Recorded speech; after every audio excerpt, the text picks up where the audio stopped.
Good morning and welcome to day 2 of the Abu Dhabi Grand Slam. I'm delighted to be sitting alongside former world champion Loretta Cusack-Doyle. It's a very good morning to you, Loretta. Good morning, Sheldon. And day number 2, and what an exciting day yesterday was, huh? So looking forward to today's outcomes. Good judo, yeah. Now, we've got 4 weight categories to bring to you today. What we're going to do is to take a look at the top 4 seeds in each weight category, and then Loretta's going to give you some insight into who she thinks may be worth having a look at in each of those weight categories. Let's start with the women's under 63 kilo category, and the number 1 seed is Catherine Unterwelzacher of Austria. The number 2 seed is Amy Livesey of Great Britain. The number 3 seed is Catherine Hecher of Australia, and the number 4 seed is Magdalena Kosakova of Austria. Who are you looking at in the 63? Well, you've got 17, yeah. You've got 17 athletes participating, and looking at the list that we have in front of us, there is some outstanding performers that have performed really well this year. One of those is one of my favourites, the Italian young lady Gwend. She's always been a great performer. Tbilisi this year took a bronze medal in the Grand Prix. So that's someone to watch really in the top half, and she's in Pool B at this time. Also, someone Watanabe. Yeah. Paris Grand Slam, took a bronze medal this year. Again, someone that is one to watch. And we've also got down at the bottom, Lucy Renshaw, junior world champion, bronze medalist and European champion at juniors. So this is a young lady that's coming through and has got some great potential for the future within senior world events like this. So she's had an injury. She's come back. We'll just see how she's going to perform today. And you also mentioned off camera Mia Hermansson from Sweden. Yeah. So again, someone you can't write off. Yeah. Like I said, there's 17 athletes, and it's a very, very strong category. Should be interesting. It will be very interesting. Right. Okay. Let's take a look at the under 70 kilo category then. Maria Portela of Brazil is the number 1 seed. The number 2 seed is Gershak Sabino of Hungary. The number 3 seed is Asma Niang of Morocco, and the number 4 seed is Anna Bernholm of Sweden. And again, very strong category there. But a couple of that we would say that has been around for a long time and has picked up so many great medals. Laura from Germany, Laura Vagosh, she world medalist, 2 gold medals, and here in Abu Dhabi back in 2014 and 15. So she has won the titles here. She obviously likes this place. It's familiar ground to her, and she's been very successful. So that's someone to watch. Yeah, Laura Vargas Koch. And you have, from Brazil, you have Barbara Timo, again, another outstanding performer. And as we know, the strength of the Brazilian team. They're on a high. Yesterday, there was some great performance from the Brazilians. And again, someone to really watch. And again, Anna Bernholm from Sweden. Another Swede. The Swedish athletes, the females are doing really well. They're really coming strong. And over especially this year, we've seen some great performances from there. And they're just building up on that confidence. So again, someone that I think that could do well today. The pool of death for me is Pool C. Gershak Sabina, Gemma Howell, Barbara Timo and Kim Polling. Again, another experienced athlete from the Netherlands. And you can, obviously the Dutch girls, they're amazing athletes and will cause a lot of problems here today. And then finally, in Pool B, Gulnoza Matinyazova of Uzbekistan. I think that she could pull off a bit of a surprise. Yeah, again, 17 athletes in that weight category. We've just got to wait and see how it all pans out. Right, under 73 kilo category, then the number 1 seed is Rustam Orozhov of Azerbaijan. The number 2 seed is Ganbata Odbaya of Mongolia. The number 3 seed is Tommy Macias of Sweden. And the number 4 seed is Tuha Butbul, here representing the International Judo Federation. Well, one of my favourites is Artsiev that we haven't mentioned, and I think he's someone to watch representing Russia. Took a gold medal in the Grand Prix in Dusseldorf this year, so again, he's a great fighter, he's an exciting player to watch, and someone that could upset the apple cart here today in this tournament. And also we have representing Germany, Igor Vanket. Igor and Vanket. again, he 2015 won a silver medal here in Abu Dhabi. So again, familiar of winning medals and comfortable in these surroundings. Two names that I think I'm going to throw in there. Dirk van Tichelt of Belgium down in Pool D. And then up in Pool C, Fabio Basile of Italy. Oh, yes, at under 73. Definitely, yes. Definitely someone to watch.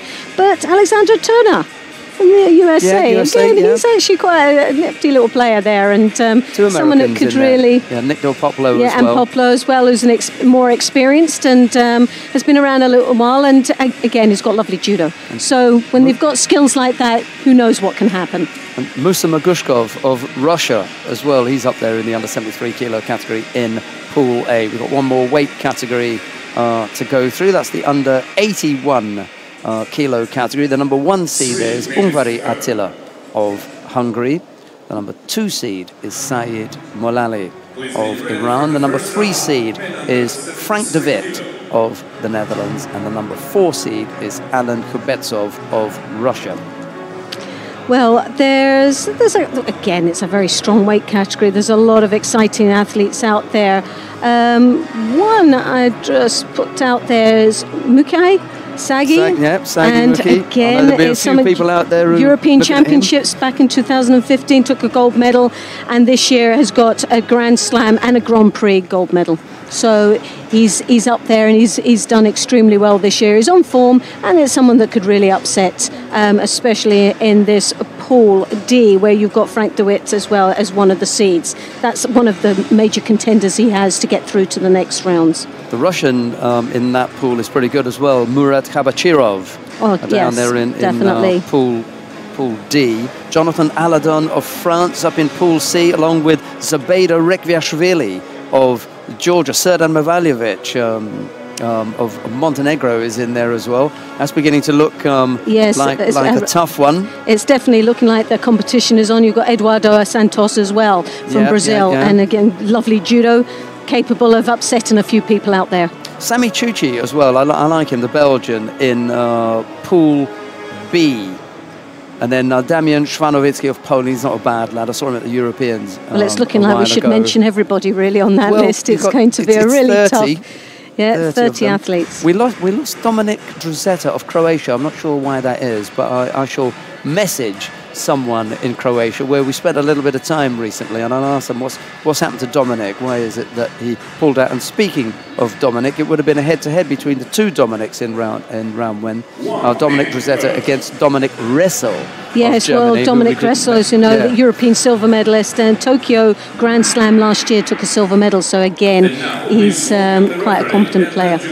Right, now we're going to begin by watching the contests in the under 73 kilo category that are taking place on mat number 1. There are 2 mats, 3 little icons that you can click on. You can click on the commentated channel, that's the one with the little microphone, and you'll get commentary from Loretta and myself and wherever we move to. Or you can click on mat number 1 or mat number 2. We're going to go to mat number 1 to see the opening contest in the under 73 kilo category between Georgios Azoidis of Greece.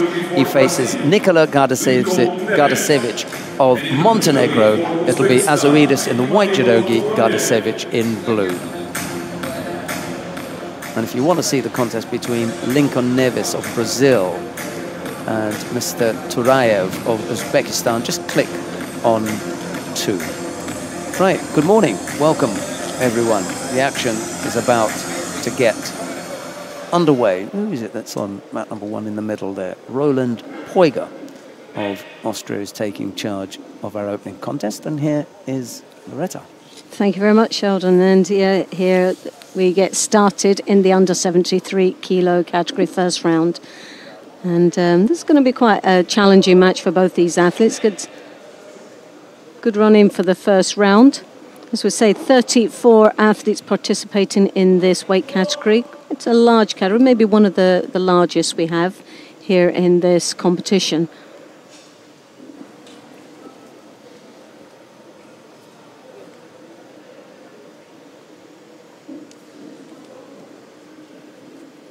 Well, it's just a battle of grips here now, trying to take the first and controlling of the match.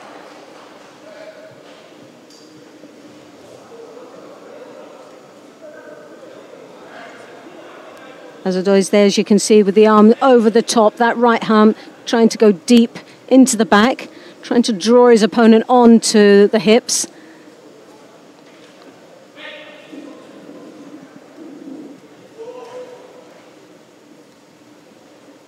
Gardasevic there just taking the first Judo from Montenegro. Looking a little bit passive out there and attempts to counter his opponent, but sadly lost a little bit of control there.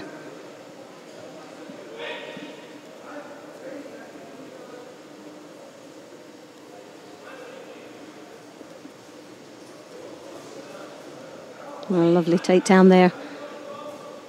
Scoring a Wazari, so it's one apiece now, and here you have it. Gardasevic there trying to maintain the osakomi. The legs out, now the control's there, but has he got the upper body control? Well, sadly, no.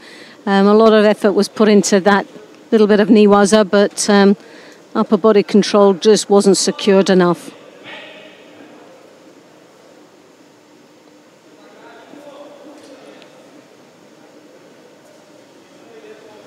Gardasevic there with that left hand high over in the collar, but again losing his footing.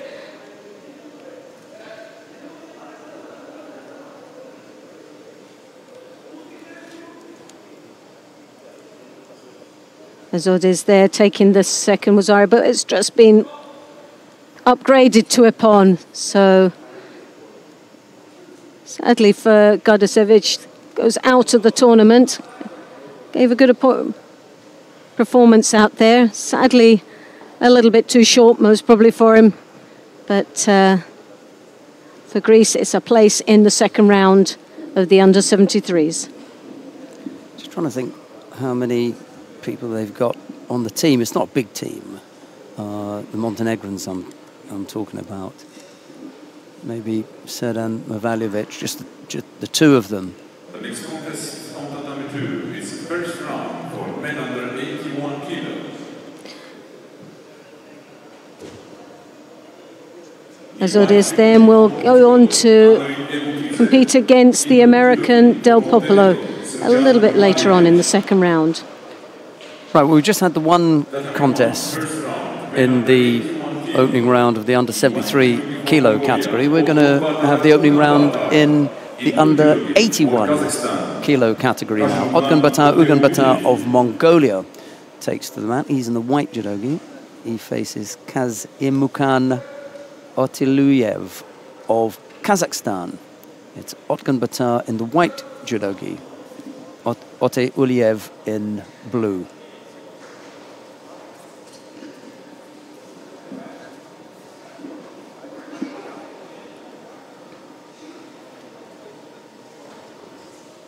Well, both these athletes are very similar in style.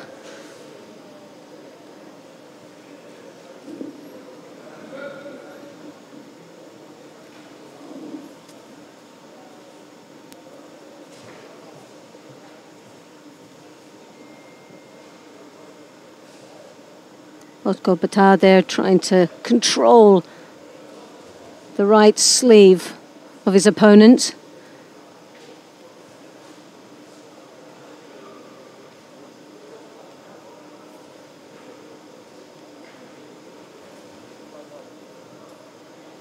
Otiliev there with the drop Sianagi attempt. Staying a little bit longer than really should do in that niwaza, allowing the Mongolian to try and come in and look for an opportunity down in the ground. Referee obviously feeling that very little action was taking place there. It's a little bit of a cagey start for both these athletes. A real battle of control here.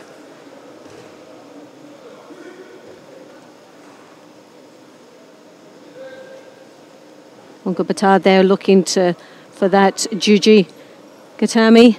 So he swung that leg over there, but Really needed to secure it more down into the Niwaza.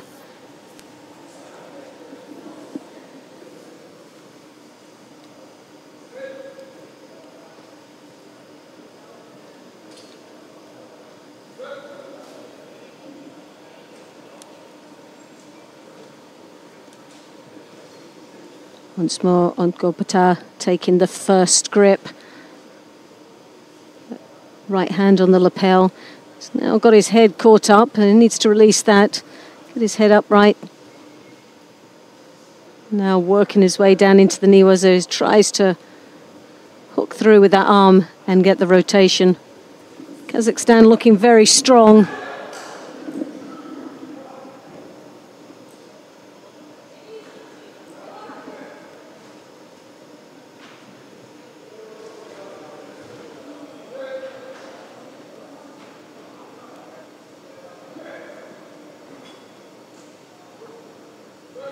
Otuliev there taking the Shido. Evening this up to 1 apiece now with a minute and a half remaining in this contest. Very little to divide these both athletes. And Nippon Sienagi with a sneaky look to the Kouchigari. Osoda Makikomi continuing the rotation over, scoring the Wazari there. So that now puts him in a more comfortable lead with just over a minute remaining.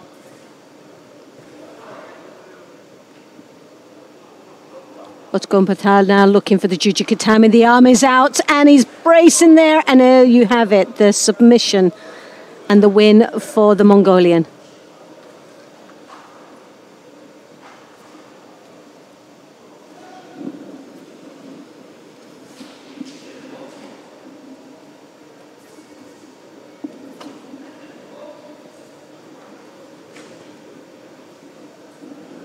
So Ongopata goes through to the next round.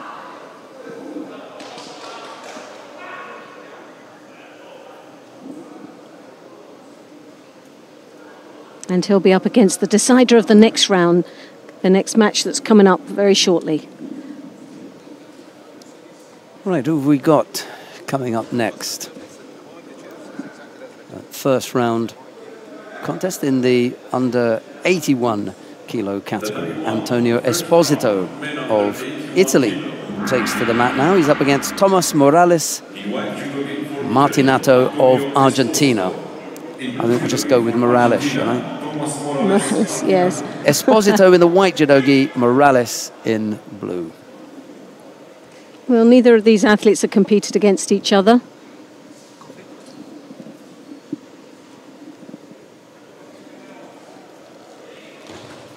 Drop Sienagi there for the Argentinian.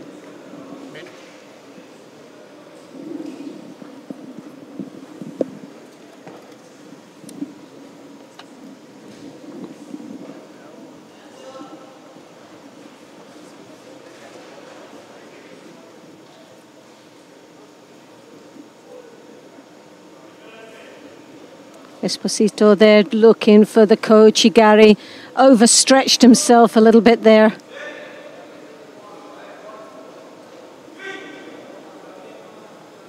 The next contest on tatami 2, first round, men under 81 kilo. Well, Shido has been awarded to Morales, Argentina. Slightly changing the dynamics of how this match is going to run now. The Italian controlling the sleeves quite nicely there and frustrating the Argentinian. As he drops to his knees once more, could pick up a Shido for that very drop. And there you have it. 2 Shidos with still just under 3 minutes remaining. It's not a great position to be in. A lot of pressure now for Morales. As he throws that right hand over the top, but as you can see, the Italian controlling quite nicely as he pulls that sleeve back off and works from the sleeve as a Kouchigari, a lovely bit of Ashiwaza there. Following through into the Niwaza, not really looking for anything down there particular, but still the clock ticks away, and the Italian just playing a very good game out here at the moment. Again, that Koichigari, lovely bit of footwork as he follows once more into the Niwas. It doesn't look to have much of an idea down there at this moment. He's got a lovely twist on that belt as he rotates his opponent over.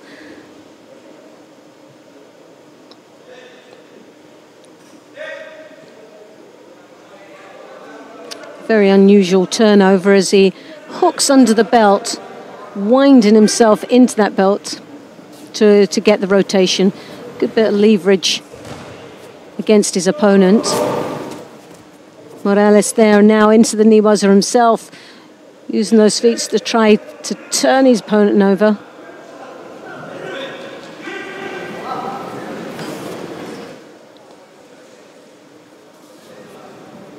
Cross grip there from the Italian. There's really a battle of the drips. He comes in with the drop Cianagi again, this time picking up the Wazari. So now a very comfortable lead for the Italian.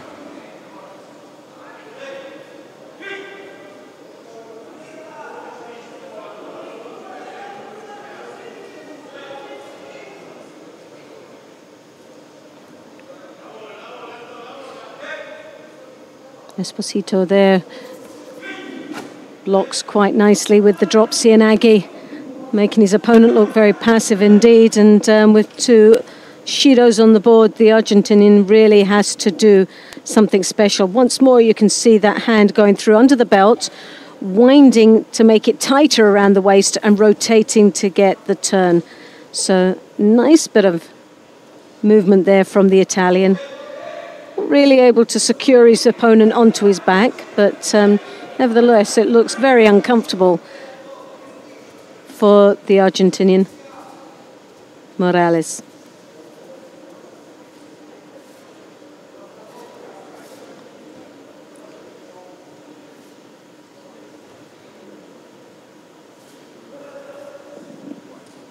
Well, just under half a minute remaining in this contest, and Esposito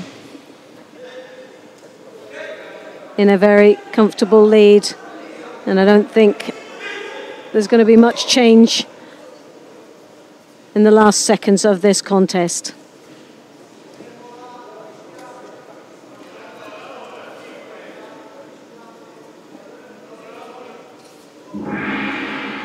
And there you have it.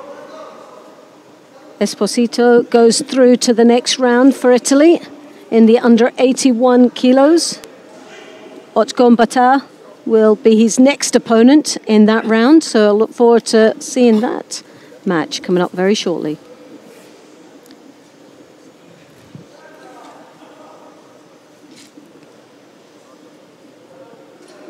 Well, we're going to stay on mat number one with the under 81 kilo category. We've got the number 4 seed coming up next. Alan Kubetsov of Russia will face Naim Husseinov of Azerbaijan. It'll be Kubetsov in the white judogi, Husseinov in blue. Actually, we're going to be here for a while because we've got some full round one. Yeah, some good matches coming up.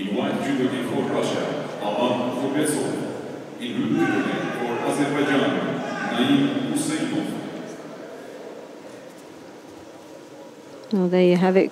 Kubetsov in the white, representing Russia. Husseinov representing Azerbaijan in the blue. It's the second round in the 81 kilograms. And this is the start of Pool B.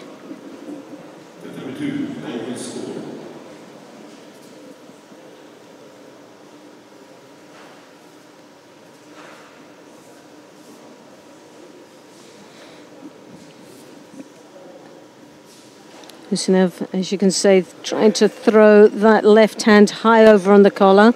Being blocked there from Kubetsov, who picks up his first Shido for defending out there. Azerbaijan desperately trying to get that left hand over the top. Comes across with the Tayatoshi.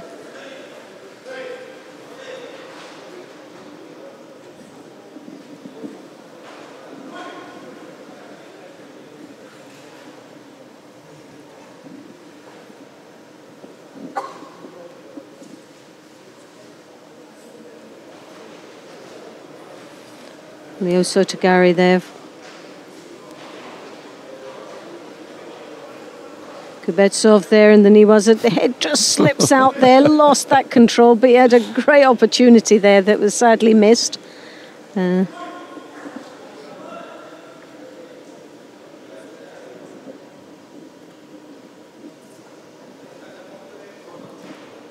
for a while as though he was going to be strangled. Well, he looked very close. Oh, lovely Sotogari. Well, Usanov there just stopped. I don't know what he was actually thinking there, but he tried to block it without moving and just gave extra leverage there for Kubetsov, scoring upon.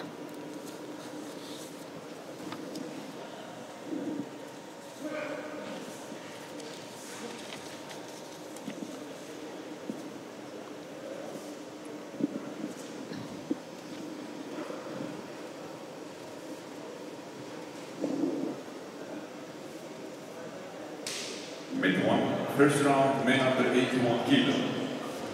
In white judo for Belgium, Sami Shushi. In blue judo for Moldova, Nikon Zaboroshiu.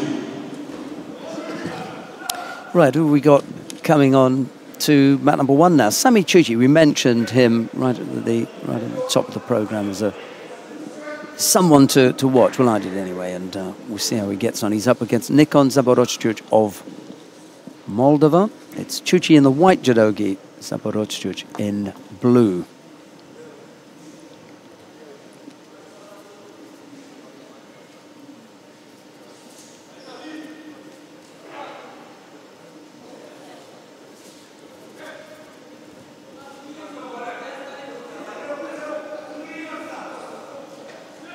Well, Zaboroshiu from Moldova just picking up a Shido along with Chuchu.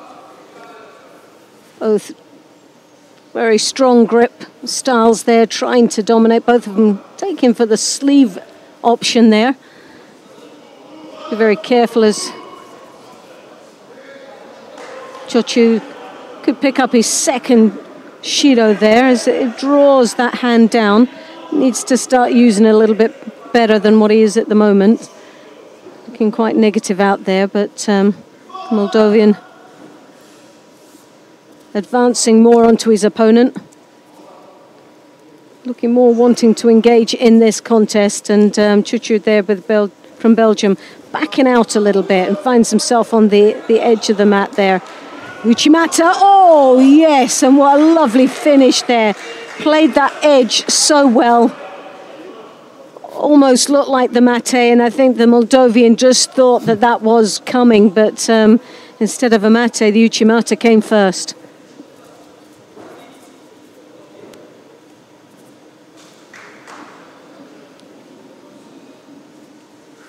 Sami Chuchi starts with a bang.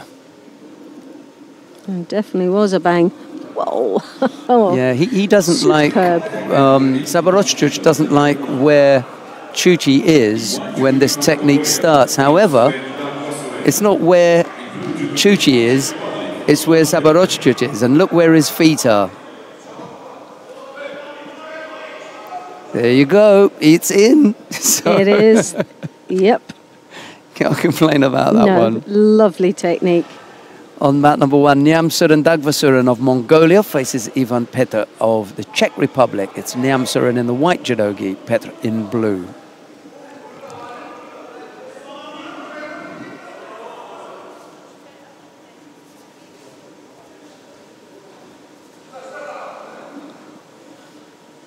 Well, Ivan Petr there looking for an opportunity in Niwaza in the opening seconds of this contest. As you can see, trying to dig that leg in behind the arm.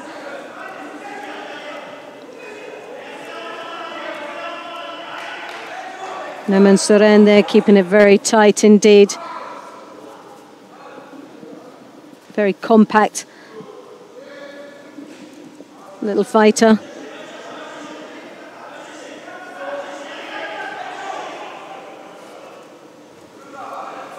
Sutemi Waza there from Petr.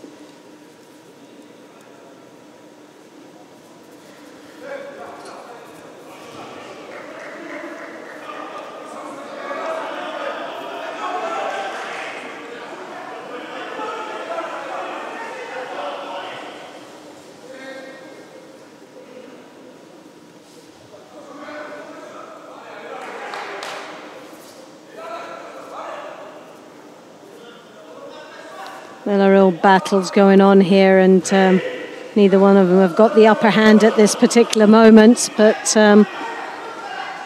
you just sense a little bit more is going to come from the Mongolian.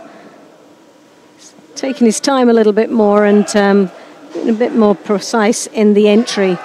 Came through with the hips there, but sadly opted to drop in to the Niwaza.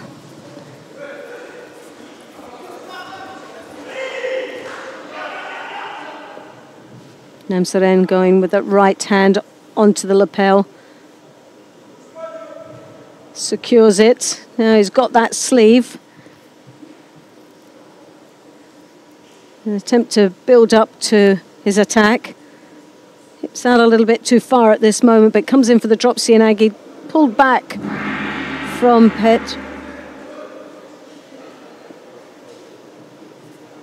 Who then follows into the Niwaza again, once more looking for that Sangaku turn, but just can't get that leg in deep enough. As you can see, the Mongolian catching the ankle to avoid any turnover.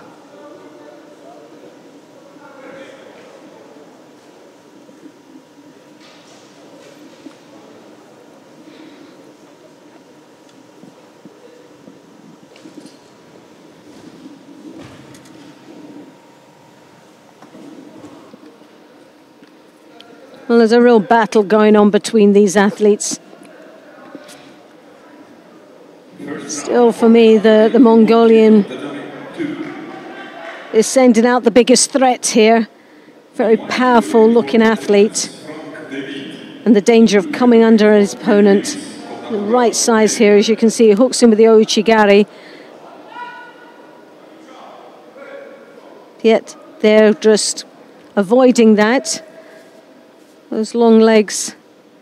Doesn't seem to be using them too much to his advantage. He's got the left hand high up onto the collar. He hooks in there, now follows through into the Niwaza once more. But looks up at that scoreboard, wasn't really engaged too much in the ground. And for that reason, the referee calling the mate and bringing this contest back up into Tachiwaza.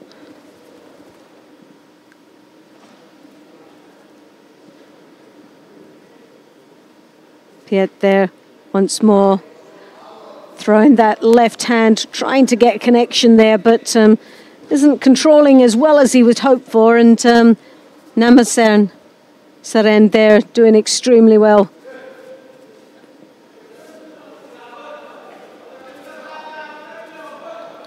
Well, with just 21 seconds remaining in this contest, there's no score yet. There's a Shido to the Mongolian that was handed out a little bit earlier on in the early stages of this contest. But for me, still seems to be pressing on and being more threatening out there in this contest.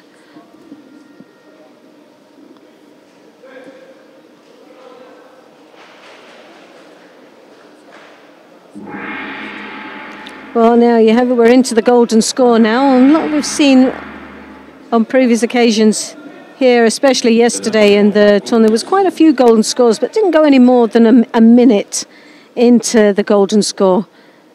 It's quite surprising how quickly the dynamics change when it comes to that extra time. As you get the Mongolian coming in with the Ippon Seoinage. He didn't get his hips through deep enough, but the arm was through there. Once more, we've seen that threatened quite a few times within this contest. He's got that right hand on the lapel. He drops him once more. Again, another strong attack. So that's 2 against his opponent. A Sutemi attempt there from Pet that really didn't come to anything, and now finds himself in a predicament of on his face, and the time just ticking away there.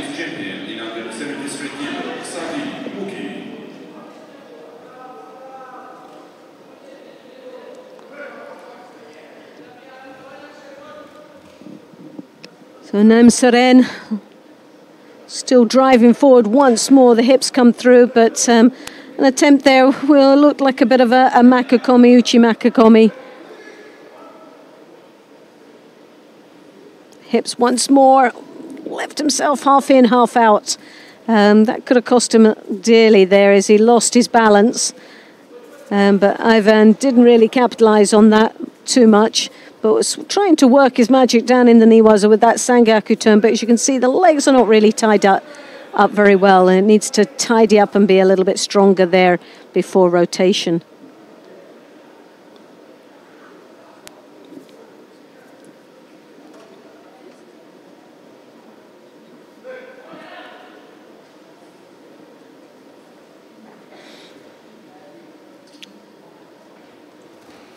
Oh, the Sianagi once more, hips through.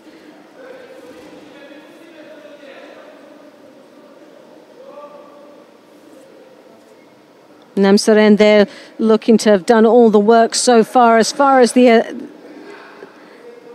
attacks are concerned, he's up to about 3-1 at this moment, and strong attacks in this golden score. Will that be enough for the referee to put a halt to it and give it? Well, there's one Shido that evens it up now, so that's the lifeline that's gone for Pet. Now he has to start engaging in this contest. Has to have the opening attacks here. He needs to be starting to put a few more in. Namsaren once more. Uchimata, that leg went through for the Kochi.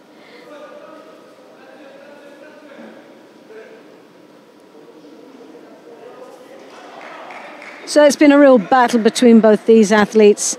We're a minute and a half into golden score. These gentlemen have been battling away here for 5.5 minutes.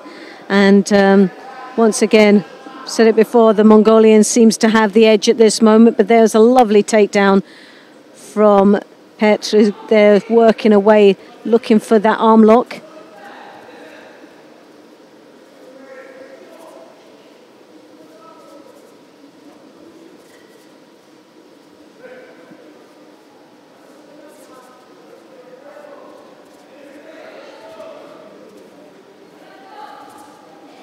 Uchimata from the Mongolian, another strong attack, breaking the balance of his opponent. Again, another Uchimata attempt. Well, he's done the work in this golden score, and a couple more would just most probably seal the fate of Pet, who's really struggling to get in there first. And when he does, the Sutemi Wazas are really not effective enough to class as a good attack. And I think here we have it. I think this final Shido will be awarded, and sadly I think it will be to the Czech Republic.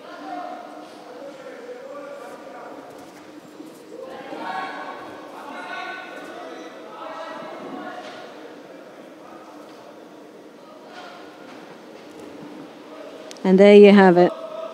Second Shido goes to Pet, so the win goes to Namsaren of Mongolia.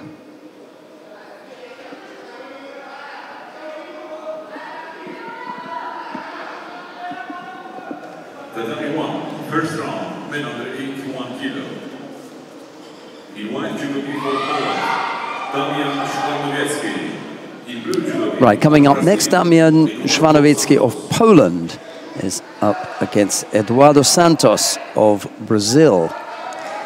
It'll be Shvanovitsky in the white judogi and Santos in blue. This is still round one of the under 81 kilo category. Kubetsov won out his contest, did he? The Russian over Husseinov, did he? And then he'll face Chuchi. Chuchi through Zaborozhchuk for Ippon. Yeah. And then Kubetsov won, yes, against the Azerbaijan. And what happened with and he'll be up against Nyamsa in there and Petter, the Czech, the last contest? Petter just he lost against the Mongolian. The Mongolian. Okay, so Shvanovitsky or Santos will face Nyamsa in round 2.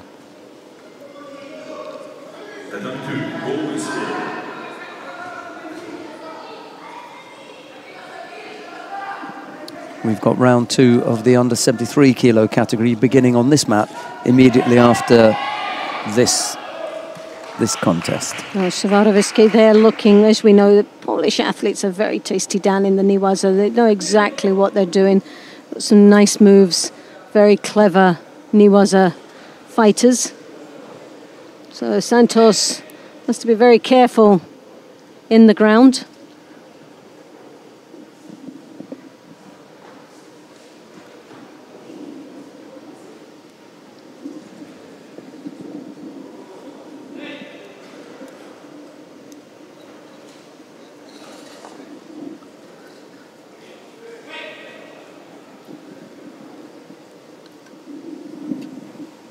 The next contest is number 2. It's first round, weighing under 81 kilo. Well, Shawarovski, they're attempting what looked to be stepping across for the Tayatoshi, but didn't get there far enough.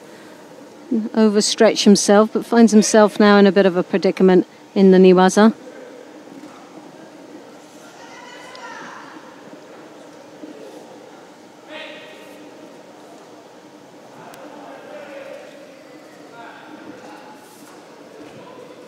Once again, stabs across there. Not willing to overstretch himself. Santos, as you can see, with that right hand controlling quite nicely his opponent's left side. Just waiting for the overstep there as he follows through into the Niwaza, looking to create an opportunity down there for himself. And there he has it. Osakomi, and turned him over like a baby. Wrapping right underneath there, tying him up very tightly indeed. As you can see, that left hand across his chest, holding that lapel and drawing him in even tighter to his side. So a nice little bit of Niwaza there. And Santos does the job. Disappointment for Shvanovitsky, no doubt. First round defeat at the hands of Eduardo Santos. All right, well, that's the under 81 kilo category round 1 contests that we had to bring you. We're going to get back up to Pool A in the under 73 kilo category, and the first of the contests features the number 1 seed, Rustam Orozhov of Azerbaijan. He faces Alex Pombo da Silva of Brazil. It'll be Orozhov in the white judogi, Pombo da Silva in blue. I'm sure his name was Pombo da Silva, but they just got Pombo Silva there now. Brazilians have got plenty of names, haven't they? Right, Alex Pombo Silva. We'll just go with that.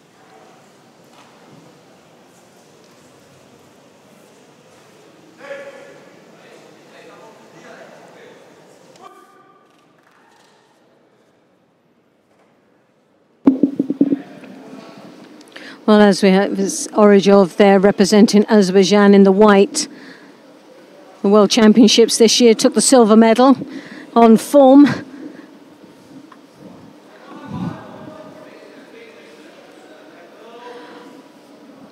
Pombo Silva, very strong and confident out there as he engages with the Azerbaijan. See that left hand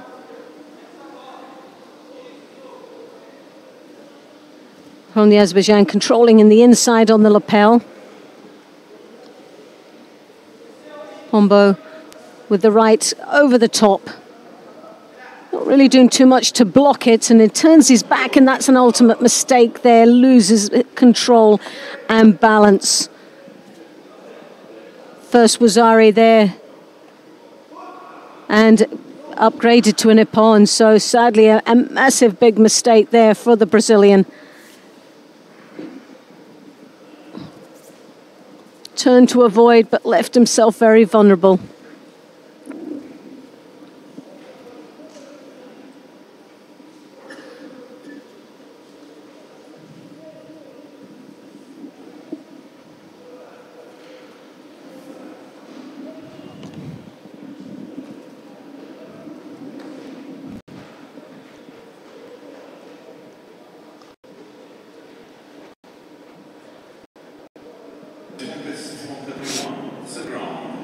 And there you have the highlights of that. Hooks across, still piling the pressure. And Pombo just made that mistake of turning away to avoid. Well, now we have Azordis representing Greece in the white, and Del Popolo representing the USA in the blue.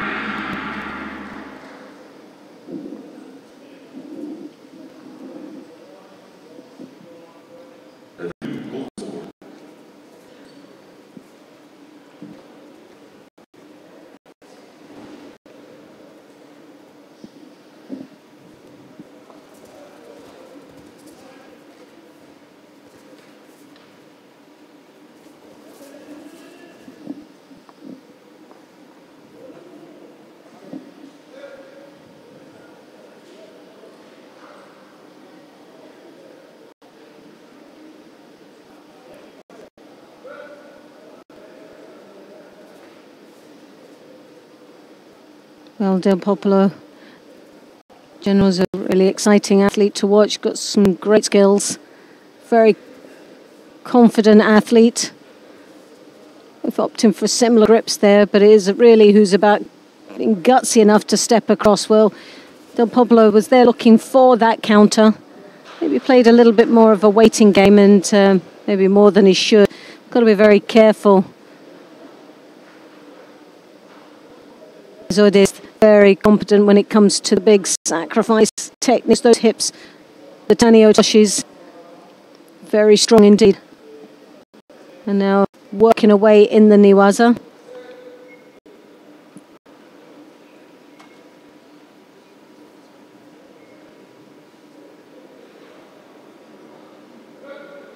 Del Popolo, the sheer and the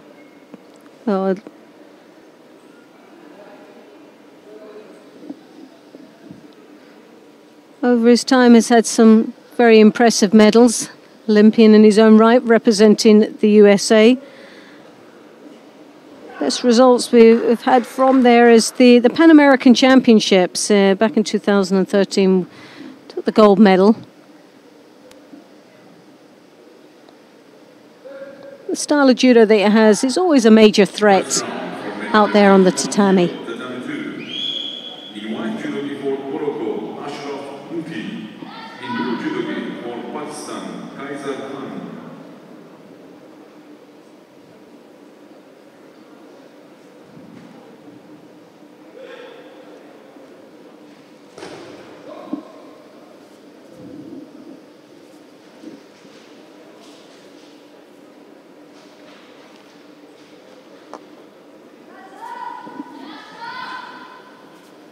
Well, with 1 minute and 37 seconds remaining in this contest, Del Popolo wins and wins in style, taking him through to the next round.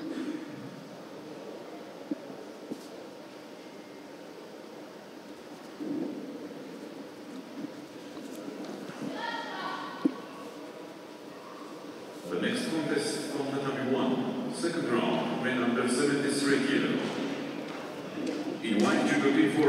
Well, he'll be delighted to get that one under his belt, and we'll be seeing him a little bit later. He'll be up against the number 1 seed, world silver medalist, Orijov from Azerbaijan. So that'll be a very interesting match indeed.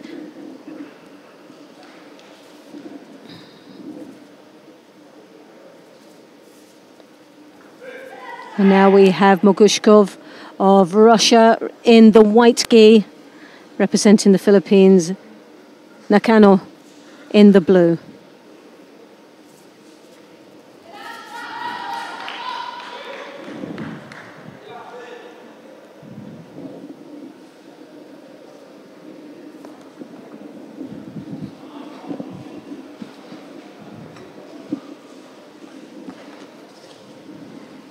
Lovely counter-attack there against the Philippine, and it's lost his balance now. He's just working his magic there in the Niwaza.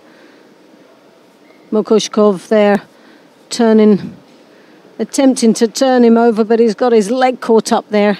He's still persevering. He's got the two hands on that belt as he rotates them over into the Niwaza. It needs to secure the hold, and it's not an easy task indeed, as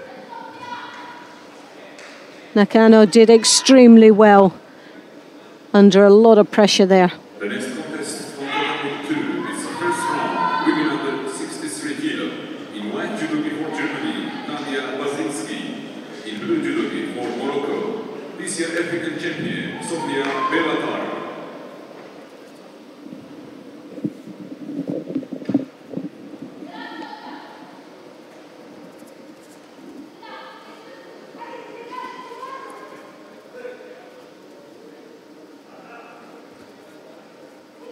Well, Makoshko there, a major threat in the Niwaza.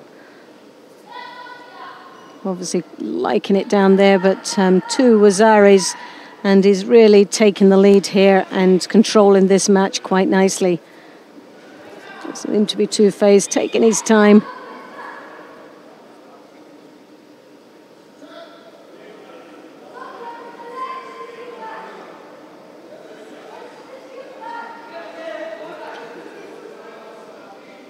Nakano there with the drop Cianagi, nice little move. Finds himself again in that really difficult predicament against the Russian, who really just is working his magic each time and making it so uncomfortable for the Philippine.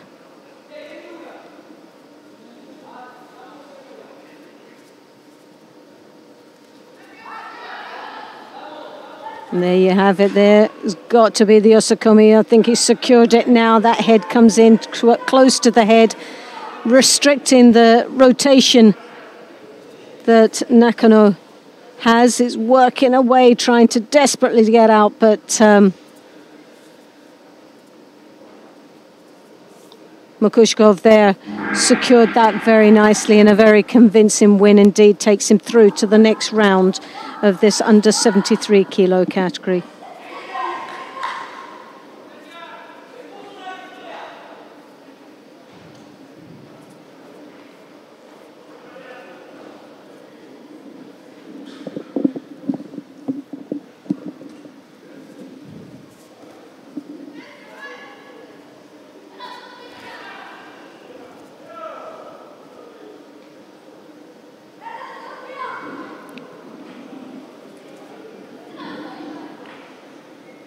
Second round for men under 73 kilos, Tatami 1. In white judogi for Czech Republic, Jakub Ješrinek. In blue judogi for Jordan, Eyal Salman Yunis.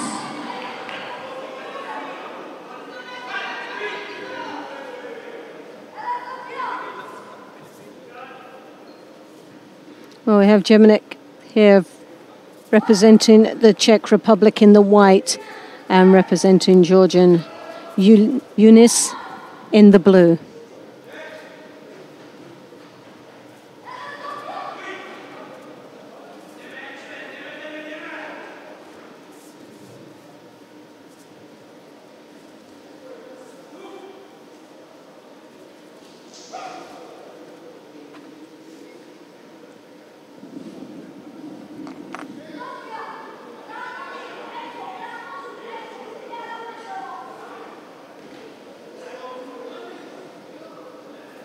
Well, Jeminek, Jacob there working away, drawing his opponent onto him, piling the pressure on. He's got that Sangaku turn, just lost the control. Legs weren't tidy enough there.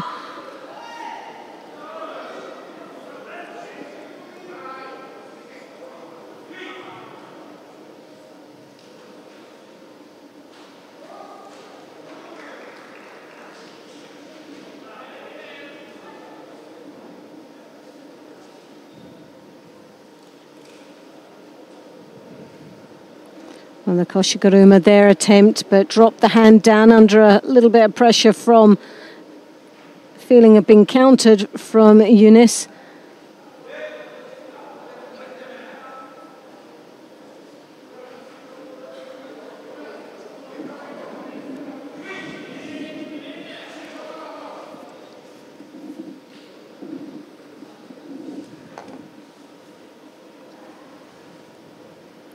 And a real battle of grips here now as the drop Sianagi comes in. Again, working away on top, trying to get that rotation over for the hold down. Even the Sangaku Jimmy. But as you can see, those legs are a little bit too wide and just not securing. A lot of effort and very little to come from there.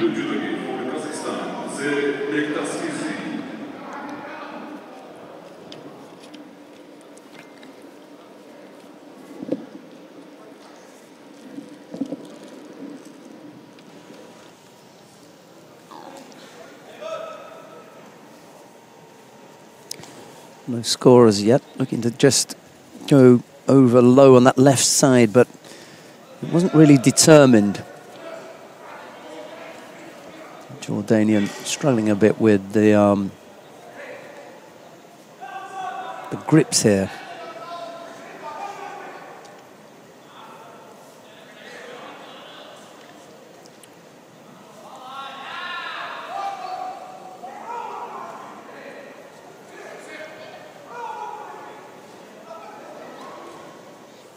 It's big Koshiguruma around there. Didn't quite come off, but he had him airborne for a while. Couldn't finish. And that wasn't a bad effort there. Almost sat down with the Kosotogaki, and then Chikmenik comes back. Jordanian comes back left side with the Uchimata. Nice bit of action in that last 20 seconds. And then a little Sumigaeshi effort that gets unraveled at the end. He loses contact with the hands. He just has the leg left, and that's not enough to get Eunice turned onto any part of the scoring part of the body. Well, Jimenic has dominated this contest right from the start. He's put a lot of effort in there, but he really needs to start tidying up and fine-tuning some of the moves that he's been putting in. He's just a little bit short in coming through and getting the finish, especially in the Niwaza. He's had quite a few attempts there in the Sangaku turn, but really a lovely Ouchigari there. Came up a bit too high, needs to draw it deep in like he's just done there now. And that's bringing a score on for Jimenic. Following it through into the Niwaza, trying to get him to secure the Osakomi.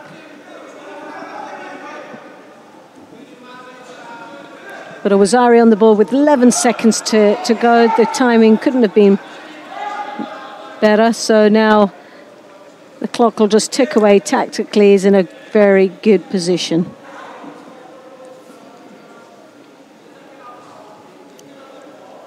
Great time to score, wasn't it? Oh, definitely.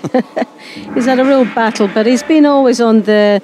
He's never been on the receiving end throughout this contest. He's dominated it throughout, and no big surprise of going through to the next round for Jimenic. Where he'll face Russia's Musa Magushkov in round 3. 3 rounds, a quarter-final, semi-final and a final. So it can be a busy day for the men in the under 73 kilo category. It's a good battle in the end. Oh, definitely.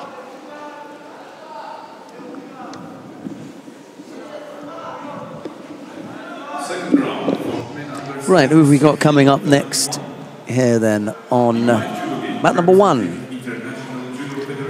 Toha Butbul, representing the International Judo Federation. The number 4 seed, he's up against Rashad Al-Majari of the United Arab Emirates. It's Butbul in the white judogi, Al-Mashjari in blue. Little sit-down attempt at Yoko Otoshi there from Al-Mashjari. Doesn't really threaten Butbul, however.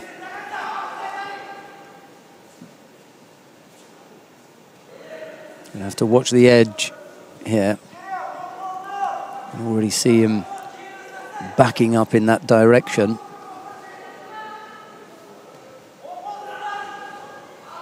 Yeah, he got caught there. The Uchimata, and then falling away from his opponent. Well, at least he gave it a bit of an effort. But he was slightly off balance and falling away. And then Butbul was able to to turn him and come up with the score.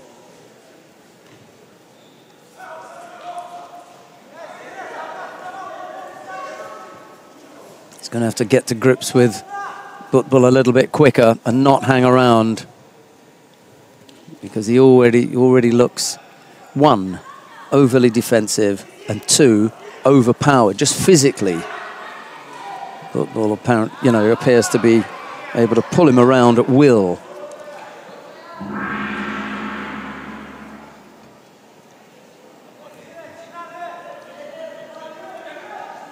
Had the leg well trapped, however.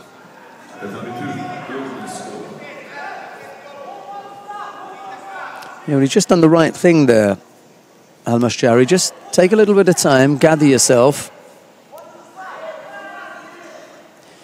Think about what's coming next.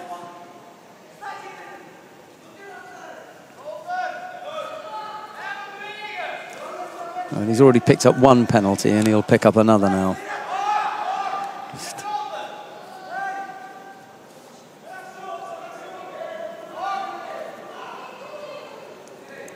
Really hasn't got the weapons to defend himself here. Got easily turned over there. That's what's not coming. He knows he's not moving from that. The wrap-up is so tight.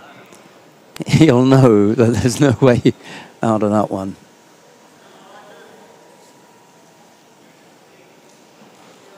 Yeah, he has a bit of a struggle, but not really going anywhere there.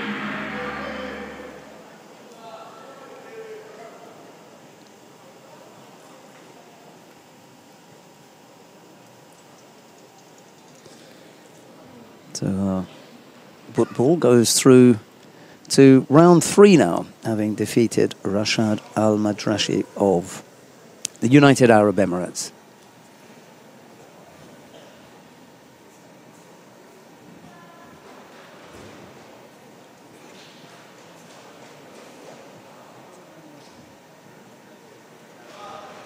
The next contest, contest number 2, second round for men under 73 kilo.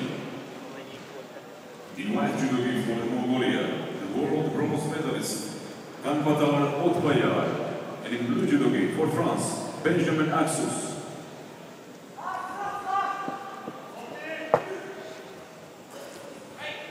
Tatami 1, second round, men under 73 kilo. In white judo gi for Germany, Anthony Zink. In blue judo gi for Kazakhstan, Yerasil Sakenuli.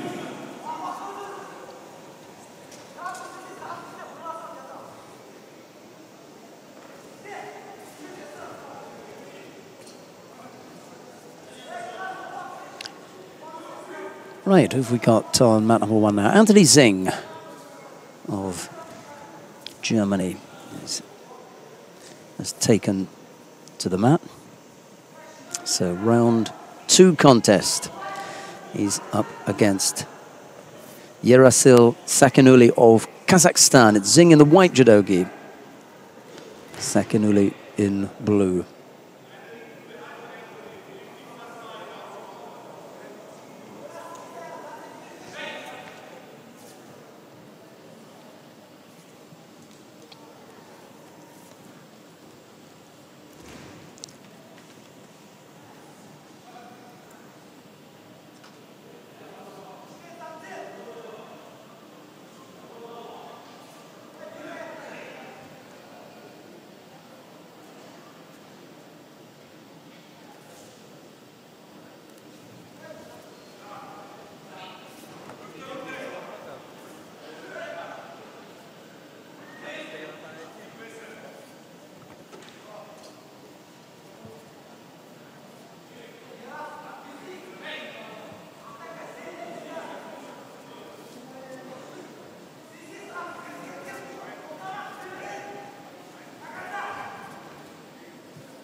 Yeah, he just lost contact with the hands there. He got himself into a useful position for maybe Makikomi, Harai Makikomi, and then he decided it wasn't going to happen. He just collapsed to the tatami. Slightly wasted position, if you ask me. It looked as though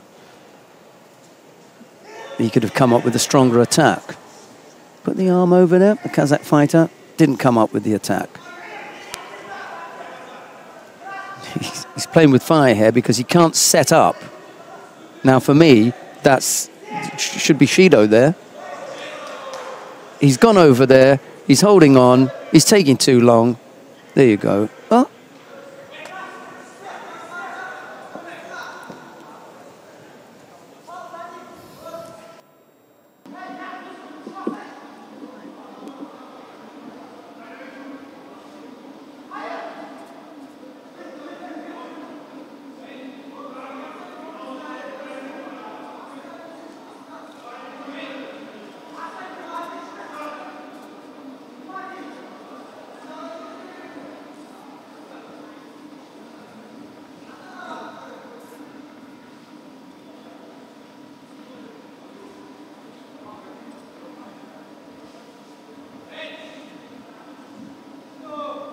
The next contest is contest number 2. Second round, men under 73 kilo.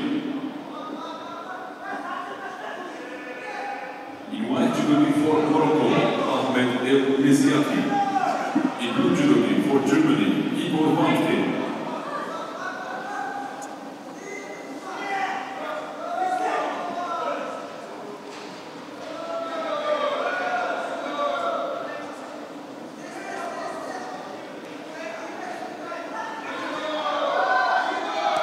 Last few seconds left here.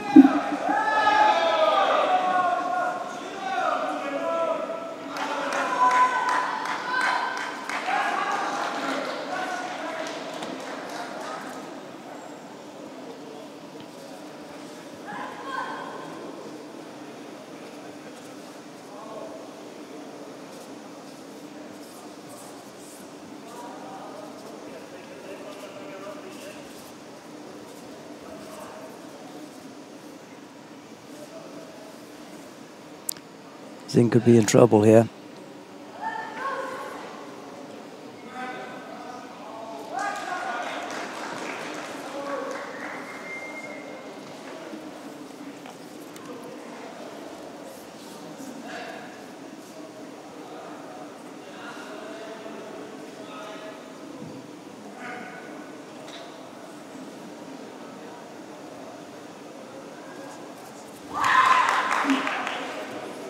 Tatami 1, second round, men under 73 kilo.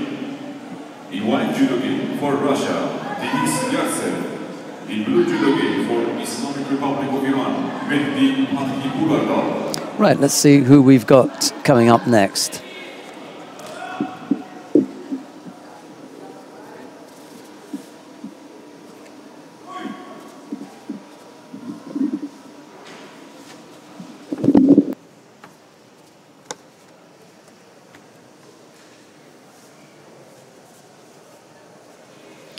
Zing having given away that contest. Makes way for Denis Yartsev of Russia. And he's up against Mehdi Pathipuradal of Iran. Yartsev in the white judogi. Pathipuradal in blue.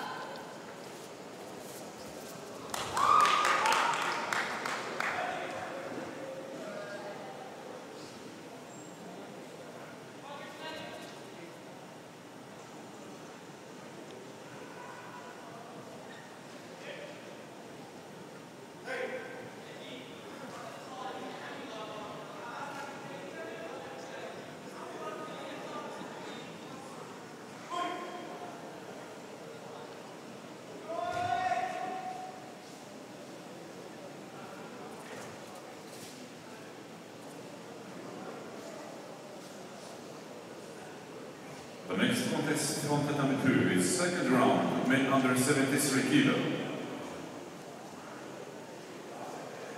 In white judogi for USA, Pan-American Championships. No, he missed the chance on the arm there. And in blue judo for Italy, the current Olympic champion in under 66 kilo, Fabio Basile.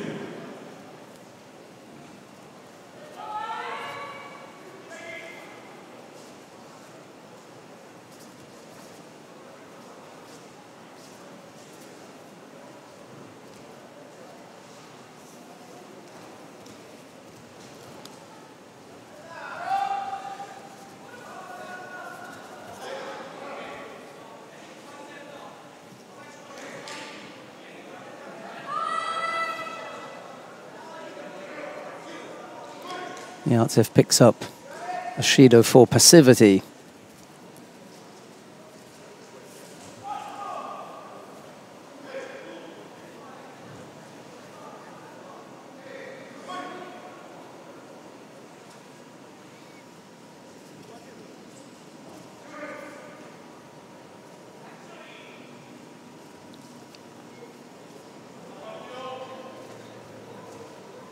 Just does a little tap at the right foot there, and again.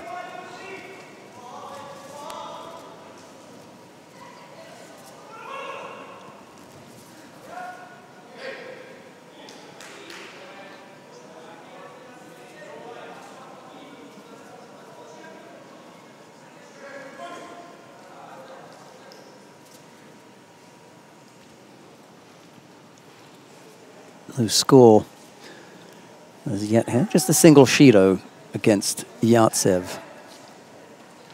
Oh, my goodness me.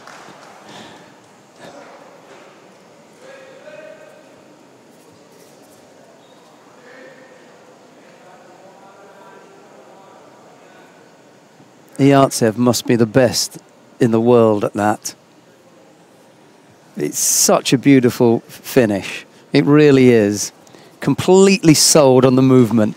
He just freezes him there.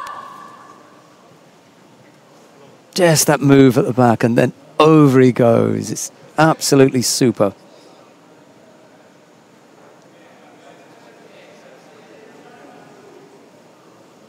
And that was a thumping finish there as well. He got his head rocked a little bit on the landing. Oh, yeah. That was quite a landing as well.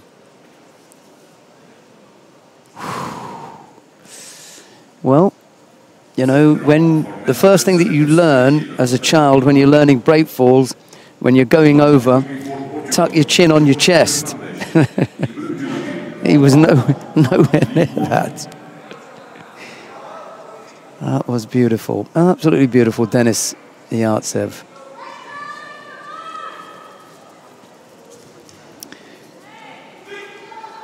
Right, on to the mat now comes Jorge Fernandez of Portugal. He's up against Tang Ling Hon of Hong Kong. Fernandez in the white judogi, Tang in blue. Throw of the day, that was, for me so far. Denis Yartsev.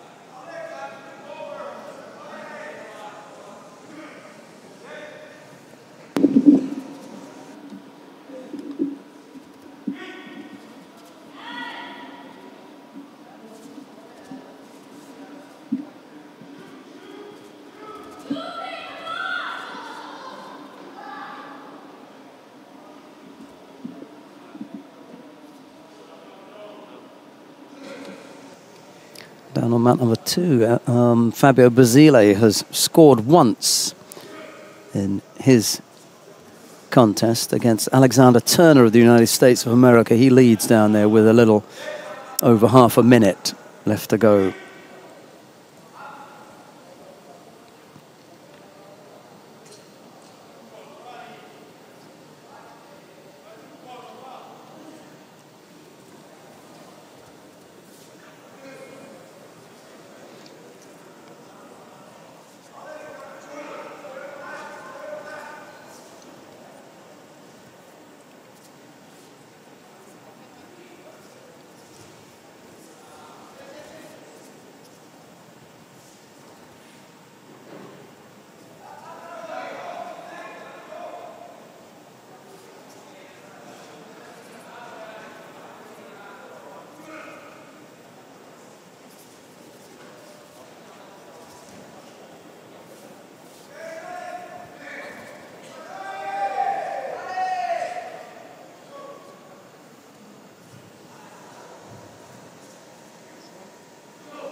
Both fighters pick up penalties.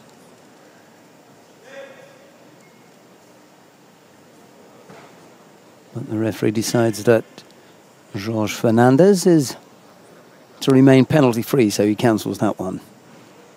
Okay, just Tang then.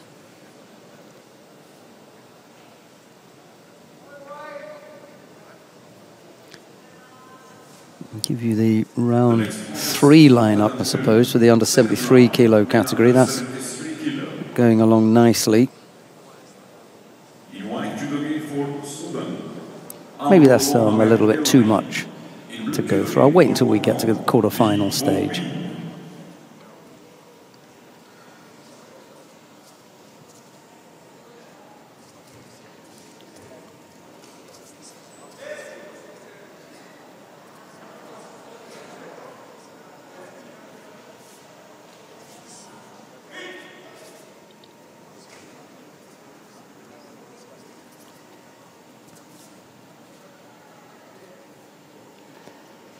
Still just the single Shido against Tang. 50 seconds left to go. The advantage for the time being with Jorge Fernandez. There's no lead because only positive scores count. So the fact that there's a Shido against him really... Well, that now is a score. And with 20 odd seconds left to go, that's a bad time to give up a score. Maybe there's no good time to give up a score, but it's definitely a bad one, and that was it. Now the Osaikomi as well to rub salt into the wounds. Tang in trouble here now.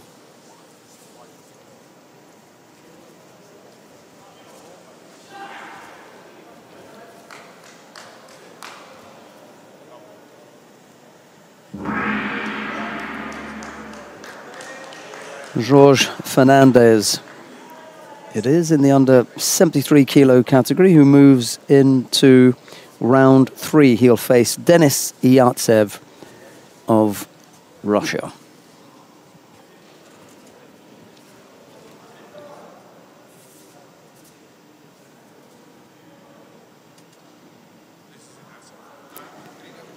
Right, I think we've got round 2 of the under 81 kilo category about to get underway.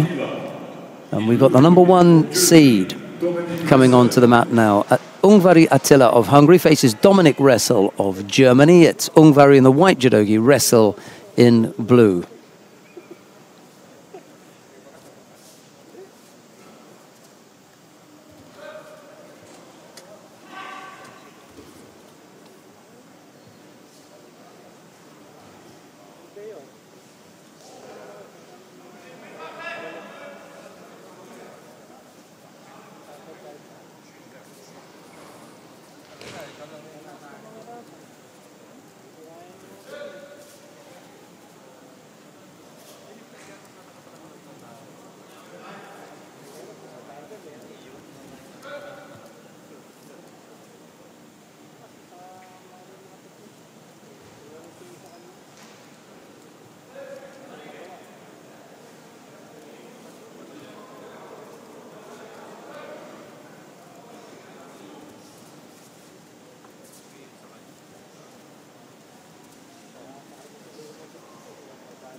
Just a single Shido against Ungvari at the moment.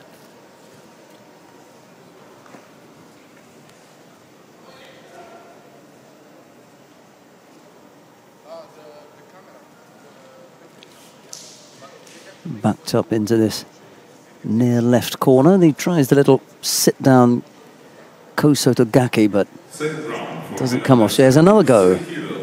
Slightly more threatening, but wrestle blocked both of them.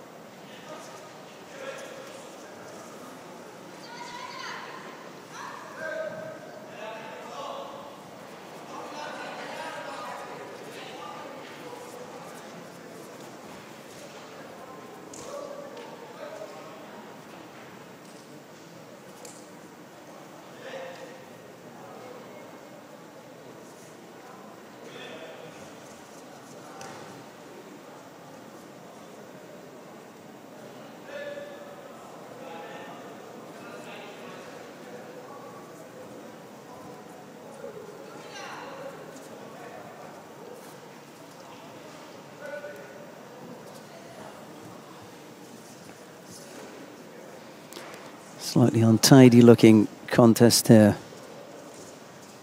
Wrestle needs to just try and be that little bit more physical with Ungvari if that's possible. Just keep the Hungarian from trying to storm him here and overpower him.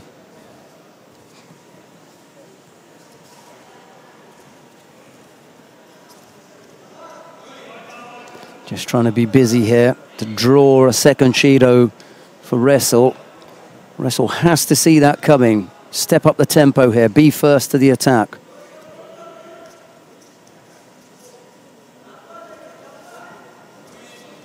Both hands on his opponent. That's what he needs. Almost got turned. Chance to attack in Newaza's. Missed.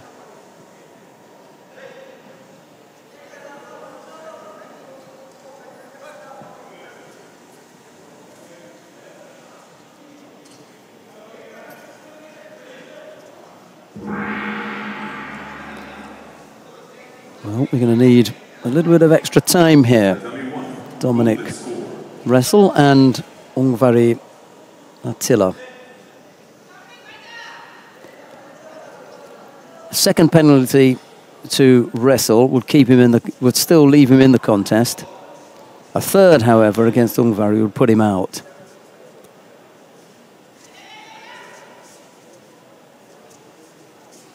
Got to get upright here, Wrestle. And he's still got to come up with an attack.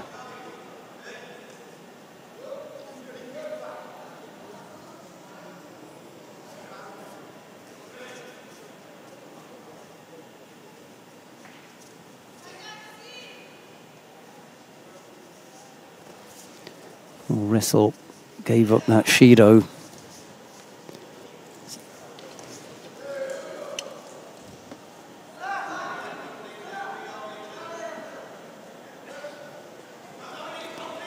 It's easy for me to say what Wrestle should be doing. He's got 81 kilos plus in front of him. That's a good effort there. That's super effort from Dominic Wrestle. Great attack. And he throws Ungvari for Ippon. Couldn't block that one, the Hungarian. And he goes out of the competition. The #1 seed getting caught with a massive Osotogari. Unusual little application there. He gives him the Seoinage top and then he resists to go backwards. That's what really does it. He feels that Seoinage, he resists to go back, and then comes the Osotogari in exactly the direction in which Wrestle wants to take him. I don't know if we're going to see it once more. Look at this. He just freezes him here. He stops to go forward. He really pushes his weight forward, and then Wrestle takes advantage of the fact that he's on his heels trying to defend the Seoinage. Well, that's it. He's on his heels there. That hand's been let go, and he's just, there's only one direction he's going, and that's flat on his back. Yeah. Well, right. Nice little bit of judo there, and super. Big surprise there, number 1 seed going out. On the mat now, Otgun Bata of Mongolia faces Antonio Esposito of Italy. It's Otgun Bata in the white judogi, Esposito in blue. Here's Loretta. Thank you very much. Otgun Bata there, the more experienced of the two athletes. But based on performance so far, Esposito doing extremely well. His first round looked very positive out there. As we know, the Italian, they always come well prepared. They're a feisty bunch of athletes that give it 110%. So we can't write off anyone right now. And just coming in to this second round, and we've just seen the previous match, the number 1 seed just going out. So it's anybody's game out there today.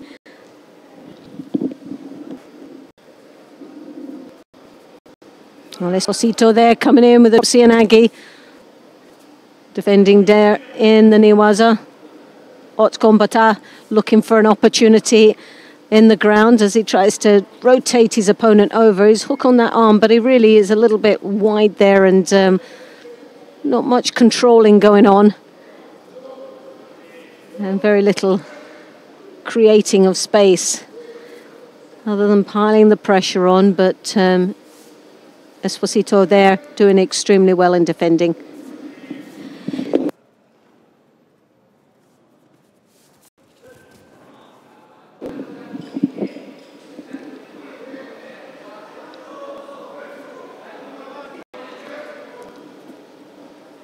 Well, the Mongolian starting off a little slow in this round.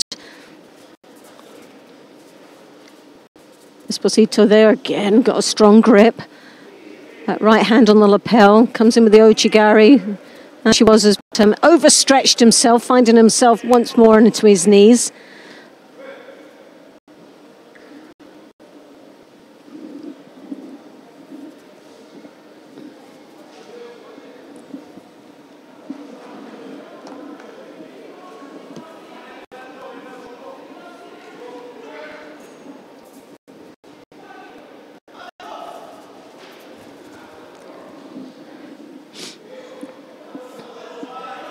Otgun Bata there once more looking to create an opportunity for himself in the ground.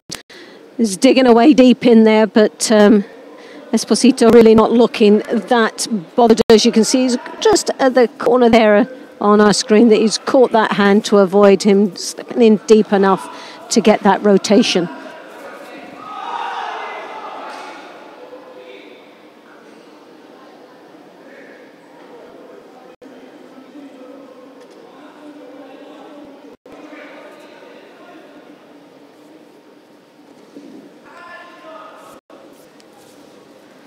He's ruffling him a little bit, Esposito. Oh, well, that was a bit of a mistake. The timing was a little bit wrong there and lost his balance, and they almost cost him a score. But now finds himself on his back, and this is where the Mongolian is going to try. But once more, left it untidy. Didn't tie it up quick enough, and Esposito really has been a lucky guy out there within that last 15 seconds.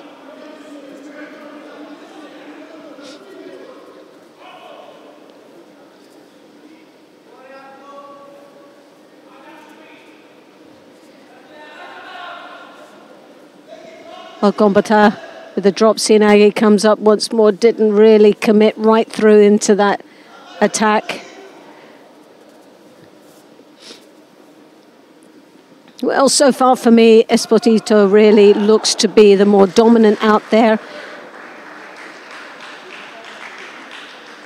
He's put more attacks in. He's engaged quicker in the grips, and now we're into the golden score.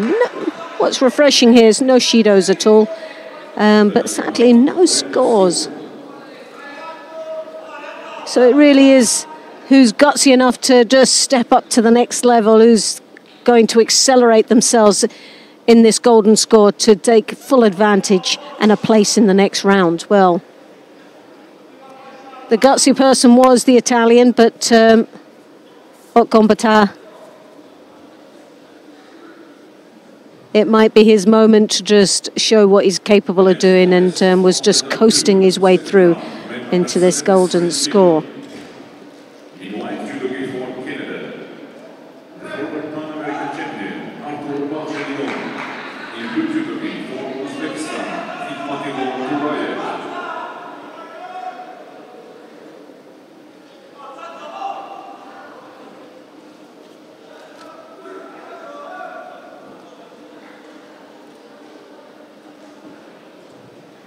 Well, good aerial awareness, both going for the drop, Sianagi.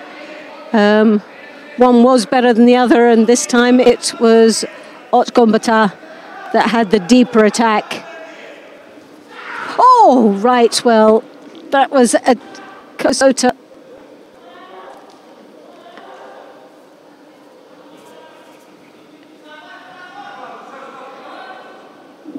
And that didn't look comfortable at all, and it looked like he did the Kosota, but the twist from the Italian as he tried to avoid the attack.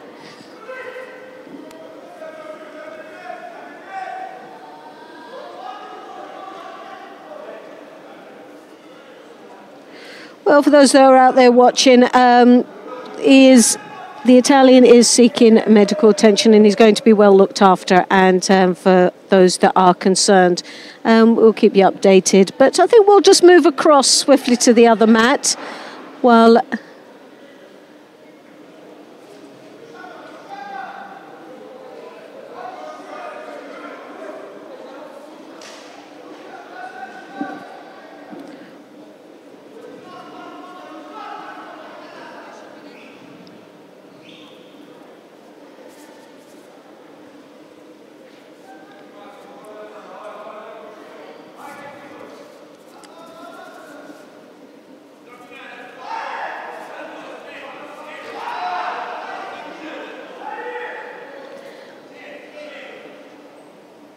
as you can see, he's up on his feet and he's going to seek medical attention there, and he's in very good hands here.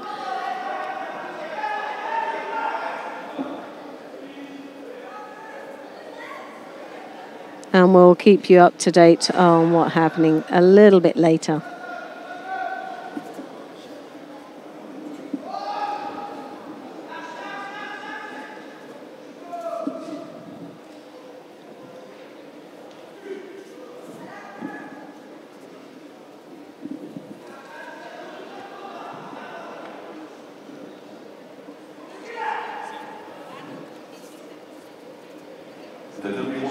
Second round, men under 81 kilo. In white judo for Russia, the current European champion, in blue judo for Belgium, Sami Shushi.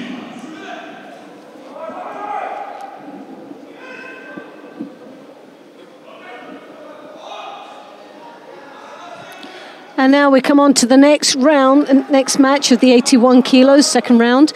And it's Kubetsyov in the white gi representing Russia, and Chuchi in the blue gi representing Belgium.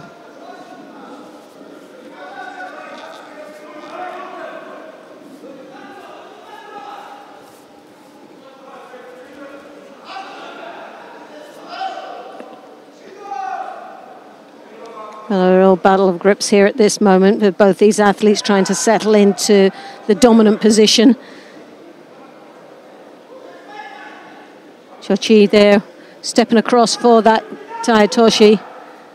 Landing, didn't get the rotation and landing on his face, but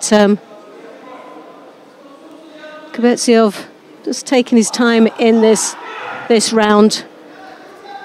A little bit more calculating on his approach. Got a very strong left-hand lapel grip there as he draws his opponent in towards him. And as you can see with the right hand on that sleeve, he's just trying to desperately set up that next move. The Osotogari there. And a lovely Ochigari counter. Good counter combination there.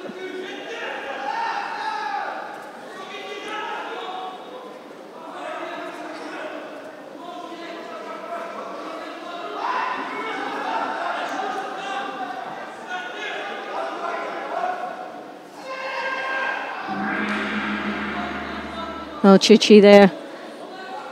Not quite sure what happened at that particular time, but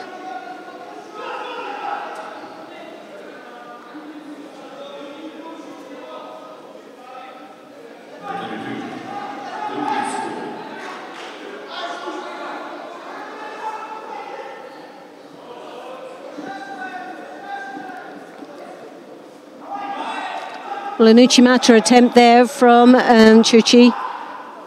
Didn't have the upper body control, should have rotated a little bit more, but lost that grip and landed it again once more on his face. There's the rotation over.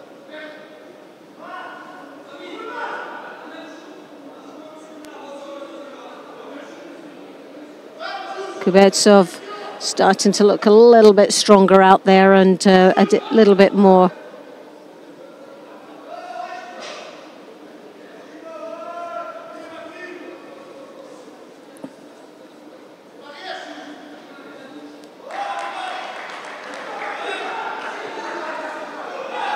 Oh, Chuchi there controlling his opponent's left sleeve, and it's causing the Russian a few little problems out there. He really is looking very unsettled. He comes through, but again with no grip at all, so the entry's there, but no rotation.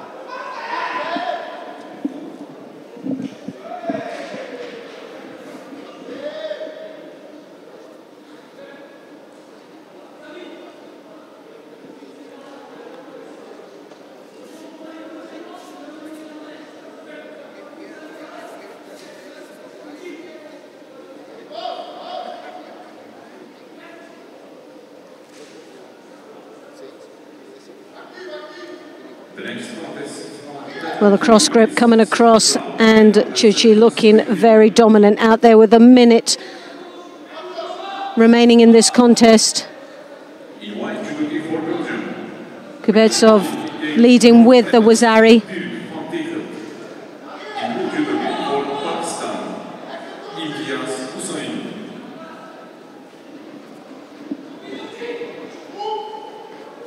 No Sotogari there, but Chuchi left himself a little bit vulnerable, just weight on the back leg. And Kubetsov capitalized on that with the counter, with picking up the second Wazari. And that puts him in a very comfortable lead with just 21 seconds remaining in this contest. It's looking very unlikely that Belgium will come back from here.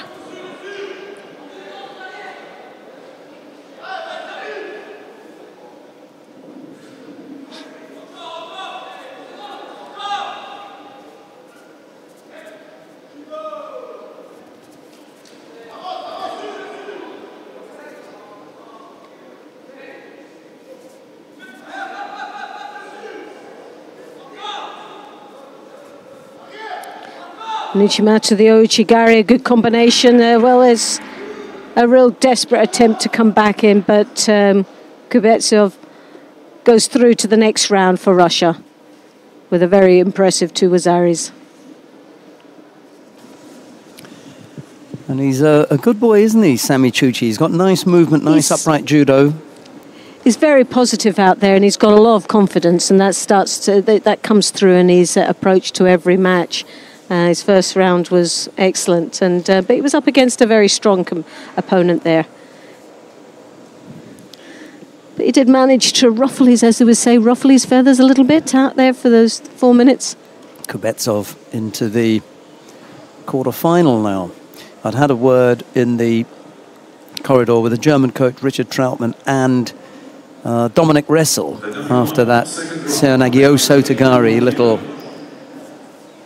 exchange. It was the second best throw of the day.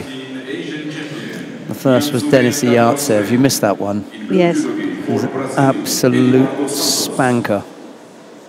Well, that was one of my favourites for today, Yartsev.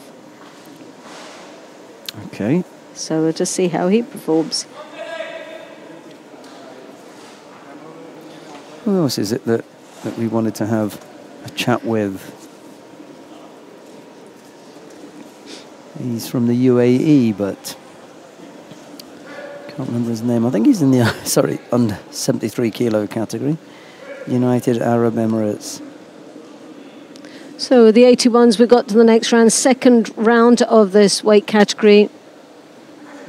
Namsoren representing Mongolia in the white, and Santos representing Brazil in blue.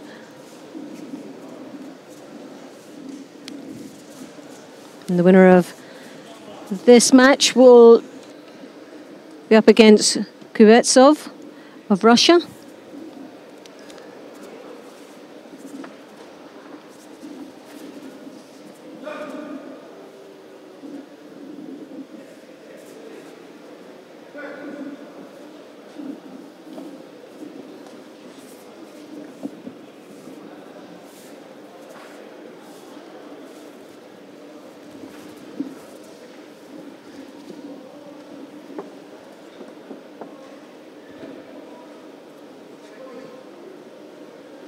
Well, Santos, as you can see there with that right high collar grip, very strong indeed as he lifts and rotates his opponent over, scoring the Wazari and taking the lead with 2.5 minutes remaining in the contest.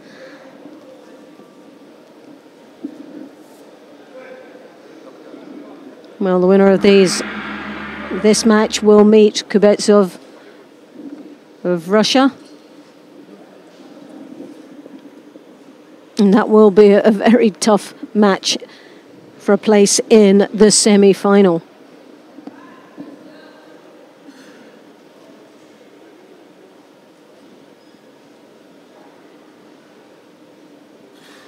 Well, Santos looking for an opportunity in the ground. He's trying to dig in deep, trying to get that rotation that's required. There he has it, but can he complete that move? Once more, it's just a complete rollover. A lot of effort being put into that, but still no outcome. The Sangaku tie up there as the foot comes behind the shoulder, digging deep under the arm. Namsoren looking a little bit slower than expected.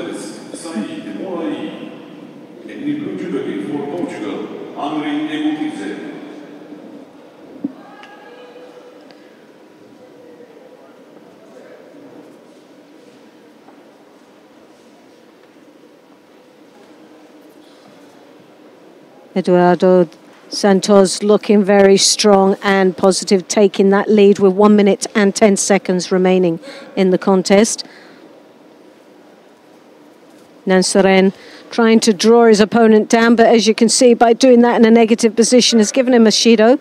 That's the second one, and the first going to Santos. So the pressure is on with 1 minute remaining. Sianagi attempt there. Just wasn't deep enough, didn't have that drive and rotation at the end.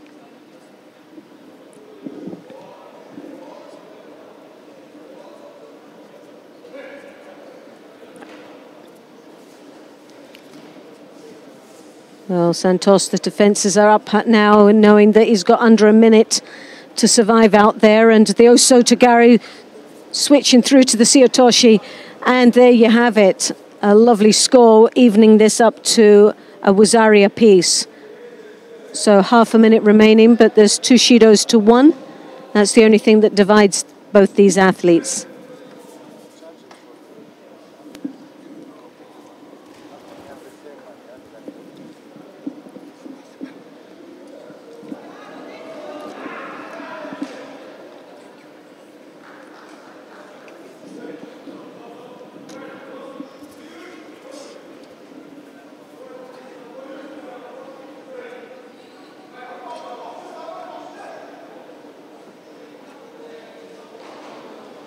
Oh, walked straight onto that Uchimata. And Namsoren is just taken away with just seconds remaining. What a turnaround in this contest. Santos had it all, and now just within a vital last 30 seconds just let it all slip away from him. Namsaren goes through to the next round, and he'll be up against Kubetsiov in that quarter-final.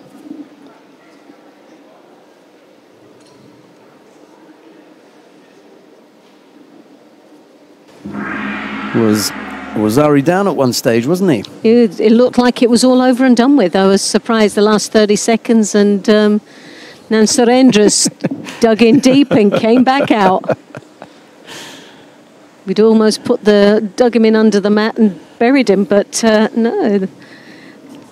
Staying power, that's what you need, and that will be what he'll need against Kubetsiov later on in that quarter-final.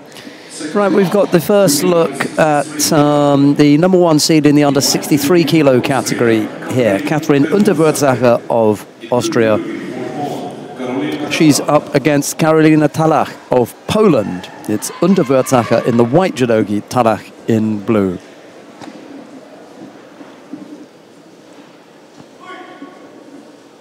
The next contest is contest number 2. Second round, men under 81 kilo. In white judogi for Georgia. Well, Unterwürzacher comes straight out, an aggressive approach to this match. She tries to throw that arm over the top. Quite tall athletes. Both these ladies, a Tomonagi attempt there for Unterwürzacher.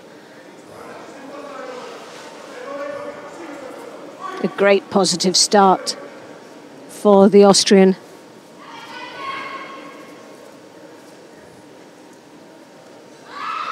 But Talach there, she throws that left hand over onto the shoulder. Doesn't connect, but very powerfully throws over. Comes in to the opposite side with a drop Seoinage.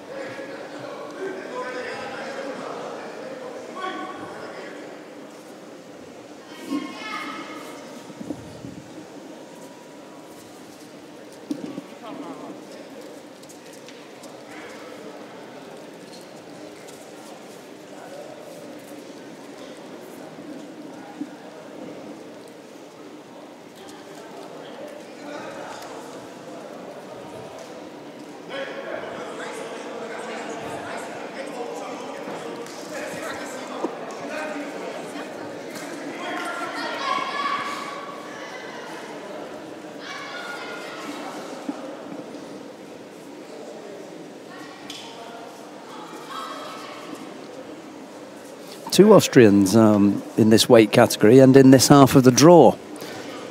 And I think they're going to go head-to-head. Yeah, could possibly.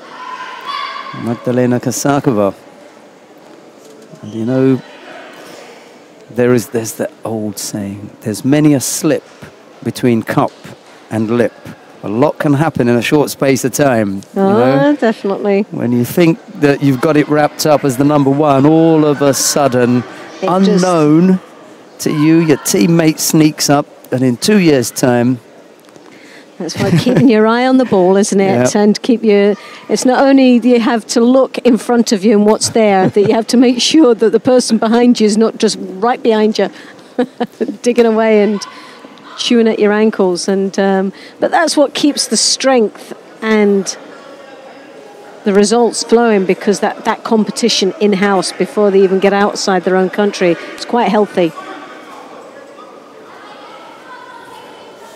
Well, Unterwürzacher is looking very powerful out there, and Talach,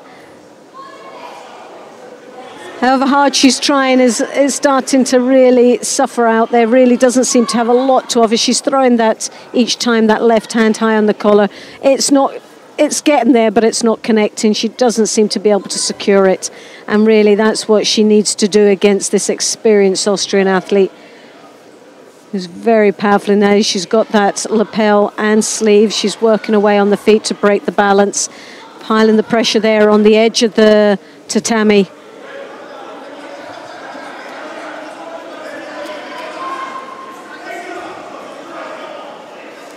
But the body language of Talach is just showing the frustrations that she's facing out here. Whatever she tries just doesn't seem to be good enough or effective enough to make a difference out here in this contest. The Austrian once more takes that sleeve, draws it down, making her opponent look quite passive out there, fumbling away with the feet, and as she steps across, Here's a attack following through down into the Newaza. Talak makes an attempt there into the ground, but really very little options to be had by there.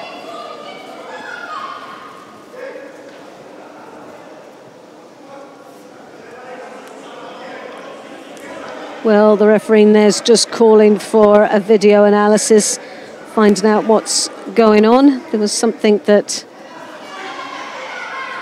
wanted to check, and yes, he was right in doing so as Untavasaka picks up the first Wazari, now takes the lead, and with just under a minute remaining in this contest, it's a very good position to be in. Talak finding it difficult under that strong left-handed high collar grip from the Austrian, drawing her head down, making her look quite passive, and there you have it, the second Shido.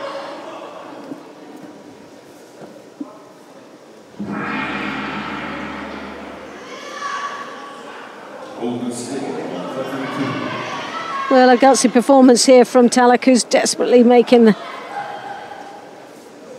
trying to create opportunities for herself, but sadly, I don't think it's going to be today. Ooh.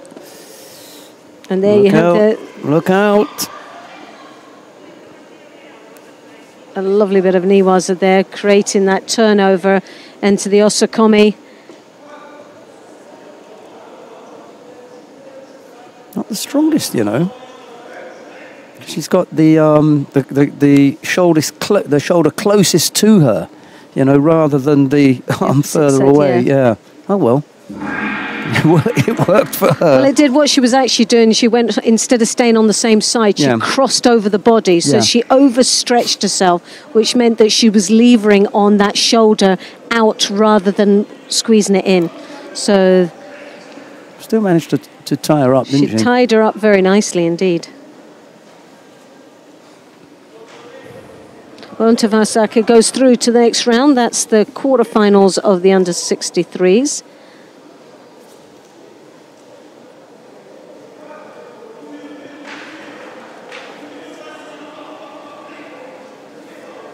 Second round for women under 63 kilo, tatami 1. In white judogi for Philippines, Watanabe Kiyomi. In blue judogi for Kazakhstan, Nazgul Kubasheva. Well, both these like the same techniques, the Sianagi, so this will be a little bit of a clash. Never fought each other in a competition before, so obviously a surprise to each other. And 11 out of 29 wins to Watanabe. So we have representing the Philippines, Watanabe in the white, and representing Kazakhstan, Kubashieva.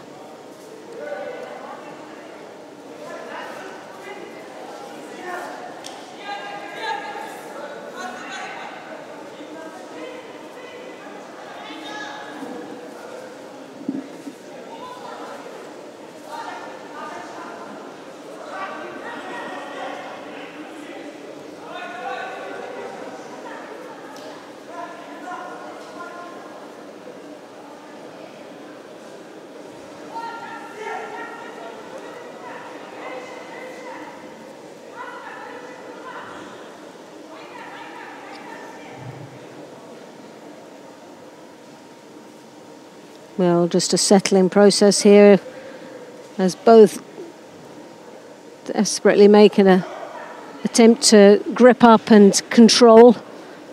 Neither one of them doing so at this moment.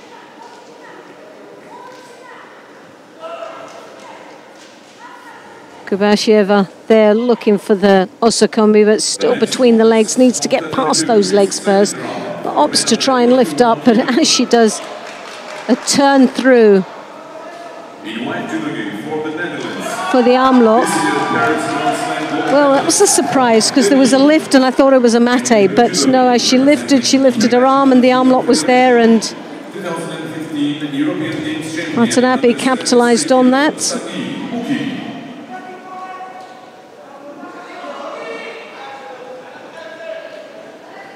So the win goes to Watanabe from the Philippines.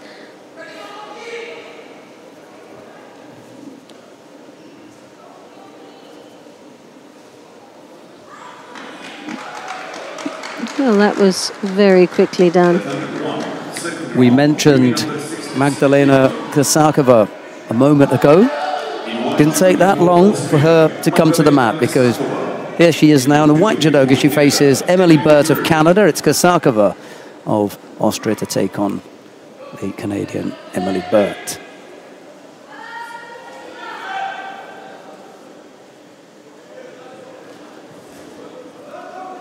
A couple of the Canadian girls who fought yesterday have got their feet up now and watching this particular contest.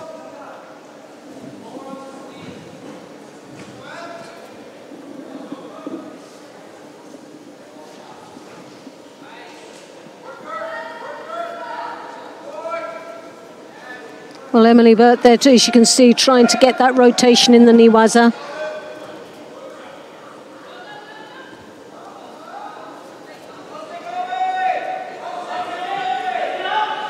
And the Osakomi is on there.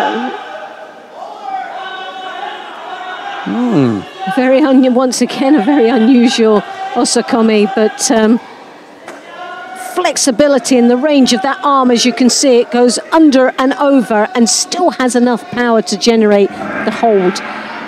Very effective indeed. And back to the drawing board. Well, the Austrian a little bit shocked by that, as we all are really, to a point. Yeah, that wasn't at all what was on the cards. No, definitely not. It was a little bit of a surprise there, but for Emily Burt, it was probably not. Nice piece of work on the ground.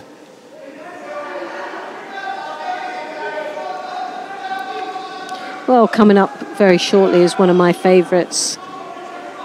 Edwin Gwend of Italy in the white. Tatami 1, second round, women under 63 kilo. In white judo for Italy, Edwin Gwend. In blue judo for Uzbekistan, Mukhayo Ibrahimova.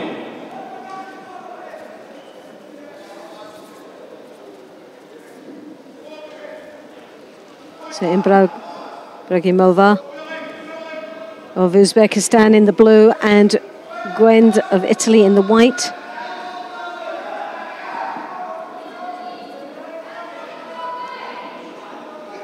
The winner of this match will meet Emily Burt of Canada in the quarterfinals.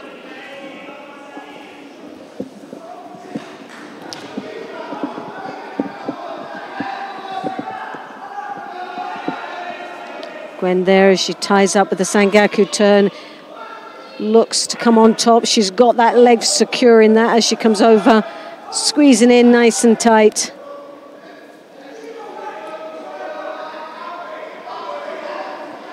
To avoid the bridge, opts to taking the leg furthest away from her.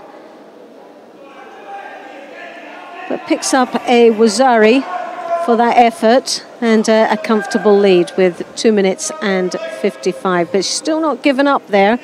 She rotates to the opposite side, once more going back. The Sangaku, the legs are nice and tight, but again, going for the same option there of the Osakomi.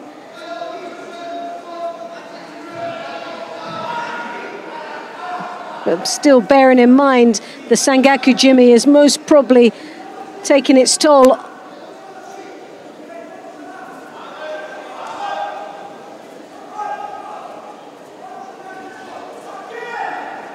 Picked up a second, Wazari. The difficulty for Ibrahimova is that she hasn't been able to break the triangle lock at the top. Gwen may have been losing a bit of power in the legs there. After circulation going, the blood flow through the legs. A few minutes of trapping her. A lot of power exerted during that period. Well, Ibragimova has done well to get out of that, but still finds herself in trouble with two Wazaris against her now. With 1 minute and 51 seconds remaining in this contest, she's got some work to catch up now.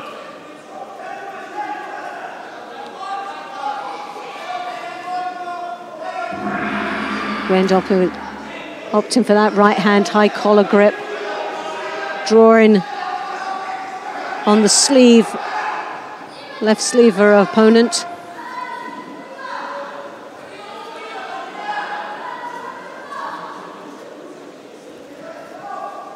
Ibragimova, as you can see, with that left hand on the lapel. Quite a tall athlete, needs to start using that reach, those legs to her advantage. At the moment seems to be all tied up with Gwend with that sleeve, and very little she can do at this moment is effective. As you can see, she tries to come through with that Sianagi. Gwend defending, but I think we'll just pick up a Shido for that. Well, there you have it, the first Shido been awarded to Italy, and rightly so. There's a lot of defending there. Well, under a minute remaining. Ibragimova really has to... Oh, and a lovely Ouchigari. Wazari.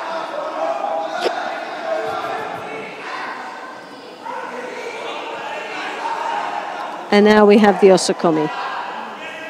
This time she looks to be in a better position there, but full credit Ibragimova, really desperately trying, even though the clock is against her as well as the actual scoreboard itself.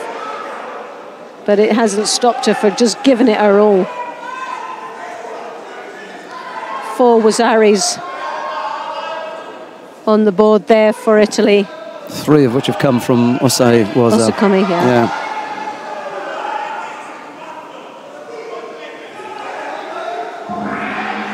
Well, Gwend will probably be delighted to hear that gong.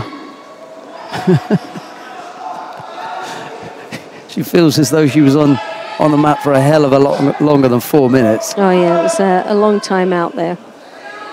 So we have Gwend of Italy that goes through into the quarterfinals, and she'll be up against Emily Burt of Canada a little bit later on.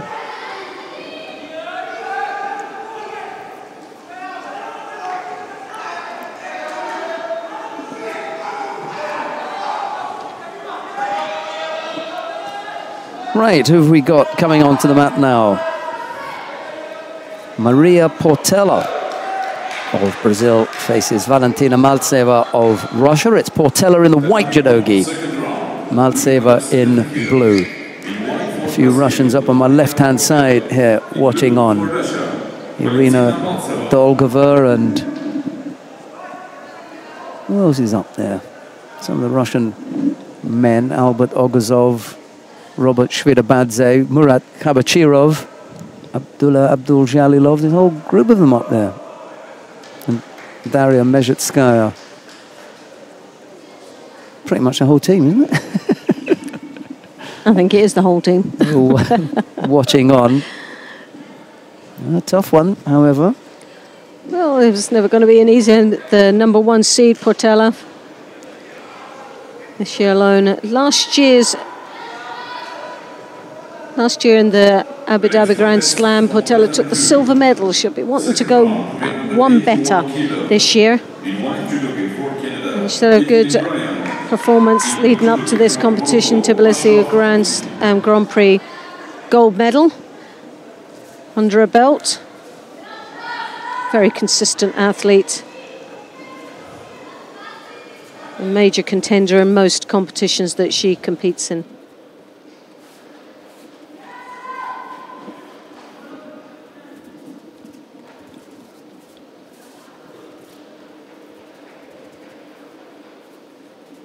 Maltseva of Russia,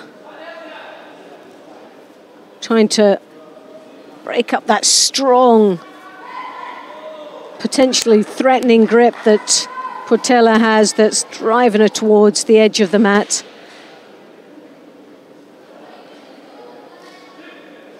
The Russian picks up the second Shido there. Or the first one. There's 2 on the boards.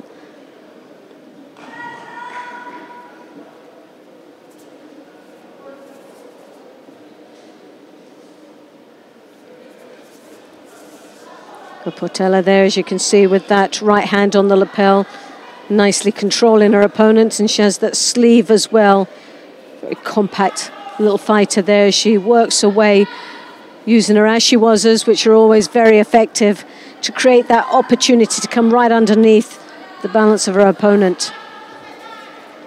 Trying to break her up and put her under the pressure of the edge of the mat. And Russian really backpedaling all the way and finding it very difficult to get into this contest. Second Shido goes to Russia. One more would result in the Hansokimaki. Also, Portela picks up her first Shido. Kuriashibara attempt there. She had that side sweep. Skipping to the one side to try and create that bounce, to give her the opportunity of making those ashiwazas more effective. At the moment, Russian's very solid on her feet. She needs to break that up a bit, but again, she finds her on the edge of the mat, and from there trying to add more pressure to her opponent. Well, I think it's more than likely we're going to be seeing very shortly another Shido, because Maltseva really hasn't managed to get into this contest at all. This has been totally dominated by Portela.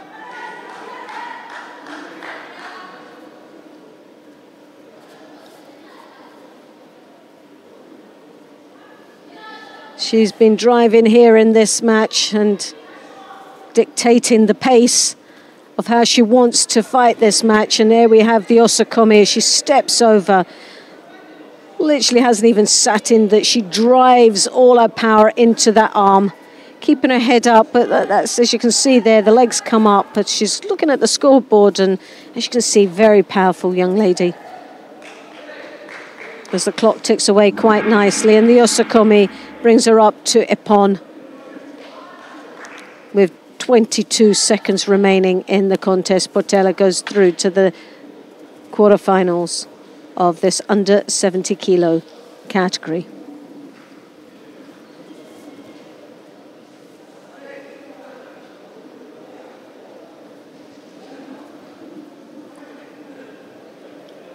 The Dhabi one, second round, women under 70 kilo. In white judogi for the Netherlands, Natasha Oosma. In blue judogi for Germany, William Utgereit.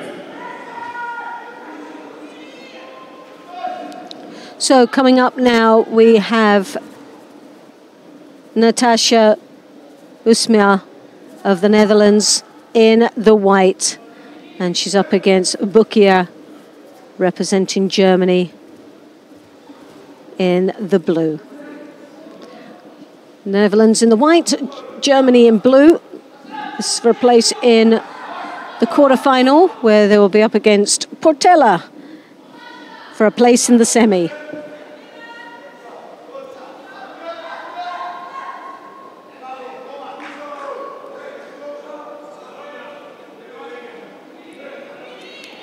Well, this German definitely is a very tall lady. Great advantage there with those long legs to create something very special out here in this contest.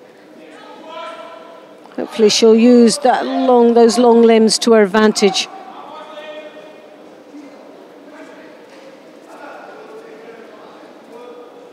Well, the Dutch girl doing extremely well is what she has there tactically. She's keeping the right sleeve of her opponent down to avoid that arm coming over the top. She's obviously done her homework quite considerably to know what the best tactics coming into this contest is.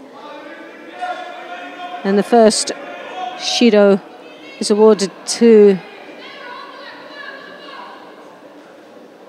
Usama.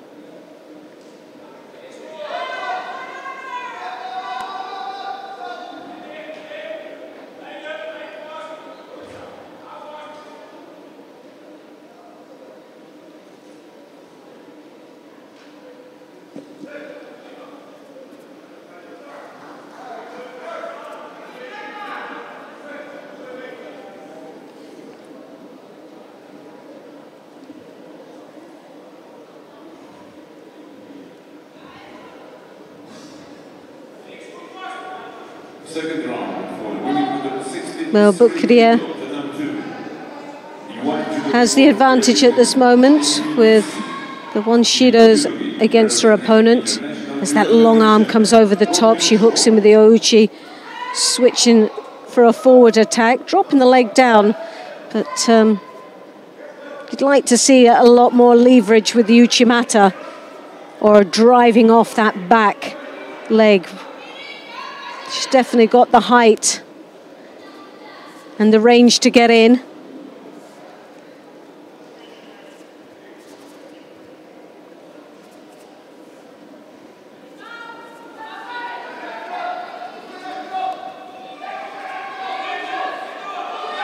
Usma with the drop, Cianagi. German looking to try and rotate her over there in the Niwaza, with 1 minute and 30 seconds remaining in the contest. Only one Shido on the board. Slight disadvantage to the Dutch girl.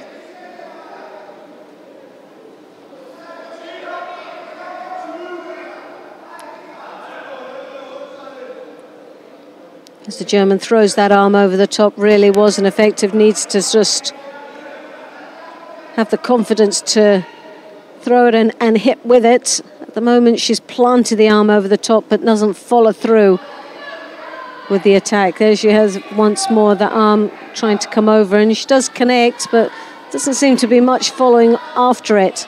The hit comes through, the arm goes down once more, and she lands on her face. There really isn't any leverage. Well, there's the second Shido been awarded for ducking under. Usma really now in some hot water. One more Shido received, and that would be all over and done with the hand Sokumaki. German with the Ouchi, then Harai into Makakomi. A little bit scrappy out there, doesn't seem to have much power generated off a very strong grip as she throws over. Doesn't seem to follow it through powerful enough. Makakomi once more, as you can see, just below the elbow, really wasn't going to get much rotation off of that.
Tatami 1, second round for women under 70 kilo.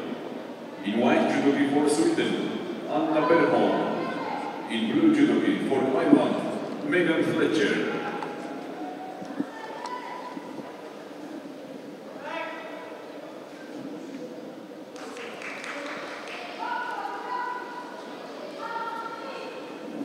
So now we have Megan Fletcher representing Ireland in the blue, and Bernholm Anna representing Sweden in white. Sweden white, Ireland in the blue. In white judogi for Poland, Agata Moskova. In blue judogi for Sweden, Mia Hermansson.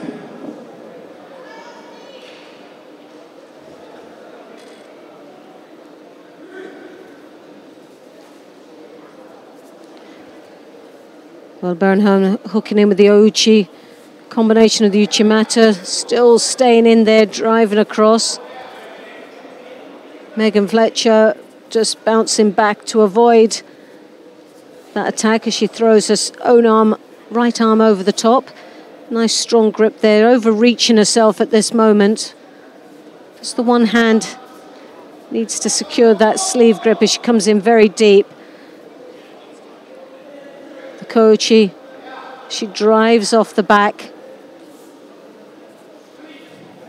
But she left herself a bit open there with the counter, and Bernholm picks up the first Wazari, taking the lead in the first minute of this contest.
Well, Megan throwing that right hand over the top, high collar, trying to draw the hip in as she hooks across and up into the Uchimata.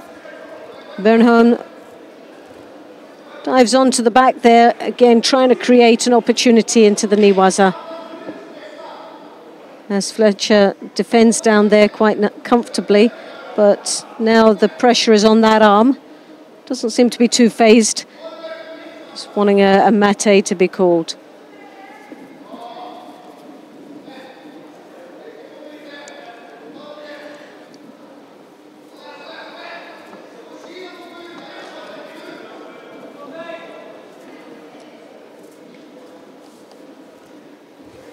Once more, Megan trying to come in the inside over the top. Well, as we know, Fletcher's got some nice Niwaza. Didn't get an opportunity there, but in general, her groundwork's very strong. But at this moment, 1 minute and 20 seconds remaining in the contest, and Bernholm still maintains a comfortable lead there with the Wazari.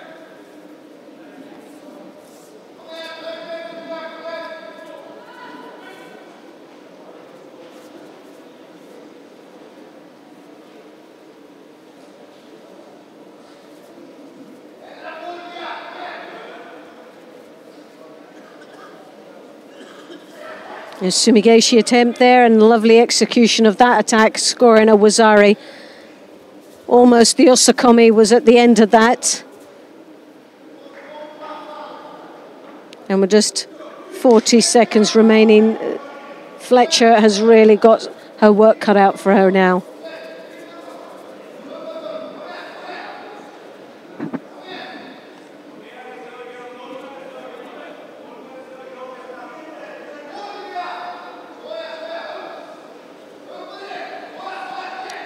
So she drives towards the edge of the mat there, trying to pile the pressure on. Bernholm coming round the back, but leaves herself a bit vulnerable with the Ouchigarin, and another Wazari scored against her. So 3 Wazaris to Bernholm and 11 seconds remaining.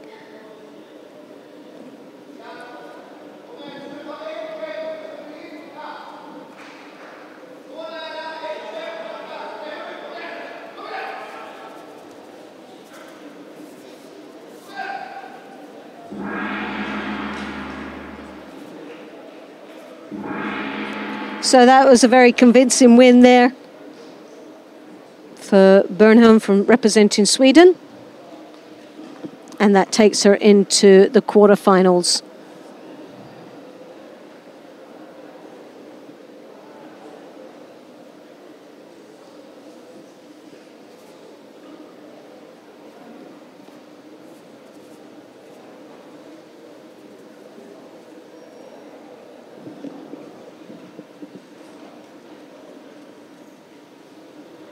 Tatami 1, second round for women under 70 kilo. In white judogi for Uzbekistan, Guruza Matnyazova. In blue judogi for Belgium, Lola Mansour.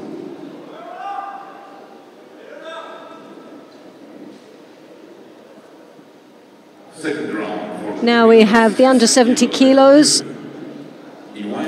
We have representing Uzbekistan in the white, Martina Yazova.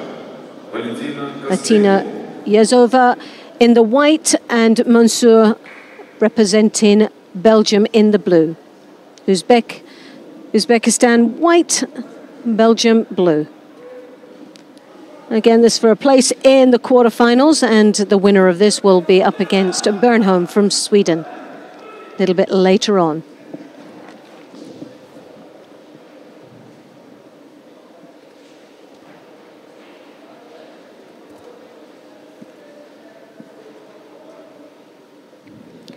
Well, Mansour in there digging deep into the Niwaza, looking for the shimiwaza. Quite sure how effective it was down there, but nevertheless a very positive approach in this contest.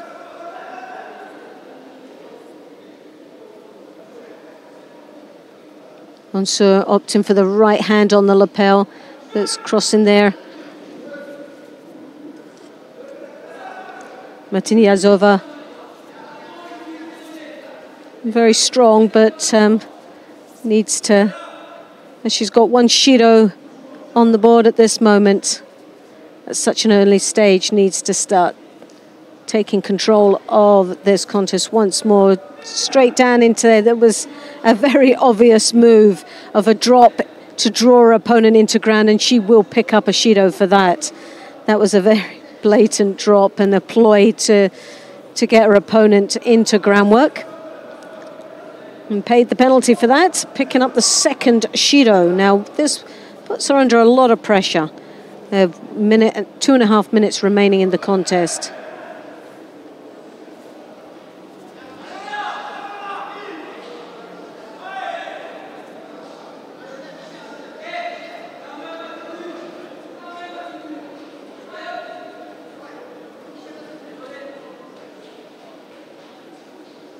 Mansour again takes the right hand, looking for that lapel grip.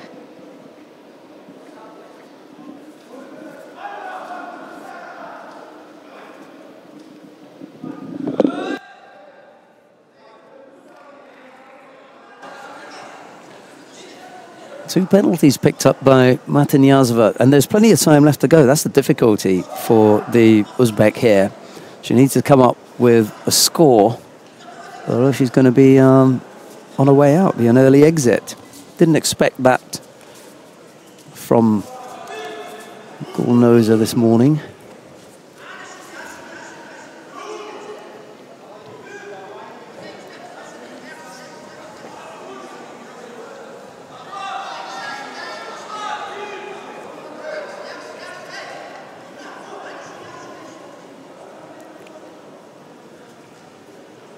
Uzbek coach just being asked to take it easy as far as the coaching is concerned. The penalty picked up by Mansour.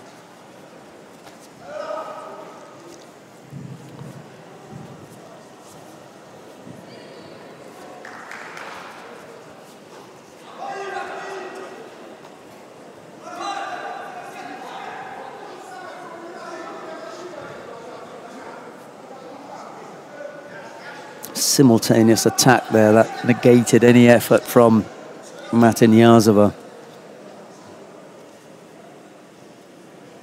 Just as the Uzbek was about to attack, so did Lola Mansour.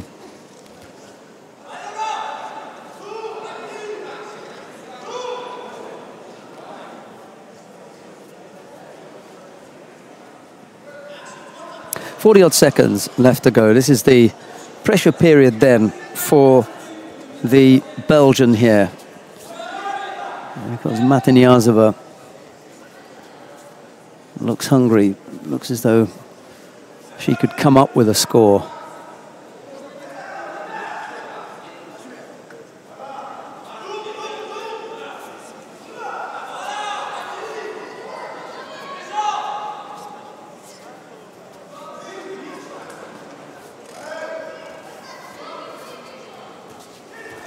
You know, one really big attack from Matinyazova would have put the pressure on Mansour here.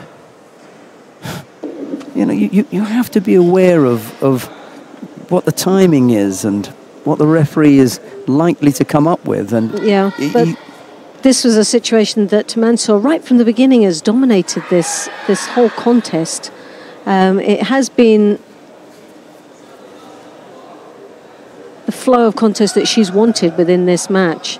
And but there you have it. The third and final Shido. With 15 seconds remaining, the pressure was always on because she picked up those Shidos very early on in that match. When giving those penalties, referees also got to make sure that he's not going to be questioned by the player or the coach. Be absolutely solid in that final Shido. Bow, go, and just send. You know, you've only got 3 signals to give, haven't you? Shido, bow, and then please leave the tatami. It's not like, well, I'm really sorry, but if you really complain, I might change my mind. No, it's not going to happen. It's done. Right, who have we got now? In an ideal world, huh? Yeah. It's round 3 of the under 73 kilo category. Rustam Orozhov of Azerbaijan faces Nicholas Del Popolo, to give him his full title. Nick Del Popolo, the United States of America. It's Orozhov in the white judogi, Del Popolo in blue. Lunch is being served somewhere in the venue. So I think Loretta might take a quick lunch and then be back for the quarterfinals and semi-finals. That means that the rest of you have got me for company, I'm afraid, in the meantime, until we get Loretta back. So,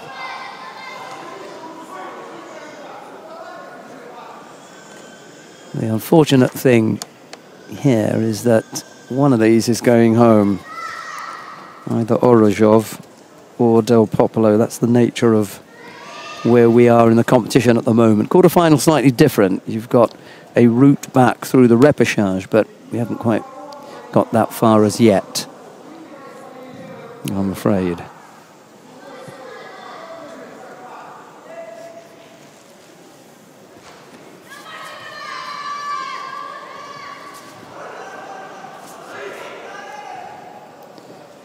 Uchimata then, a little bit like Haramaki Komi, got hold of Del Popolo there.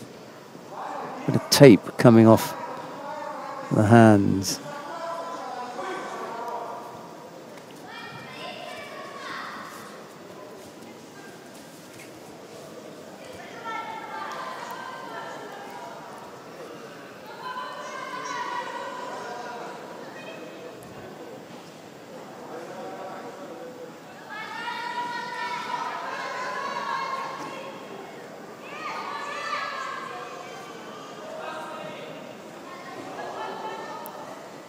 He just had Orozhov rocking there with that little ashiwaza.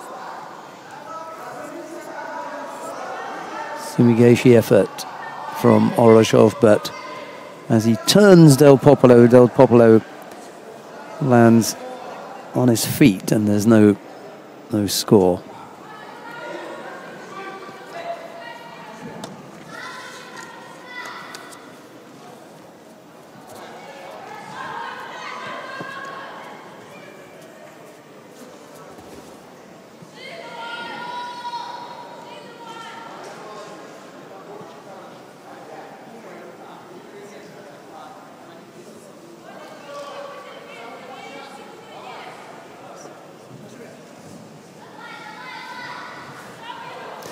Again, he's missed with that Makikomi, unless he's going to wrap the arm up really tightly, and that's Del Popolo's left arm.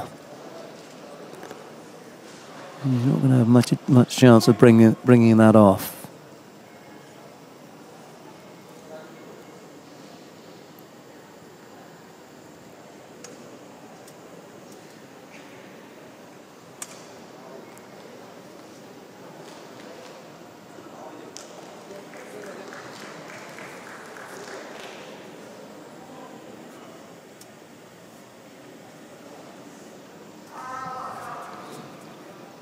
Nice grip on the collar, but broken up by Del Popolo.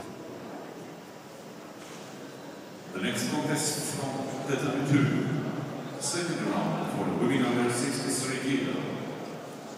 In white judo for Great Britain, under 23 European champion Lucy Renshaw. In blue judo for Germany, Nadia Basinski.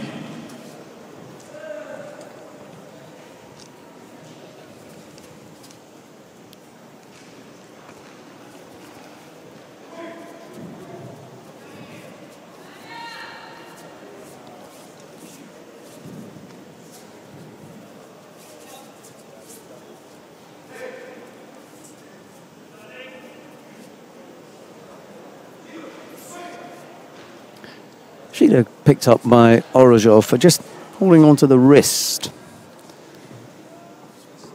I suppose he could hold onto the wrist and come up with some kind of action or technique and he'd score, but just to hold on to it, well, no, that is not allowed, and he picked up a penalty.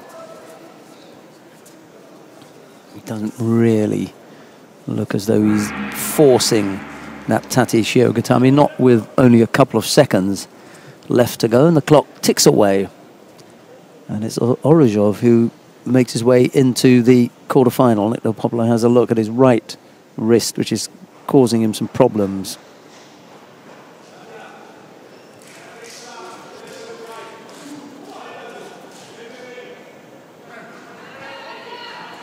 So Del Popolo into the quarterfinal. He'll first of the quarterfinals, where he will meet the winner of the upcoming contest.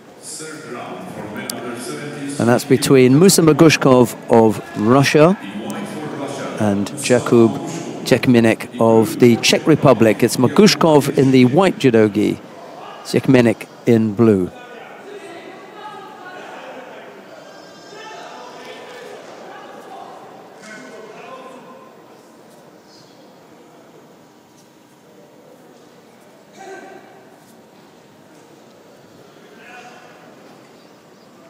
Can't remember the last time that I saw Magushkov.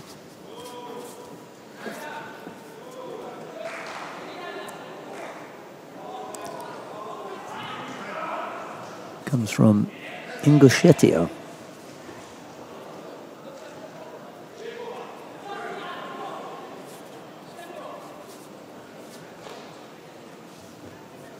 But spent a great deal of time up in Tumen. Almost came up with the Sutemi Waza there. Family man, Magushkov.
We lost a little bit of tempo in the contest. The pace has slowed as Magushkov looks to come up with a winning technique.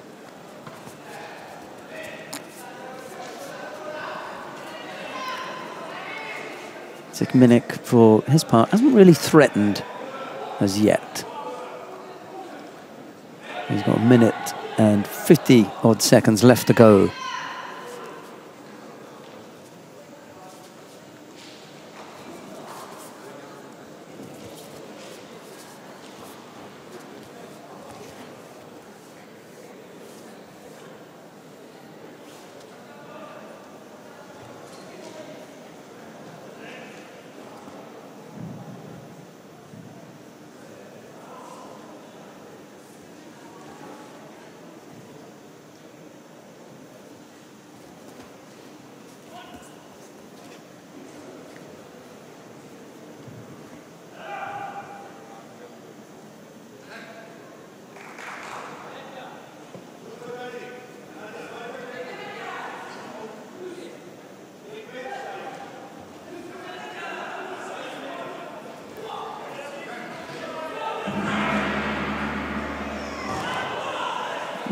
Been lucky to come up with Wazari there.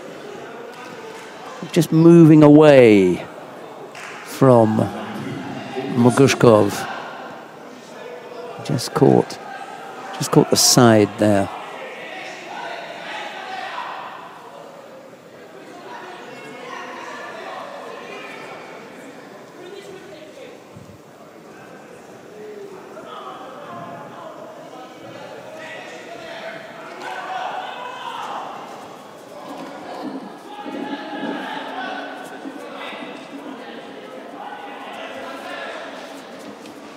Well, we may see a change in tactics now because Cekmenik has got to go for it from here.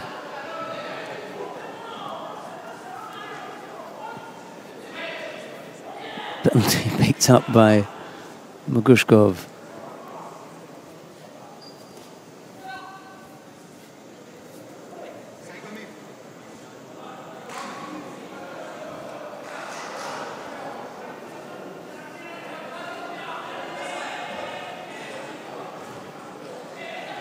Quick look at the clock. Mogushkov won't worry now.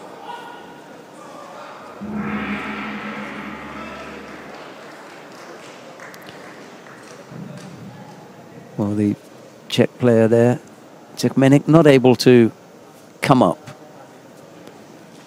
with something strong enough to take it from Mogushkov. It's the Russian who goes through to the next round. So Mogushkov will face Rustam Orozhov in the first quarterfinal in the under 73 kilo category. Coming up next, Toa Butbul, representing the International Judo Federation. He's up now against Yerasil Sakanuli of Kazakhstan. It's Butbul in the white judogi, Sakanuli in blue.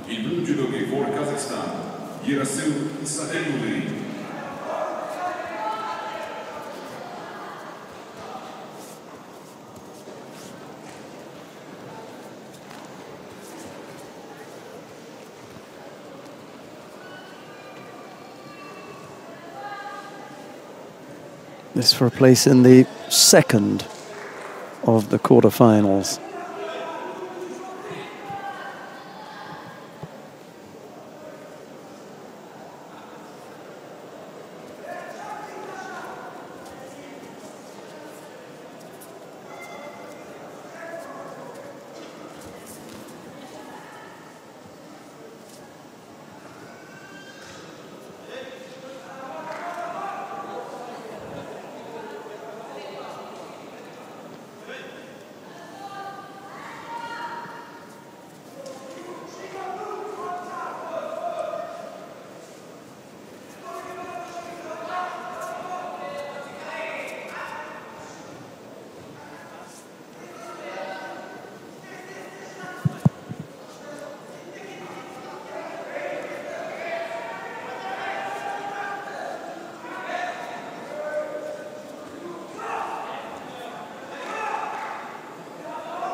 Well, Sakanuli came up with a nice little Yoko Sutemi waza there. It wasn't the quickest of efforts, but it was good enough to come up with a score, which they've now cancelled.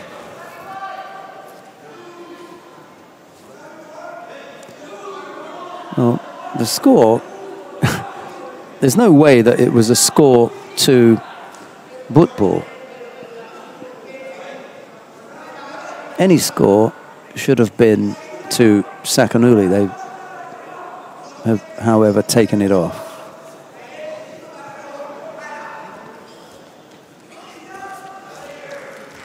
And now they put it back on.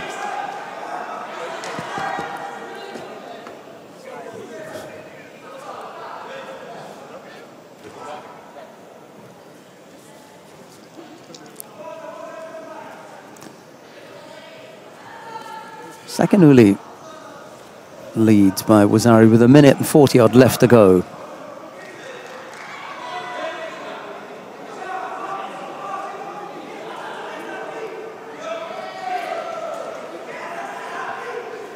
Football picks up a Shido for a foot sweep without contact with the hands.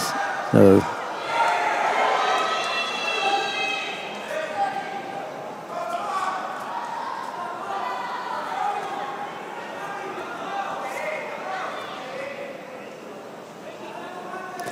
right, the referee in the middle has decided that he needs a look at the video replay. They'll see about that one. My first thought was it doesn't look good for Sakanuli.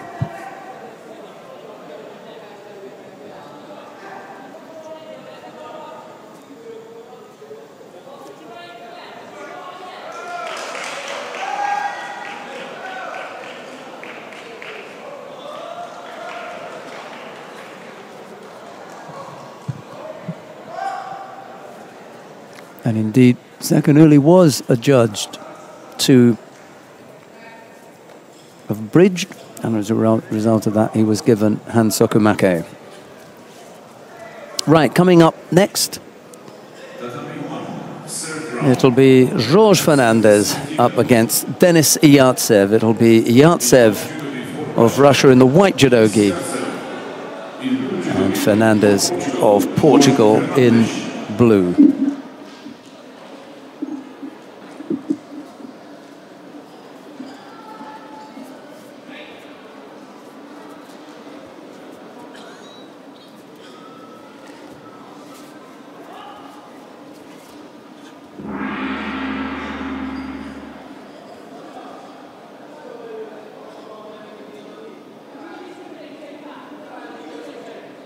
The number 2 open score.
There's another big ippon, and when the ippons are big, Yartsev is involved. And I think this could be another one.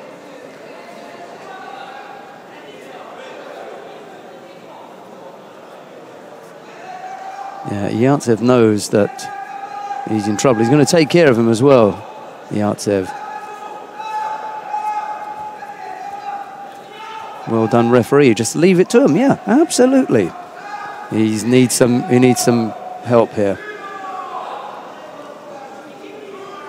Fernandez, he's seriously groggy. First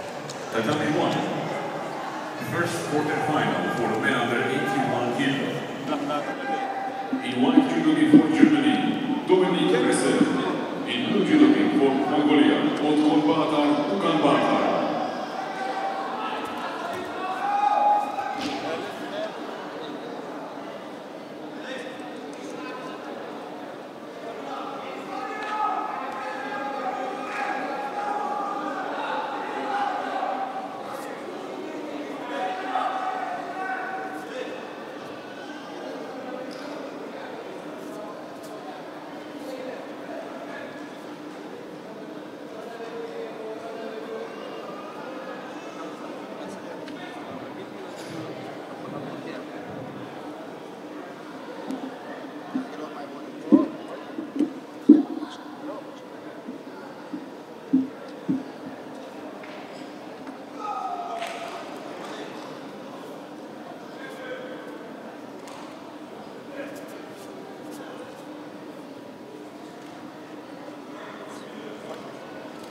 Number 2, second round for the women under 70 kilo.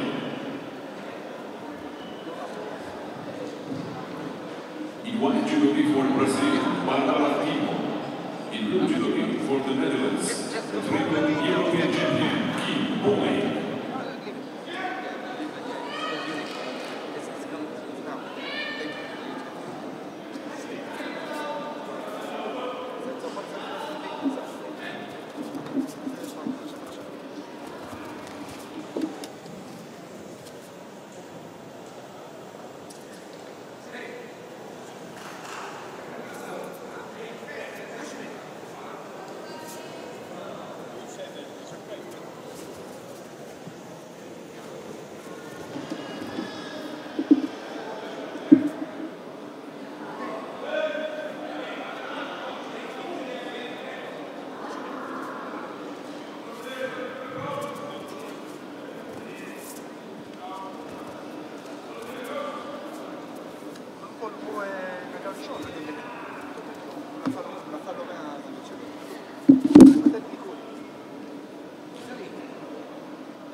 Busy little time at the moment as we come towards the business end of the day, they like to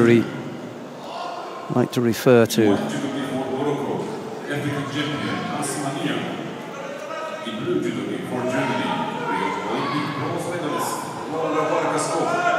The score between Ressel and Otgenbatar, but we've got 2 penalties against the German. I think he was penalised in a previous contest as well. And yet he managed to come out on top. See how he gets on this time.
Hasn't got the speed now to catch Wrestle.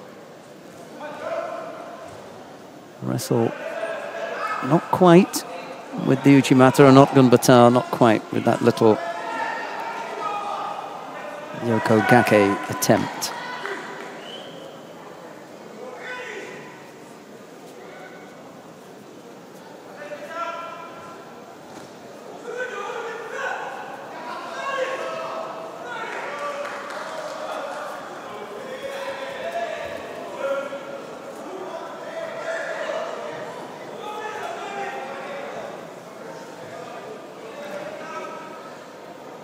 Minute of golden score we've had.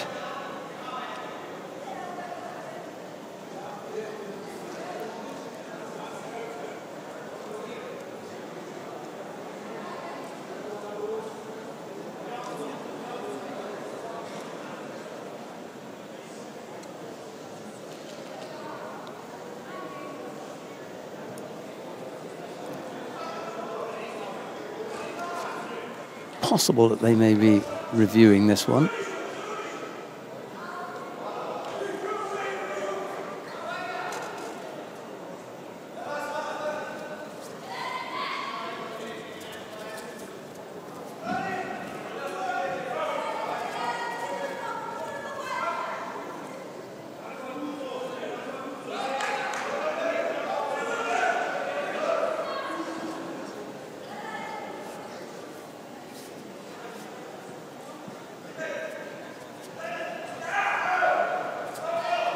Left-sided Ojigari effort from Wrestle, and then he comes back with the Uchimata, but doesn't trouble Gunbata. Gunbata has a stab at Seoinage, and then Tsutemi was, but neither of those are effective.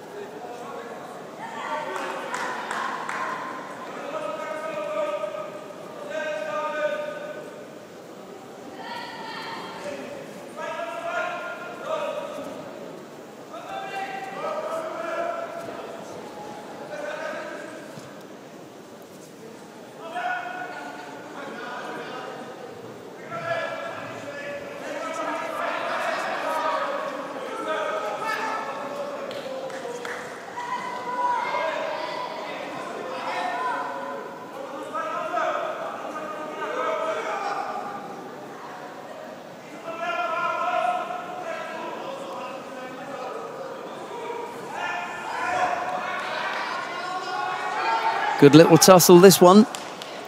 2 minutes into golden score.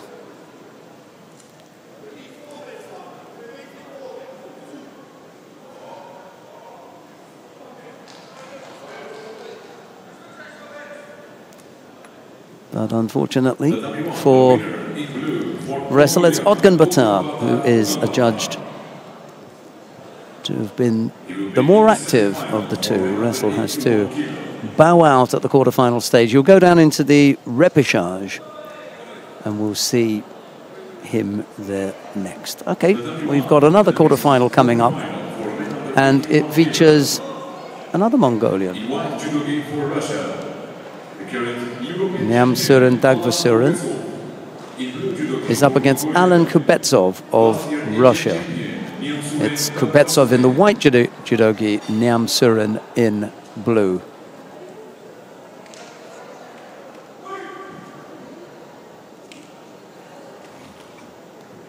No coach for the Mongolian team. Saw one earlier on.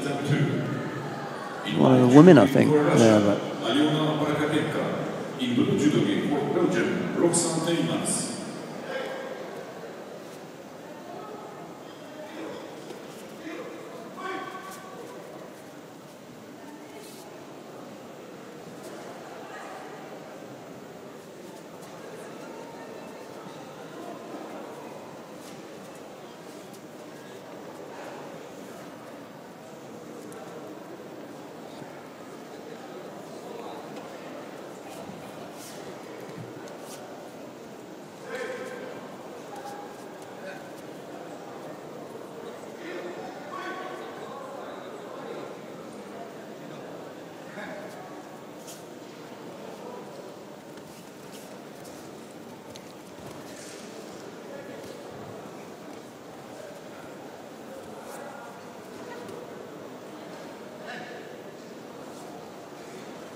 right, who we got here? How's it going? A couple of minutes left to go. 2 penalties picked up by Nyamsuren, just the one by Kubetsov. Kubetsov's teammate in the under 73 kilo category, Denis Iyartsev, is going great guns. He's had 2 absolutely spanking throws today. That have he's just given the little feint and gone around the back and taken both his opponents down for thumping ippons.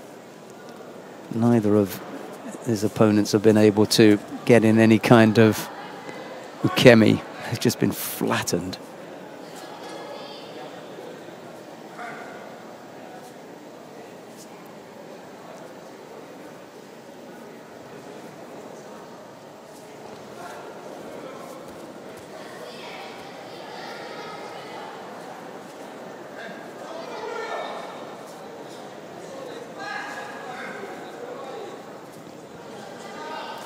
Nice little bit of interplay there. Neither fighter able to come up with a score, however. 2 penalties still against Nyamsuren. Got to be careful. Now, quarter-final lineup in the under 73 kilo category. I'm going to give you very quickly now. Rustam Arozhov of Azerbaijan will face Musa Magushkov of Russia. It'll be Toar Butbul to face Denis Iyartsev. And we've still got the 2 pools of the under 73 kilo category on mat 2 to get through.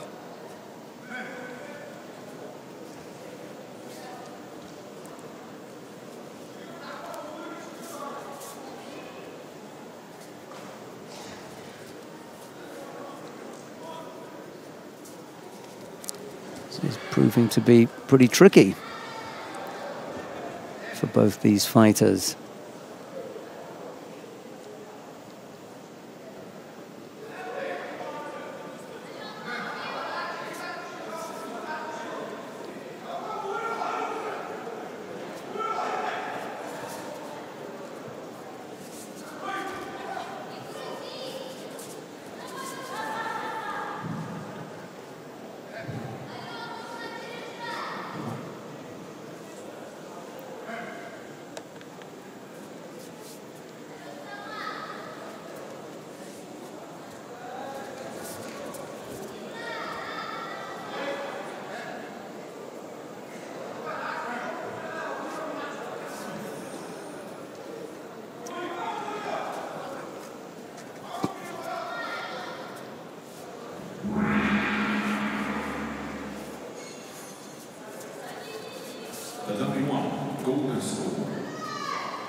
Right, golden score it is.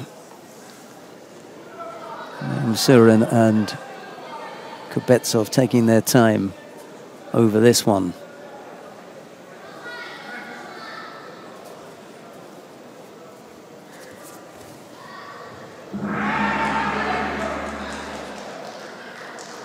Well, eventually Niam Surin coming up with a score. Yeah, it wasn't the most attractive of finishes, however. Someone had to go, and unfortunately for Kubetsov, he was on the receiving end.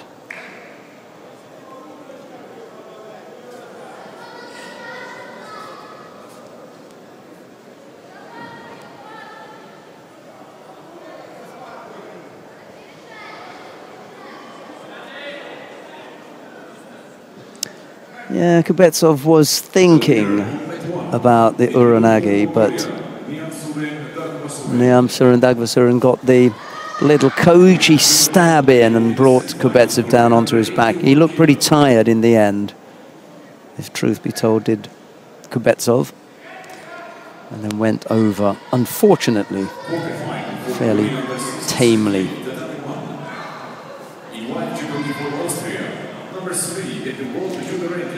Right. First of the quarterfinals in the under 63 kilo category. Catherine Unterwürzacher of Austria faces Watanabe Kiyomi of the Philippines.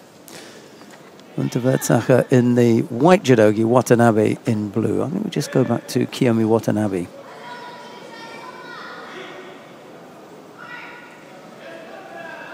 Yeah, we'll stick with that.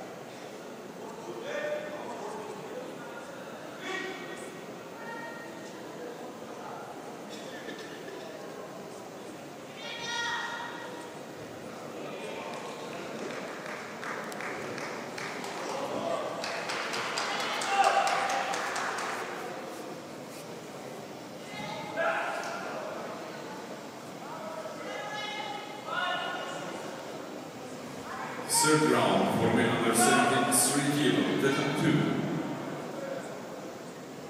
2. In white judogi for Mongolia, world bronze medalist, Ganbatar Otbaya. In blue judogi for Morocco, Ahmed El Meziati.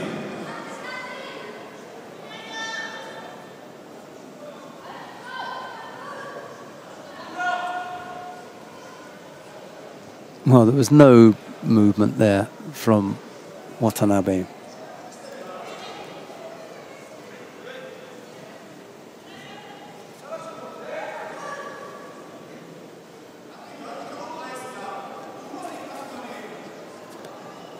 Yeah.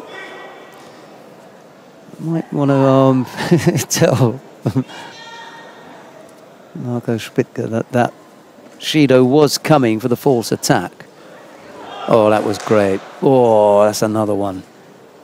I'm going to point this out to my colleague who's been watching, and we've seen a few of these today. Now, they were from Denis Iyartsev earlier on, but Catherine Unterwürzacher has obviously been watching Denis Iyartsev, and she thought, hey, I'm going to have a go at that one myself.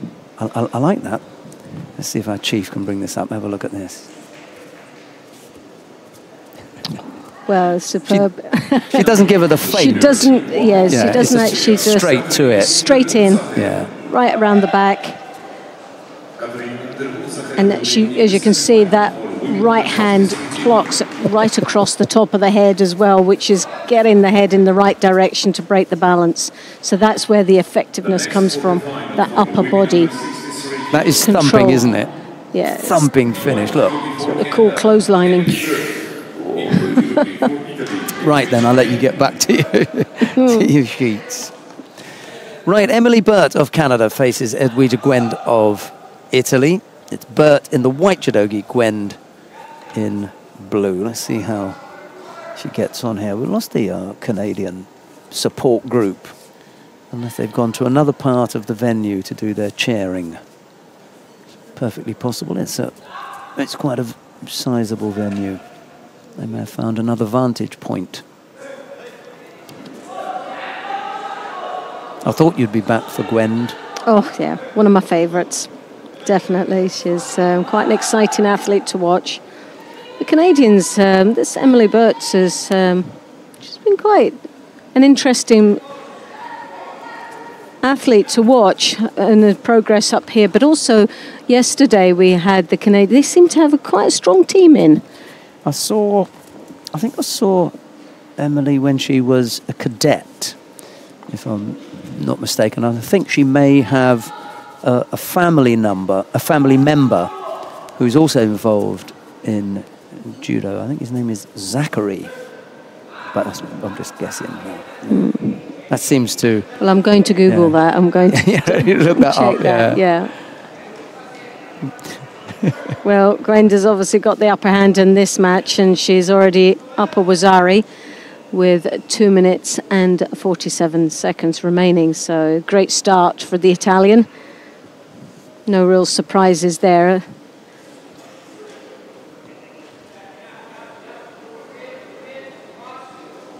She's controlling the right sleeve of her opponent and frustrating the life out of her there, as you can see. Wrapping her up there into the niwaza, trying to rotate her over the top. Surprised that she wasn't able to drive more on there. She had that arm cut under her opponent, so she was in a really good position just to flip her over at the end, but you're right. Certainly didn't get as much power off that. The Olympic champion in under 66 kilo, Fabio Basile, and in blue judogi for Hong Kong, Lee Bo-Wee. Well, Emily now starts to try and put some pressure in the niwaza. She hooks behind the back of the arm there for that sangaku turn, but as you can see, Gwen holding on to that leg very tightly there. Good defence. Who was it that Emily Burt caught earlier on with the niwaza? Do you remember? Quite surprised. Magdalena Kosakova. Exactly, yes. That was a real surprise, wasn't it? Just needs to get that foot out, but it's quite deep. And in addition to trapping with her own leg, she's got the arm up there as well. That's always makes it that little bit more difficult. Right. Right, they're all going to have to be careful now with Emily Burt. Definitely, yeah. She's quite clever down there in the niwaza, and she's caught a couple by surprise. And I don't think Gwen looked that comfortable down there in the niwaza. I think she started to panic a little bit. Yeah. Well, whenever you've got to trap the leg of your opponent, you know you've got some work to do. Uchimata, she tries to come over the back there, very strong. Tell you who in the Canadian team was, or maybe still is, good in niwaza, a weight category up. This is 63, so we're talking about 70. Kalita Zupancic. Yeah, she'd been in Japan training for a year, I think, and had come back with some pretty good niwaza skills.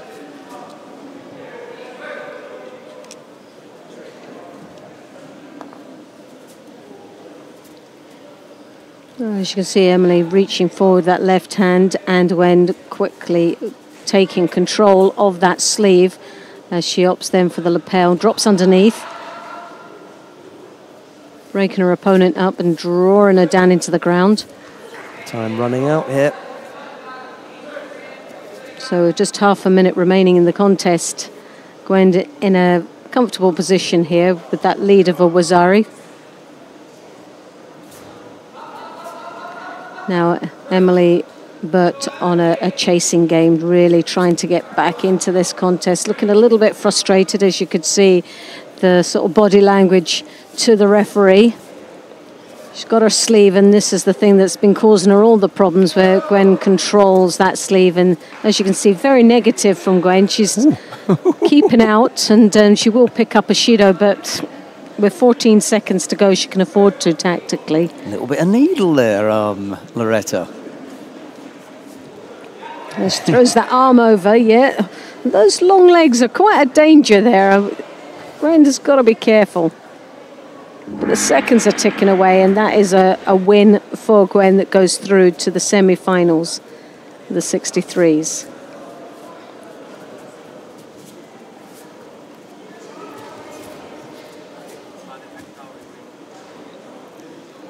Yeah, but it showed a degree of frustration there towards the end of that contest.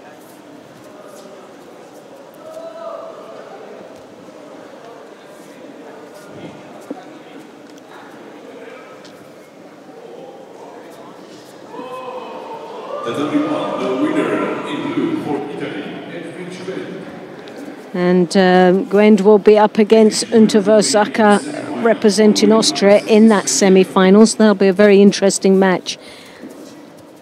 So do stay with us for a little bit more excitement from this Italian.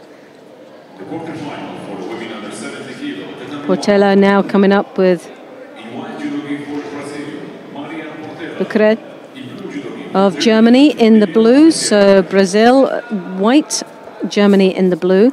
You see, no, first time these have competed against each other, no head-to-head. 95 out of 158 wins for Portela and 13 out of 34. So statistically, Portela has had a lot of matches throughout her career, and quite a positive balance there.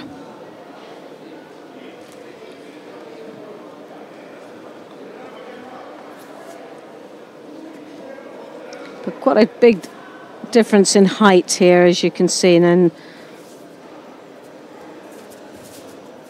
Bucret in her earlier rounds was a little bit disappointed that she didn't actually use the height that she has to her advantage, and displaying some of the techniques that you would expect with the big Osotogari Uchimatas, and that lovely reach. But there, Portela straight into the attack with the Ouchigari, literally headbutted her into the chest.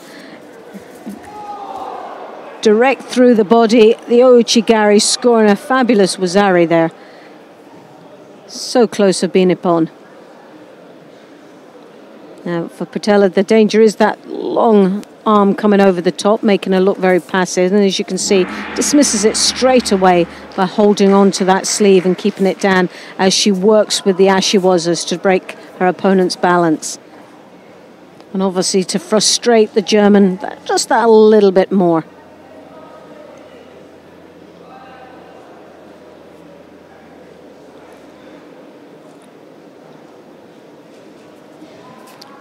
That right hand comes over the top. Portela drops to her knees to get out of any danger that she obviously felt very threatened by that high collar grip. Third round for men under 73 kilo,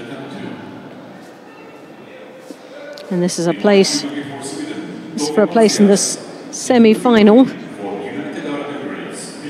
for Pool C and D.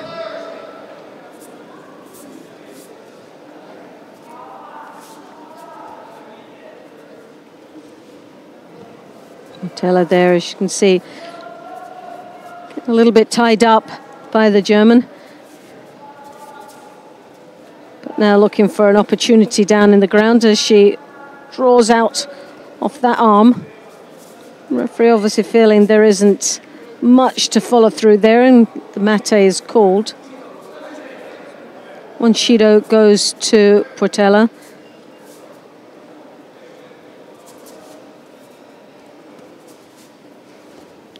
Again, that arm over deep, causing Portela a lot of trouble there. The thing she has to her advantage is she got that Wazari that was scored with the Ouchigari in the opening minutes of the contest, and picks up her second Shidos now with a minute and a half remaining. She really cannot afford to get another one, and it's a long time to work without making any mistakes, so she now has to take full control of this contest without looking negative at all. Now here we have the German working away there, as you can see, getting those long legs out. It's not going to be an easy task, but there you have it. And Portello now in a lot of trouble. A nice bit of niwaza there from the German, who looks very comfortable indeed as she holds the Brazilian down for a pawn.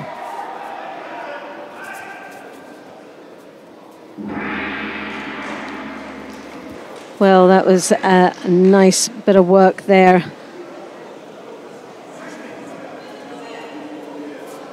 That's a super win. That was a unexpected win, really. I'm quite surprised there because I thought Portello started off extremely well.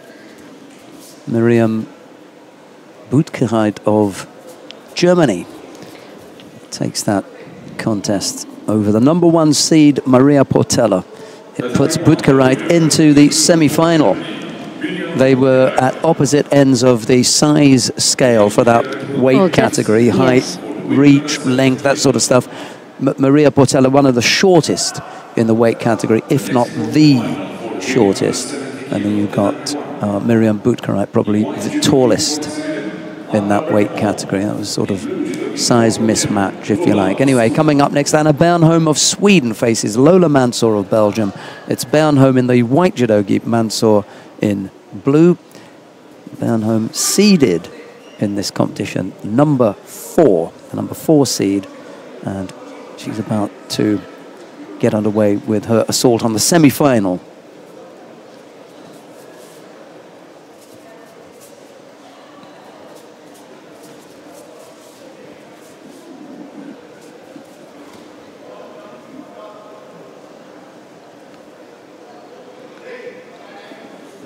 Well, Bernholm has been one of these impressive fighters. She fought against a very convincing win against Megan Fletcher earlier on in the previous round, and favours the Uchimata. Slight height advantage here against her opponent, Mansour. Swiftly takes her opponent in Sumiyoshi down into the Niwaza. Scoring a Wazari, so very comfortable start for Bernholm as she works away in the groundwork.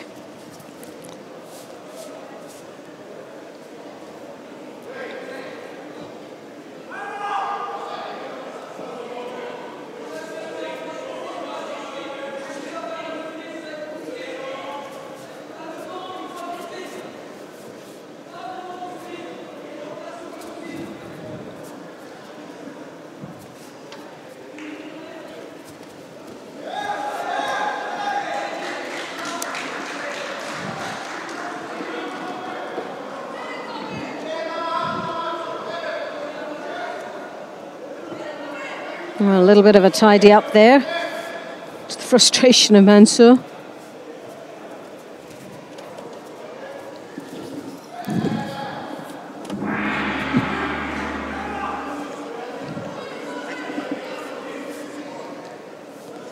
So Mansour advances onto her opponent, trying to get through the defences. Bernholm, as you can see, looking to get that high collar grip. Opts for the sleeves at this particular moment. As we know, she's got the Uchimata, so she likes getting the higher grip.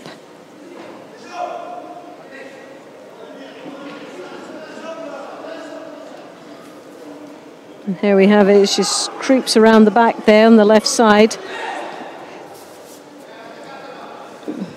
Now hooking in with the leg, the Ouchi combination with the Uchimata. Which is very effective for Bernholm. Mansour comes in with the drop, Cianagi. It's a poor one though, isn't it? It really doesn't get anywhere near her.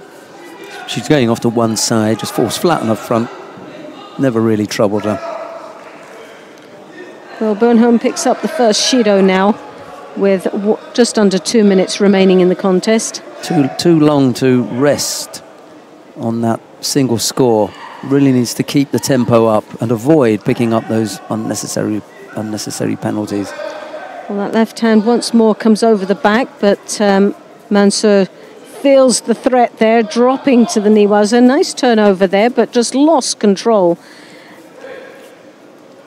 A lot of effort with very little, and again does it once more, exactly the same thing. Well, there's a certain thing of reserving energy, and doing things that's not going to give you a result at the end is most promptly a pointless exercise.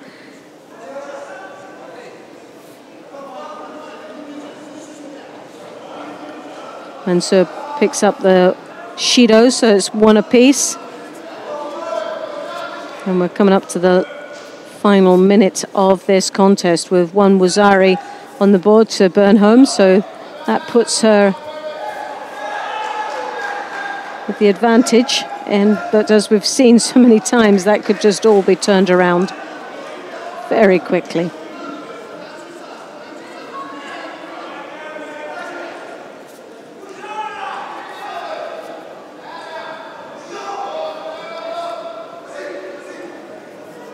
Well, there's a bit of a battle of grips there. The left hand high collar grip of Bernholm is causing Monsieur some real problems, and it's a Judo, another Judo apiece. One more for either one of them would be a hand sokumaki, and we're into the last half a minute of this contest. Well, Bernholm is clever enough. She's been around long enough now to know exactly what the score is. There you go. There's it's the best option. Just put in an attack. That's it. And second one in. That's it now. 20 seconds remaining, and she'll work a little bit of magic down in the Niwaza as the clock ticks away.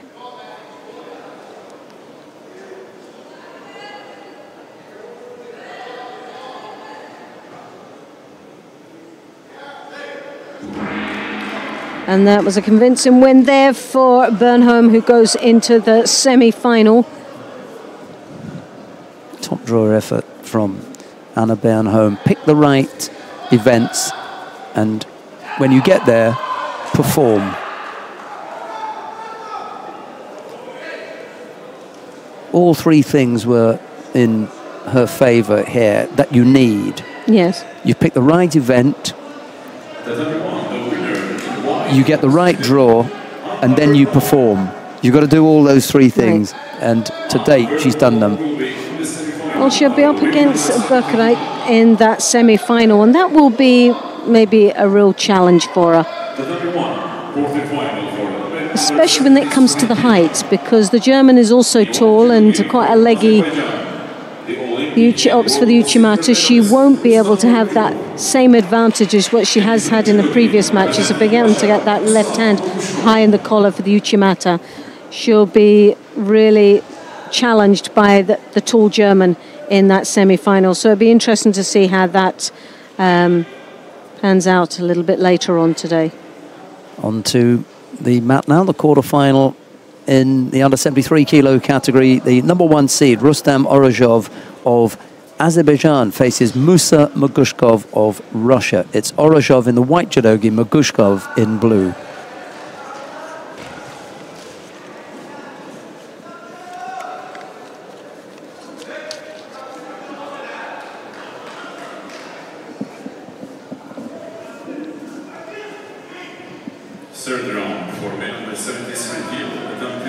Well, he looks a bit of a happy chappy out there with a big smile on his face. Magushkov.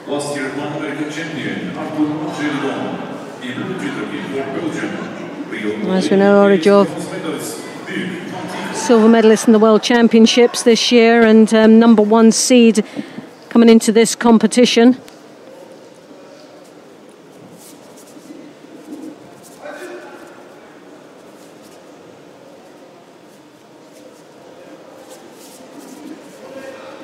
Cross grip there as it comes round the back.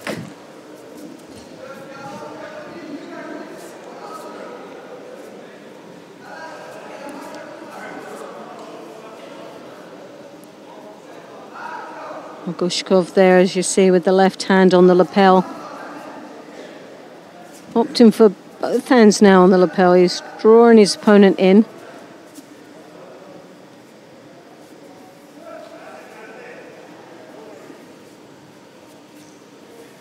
Orozhov, the left hand high on that collar, trying to set up, as you can see, the hips starting to come through, but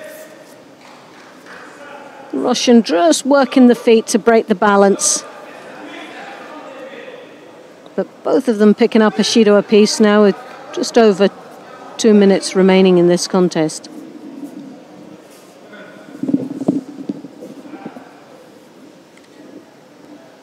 Mogushkov there once more, cross grips, comes round the back. Now opts for, well, it looked like he was threatened there with the counter, and Orazhov trying to work down through into the Niwaza.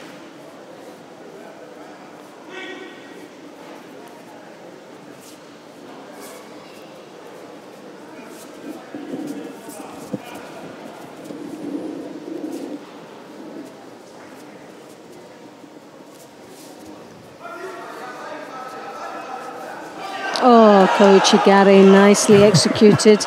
Looked as if he more or less picked him back up off the ground there.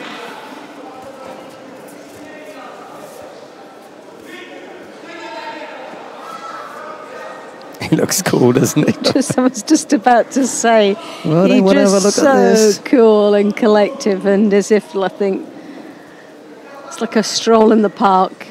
A bit of an uchikomi session out here. The referee said he wanted to have a look, and the Azeri coach is saying, what do you want to have a look at? Because it can only be one thing, you know, was it Wazari or Ippon? Yeah. He definitely doesn't want to come up with a different decision. Wazari is good for the coach, and so it is. They've left it on Wazari.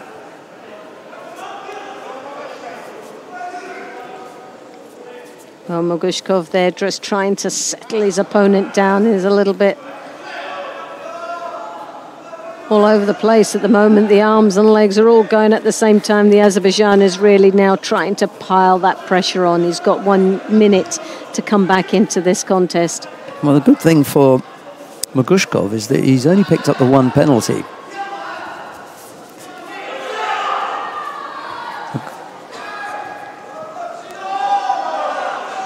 Well, that's he'll take take the penalty. Take the penalty. There. Yeah. The problem is that he's now got 45 seconds. 45 seconds. It's a long time. Yeah. A long time when you're under a bit of pressure, and there you could see. Well, the referee is now telling the coach to on he goes. But they should send him now. Well, he picks up the penalty for the false attack, which it was. He just bailed out of the pressure that was put on by Orazhov. And now what they've got to look at is, what is Orazhov's intention here? With throws and efforts and everything. Once more. Yeah. And yeah, you're right. The Azerbaijan Orazhov is now looking to get that third and final. He's trying to steal it rather than... Well, it's a real battle going on, and Orazhov is making his opponent look quite passive now out there, and Mogushkov really has to start putting the work in. He's got very clever feet that work so well for him, and it stumbles his opponent, but oh my goodness me, this is looking, oh no! But there's no attack there. This is the thing. You don't get drawn into this. Yeah, look, he's already gone. The coach is already gone. he went on his own. Well, seconds to go. Yeah. It's right. There was no attack there. It was a pull around. It was with Loretta just to make him look calm, make him look busy, and make Mogushkov look passive. If he tried to throw him, then they may have given it to Orazhov. But it was just all upper body. It was just about grappling and drawing his opponent down and making him look passive. He takes it well, Orazhov, in the end, and he bows. Everything. He does everything right, does Orazhov. That was a testy little one for the referee in the middle, Loretta. And the number 1 seed out. Yeah. But obviously it will be in the repechage. But obviously he'll be desperately disappointed with that. Right, here comes another Russian, this time the exceptionally dangerous Denis Yartsev. Toha Butbul, representing the International Judo Federation in the white judogi, faces Denis Yartsev of Russia. It's Butbul in the white judogi, Yartsev in blue. Well, Yartsev knows, well, we know how judo athletes out here are actually throwing their partner, but Yartsev knows how to bury them. And I think that's what we've really been witness to here today, is that how to bury your opponent. Well, I know the Israeli coaches have been watching Yartsev this morning. Yeah, I'm quite sure everybody's been replaying that and watching it over and over again. It's been quite an experience to watch. Yartsev there breaking up football.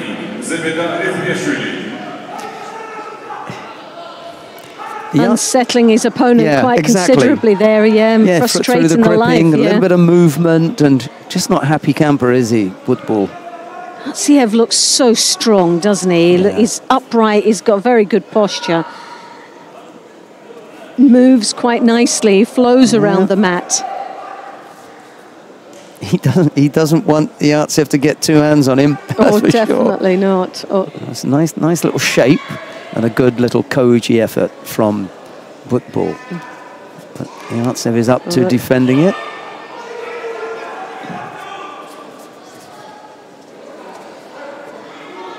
Well, Butbul's up for the battle here, and he's piled on the pressure that Yartsev has now picked up the first Judo for himself. I'd have left it one apiece. I'd have left it one more cycle. I think there are two things that we look at. Passivity. Oh, that's a good effort. Could almost come off the other side there. Oh, goodness, yes. Passivity and non-combativity. Non-combativity is, making no attack. Yes. And then passivity is just staying there doing nothing. And I think you could argue that he was non-combative. He hadn't attacked. Okay, we'll give him that one. He wasn't passive because he was moving. Yes. Moving nice little few foot taps and everything, but no attack. Okay, that penalty was for non-combativity. Oh, good turn. Oh, nice turn over there. Has he secured the hold on it? Or is it the leg caught up? It's very difficult to see from this angle. Right. Nice little bit of knee wasser there, and Yartsev has got to watch himself. Left himself a little bit open down there in the ground. The danger for Butbul is that he'll just forget how dangerous a thrower. See, look, it's a battle. In a second, he just switches on, doesn't he? Yeah. And all of a sudden, Butbul's defending left, right, and centre. Yartsev is just hands and legs all at the same time, and Butbul is just all over the place. He doesn't know which way to rock, backwards or forwards or to the side. He's just defending. Ooh, look out, look out. You could just... nice effort. Oh, nice lift. Yeah. But we've just got to be careful, when he begins to turn his body a little bit and open up for Yartsev to come around the back. Well, that's the thing. He's got that sort and he's coming through, but he overturns, and when he turns, he's then bringing himself to the side. Yeah, exactly. Which means then he comes right round the back, and we've seen it so many times. Hey.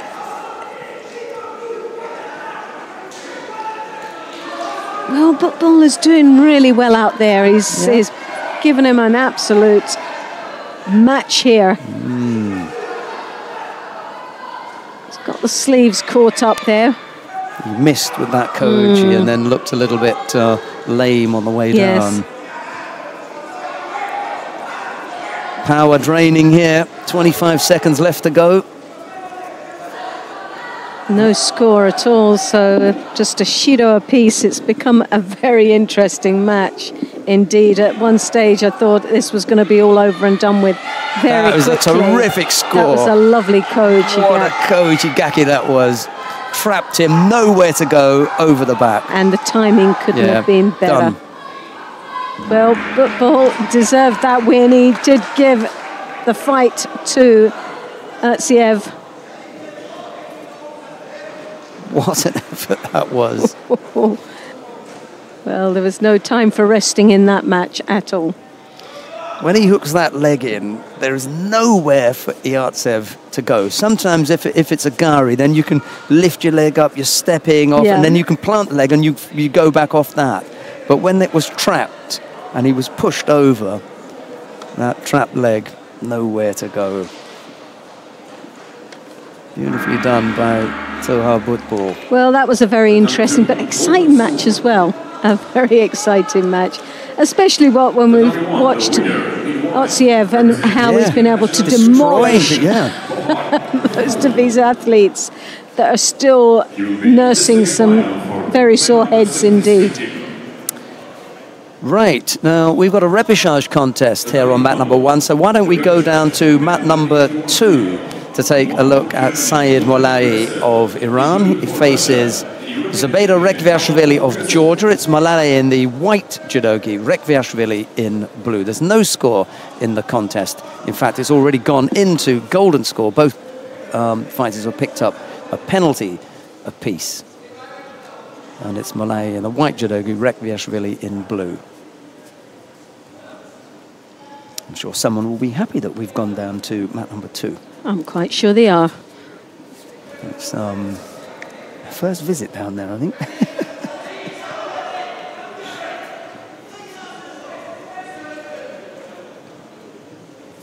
We've got another quarter-final after this as well. Frank De Witt and Etienne Briand. Well, a drop under there from Rekviashvili. Just got to trap the leg now.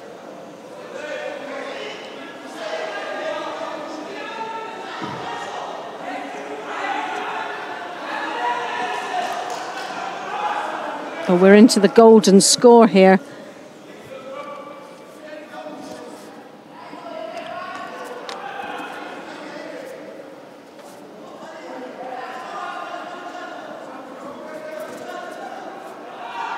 Well, Mollier, as you can see there, has come under his opponent. He's opted to take the sleeves grip.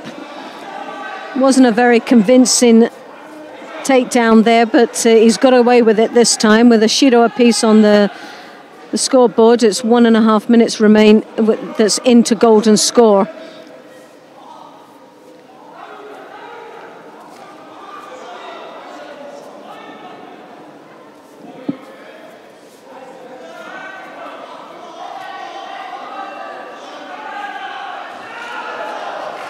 Mollier defending once more.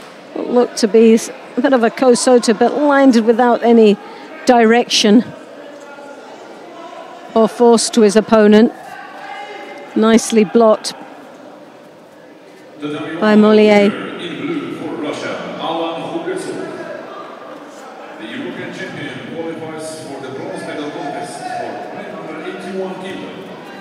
Steps across there.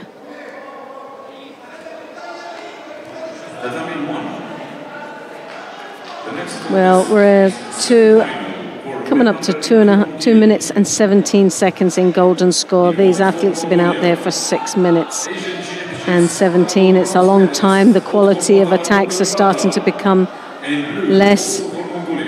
And there you have it, the third and final penalty. Shido goes to the Iranian Mulayev and receives the hand Sokimaki. So Rekviashvili goes through to the semi-final of the 81 kilos from Pool C.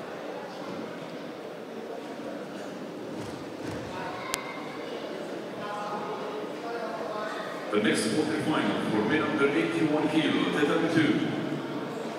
And now we come to the next quarter-final match, and this is against De Witt of the Netherlands, and Bryant representing Canada in the blue. So Netherlands in the white, Canada blue. This is the quarter-final match, and the winner of this one will go into the semi-final, where they'll be up against Rekviashvili of Georgia. a little bit later on.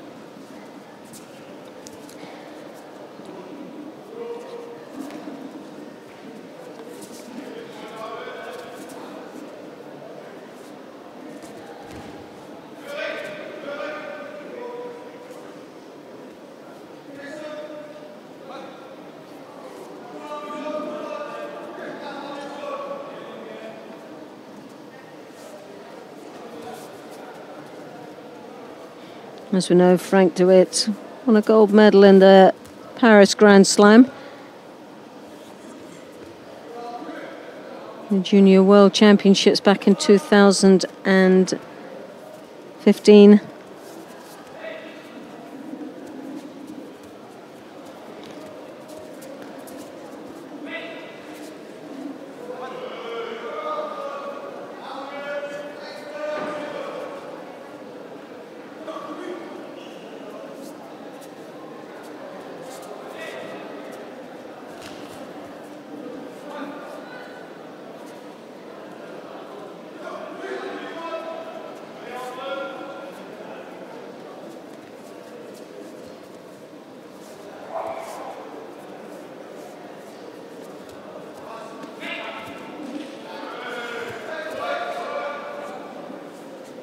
Well, Frank de Witt there is looking very strong and in control of this contest.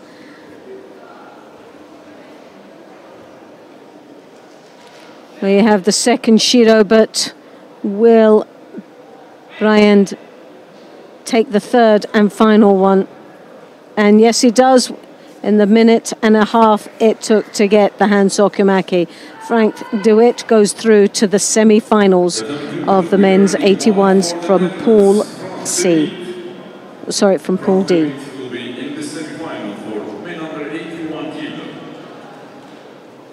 And he'll be up against Rekindishvili of Georgia a little bit later on for that place in the final. The next contest from the quarter-final, women under 63. So now we're on to the women's 63 kilo category. This is the quarterfinals. In blue for Poland, the world bronze medalist On the bottom half of the draw of Pool C, we have Shura representing the IJF. Ozdoba representing Poland. Shore in the white, Ozdoba in the blue.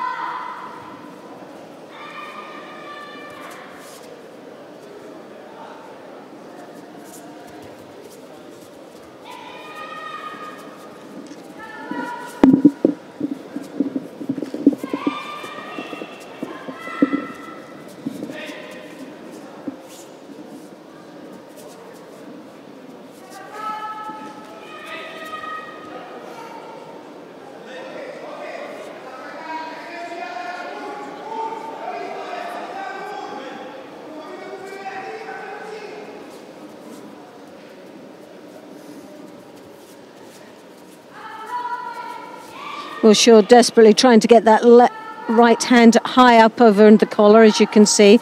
Just managing to get to the shoulder height, but Ozdoba blocking quite nicely as she hooks across for the Oso Tagari. Ochi.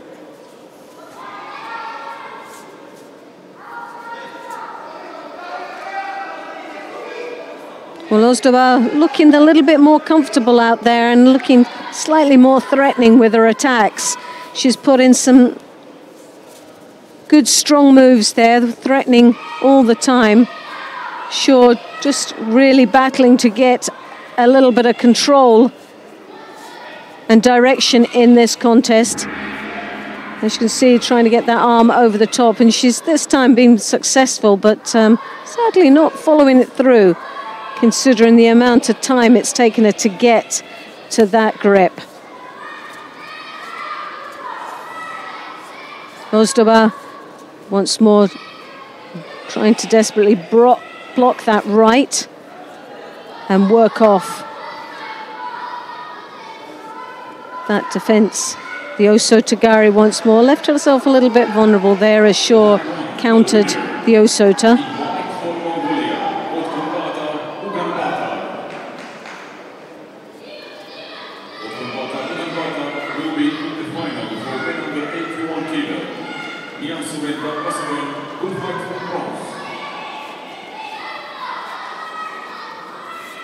The number one, the repechage for women under 63 kilo. In white for Philippines. Well, a minute and a half remaining in this contest. A Shido apiece for both the athletes.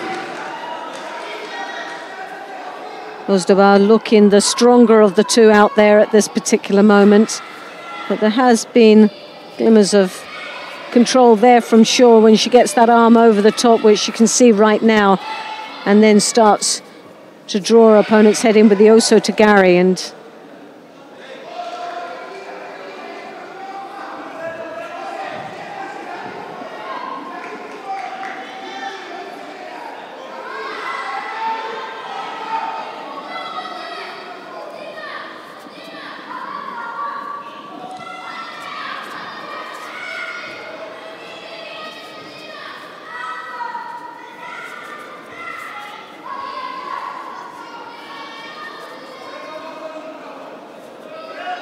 Ozdaba trying to keep that sleeve, that right sleeve controlled. It comes around and Goshiguruma there, lovely attack, following it through, and that's the Wazari, and again the timing just perfect with seconds remaining.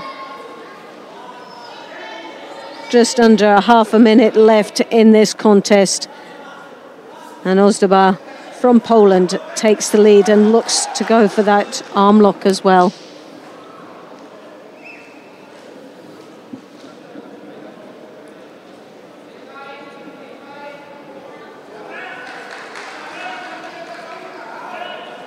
Well, a very convincing win there from Ozdaba of Poland, who dominated this match right from the beginning. Shaw really struggled to get that right-handed grip. There was moments that when she did got it, that she was going to be able to come through it and take a little bit of control, but it was only short-lived. Ozdaba not only technically but tactically played a great match and took herself into the semi-finals of this 63 kilo category. Now she'll be up against the winner of the next match coming up very shortly. And that is between Valentina Kostenko of Russia. She faces Lucy Renshaw of Great Britain. It'll be Kostenko in the white judogi, Renshaw in blue.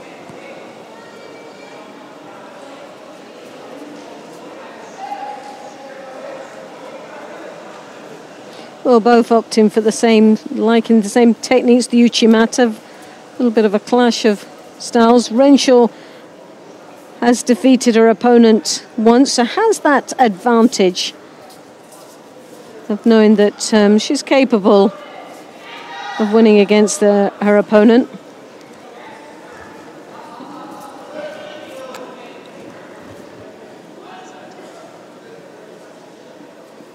Kostenko defending quite nicely down there, but for Renshaw, she's a couple of matches in, she's actually been plagued with a few injuries and has started to come back very strong, but has been off for some time. So it's a matter of not only building up her confidence, but a mat fitness as well. So taking a bronze in Zagreb. One of her first matches out and a couple of local competitions. Finds herself now in the quarterfinals of the 63s.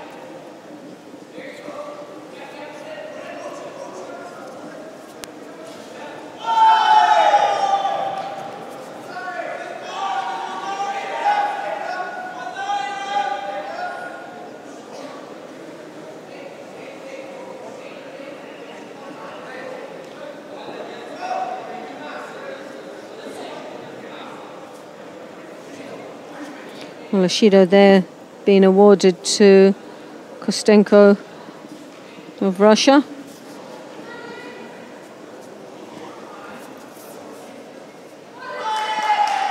Just a slight height advantage over Renshaw.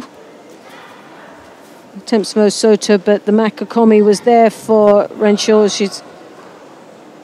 Now we have a little bit of Niwaza coming from the Russian as she's trying to tie up the upper part of the body. Looking for that arm lock as well as the hold at the same time. As you can see, the legs caught up. Renshaw holding on quite tightly there and defending well, but still isn't out of the woods yet. The Dhabi 1 semi-final for women under 63 kg. In one judo game for Austria, number 3 at the World Judo ranking, and double Grand Slam gold medalist Catherine Unterbursaner. And in blue for Italy, number 16 at the World Judo ranking, Hedwig Gwen.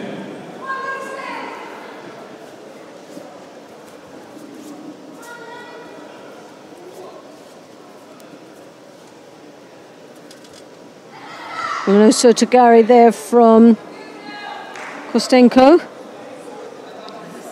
As you see, 1 minute and a half remaining in the contest, and Russian has a Shido.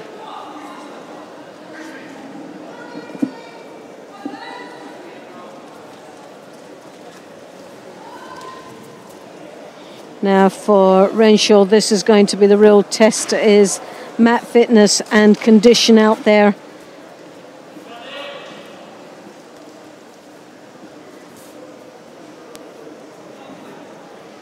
Junior world medalist, European champion of junior. Great junior track record and potential, great potential for British judo.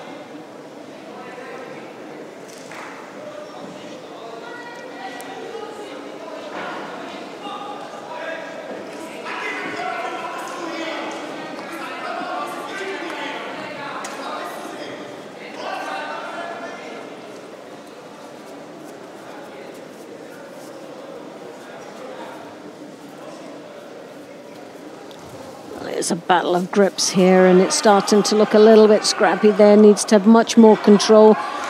Renshaw now looking for an opportunity in the Niwaza. She's got those legs tied up and working for the Shimiwaza. And nicely executed there. The pressure is on. Is it enough to get the submission? But she's rotating her opponent over the top.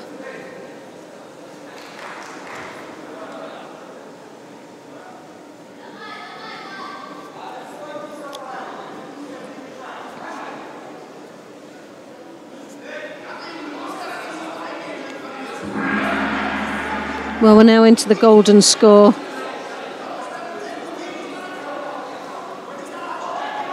And this is around about digging in deep, and who really has the condition to continue in the golden score.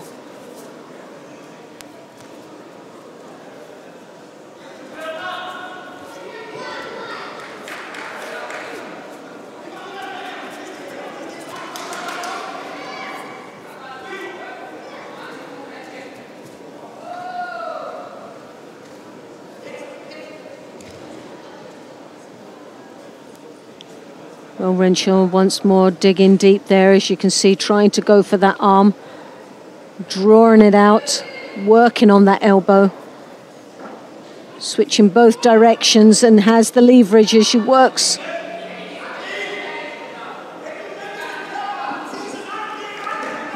Well, an opportunity there, but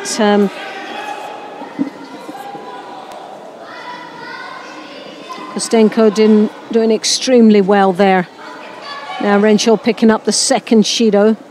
So it's one apiece now.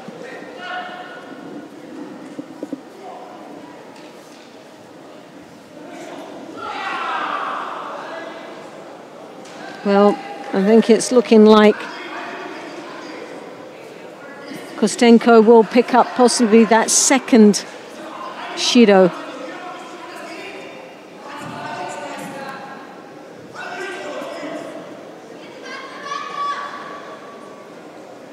As we know, sometimes we always get that feeling where if they get them to tie up. Well, no one's getting it this time. And the golden score continues. We're into the first minute now. Namaka Komi, a little bit too low below the elbow, really didn't get that much of an effect from her efforts. As she defends down in the Niwaza. Kostenko really not having much opportunity down in the ground, and now we're back up here looking for that ultimate score or penalty just to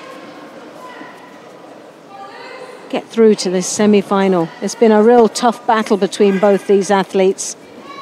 I think Renshaw having a little bit of the upper hand here, as he may be a little bit stronger than her opponent, both in the Niwaza and Tachiwaza.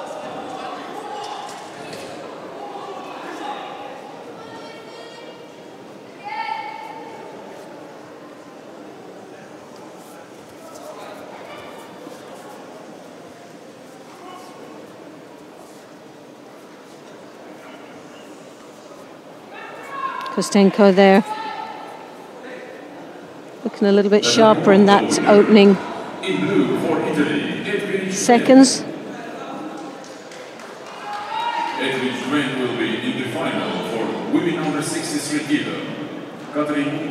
Well, 2 minutes 15 seconds into the battle of golden score, and still no closer to knowing which one will go through to that semi-final. It's a very close match. In blue for Belgium, Lola Mansour.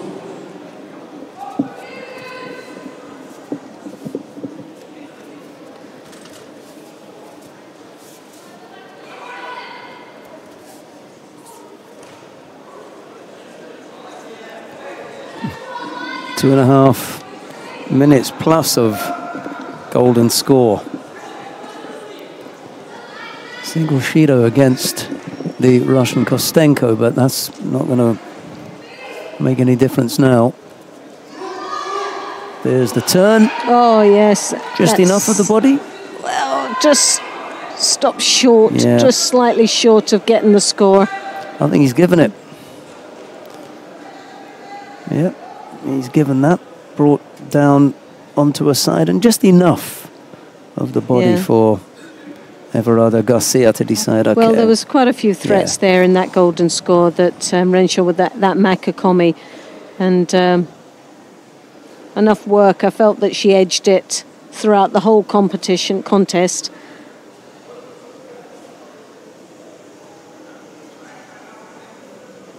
And the Wazari and the win into the semi-final goes to Lucy Renshaw, Great Britain. Right, let's see what we've got coming up next.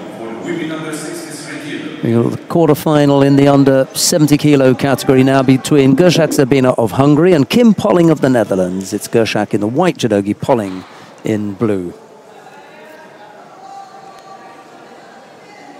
The next quarter-final, number 2 is women under 70 kilo. In white for Hungary, Gershak Sabina. In blue for the Netherlands, Kim Polling.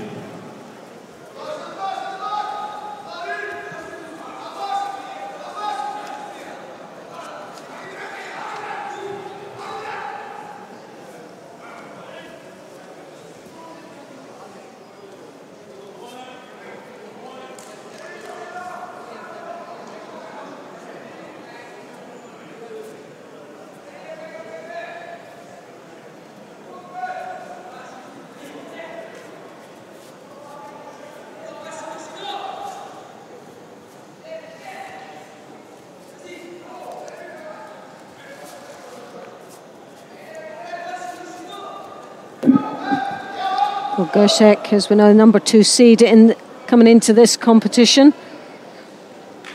World Junior champion back in 2015.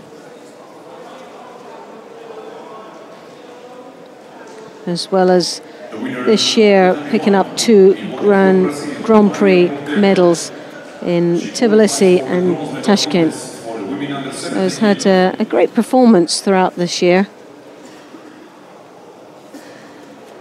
We're spoilt for choice here because the other semi-final now is about to get underway on mat number 1. Miriam Butkereit of Germany will face Anna Bernholm. I'm not going to do Gershak and Polling the disservice of leaving at this point. We're going to hang on and watch this one here on mat 2, but at home you've got the choice. You could click on that and watch sorry, mat number 1 if you wanted. Or if you're really clever, you could open two at the same time. Browsers, yeah. Anyway, Loretta's going to pay attention to mat 2, where we've got the action between Gershak and Polling. That continues with 2:20 left to go, and a single Wasari to Kim Polling. Well, it's good position now for Polling to be in with 2 minutes, like you say, 2 minutes and 15 seconds to go. Looking very strong out there and positive. Straight off on the grip with that right hand with Uchimata, and there you have it. Uchimata for Ippon. Polling goes through to the semi-finals in absolute style.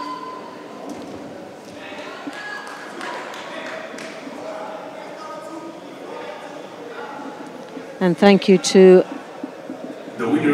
Polling. We could most probably swiftly go across to the other mat. Yeah, let's go down to mat number 1. Miriam Butkareit of Germany and Anna Bernholm of Sweden on the way up on mat number 1. 3 minutes left to go. There's no score in it, and I mistakenly said that it was a semi-final between Polling and Gershak. It was a quarter-final, because there's another quarter-final taking place on mat number 2 now. Laura Vargas-Koch of Germany faces Elena Prokopenko of Russia. Yes, it is. Sorry about that. But this is a semi-final up here. This is a semi-final. Yeah.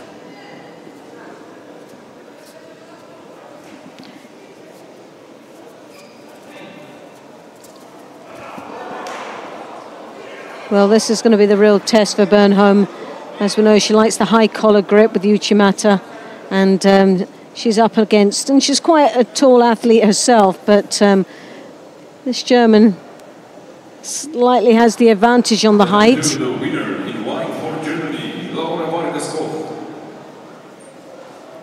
She throws that arm over the top. Bernholm looking a little bit flustered there as she comes round the back, but swings onto the leg of her opponent. It picks up her first Judo now, Bernholm.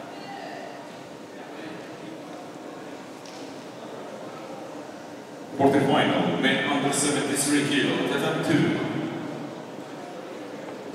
Butkareit there, as you can see, throws that arm, but this time comes round the back rather than over the top, but then follows it through into the Niwaza, looking for the Sangaku turn. Bernholm defending quite nicely down there, doesn't look to be too threatened at the moment.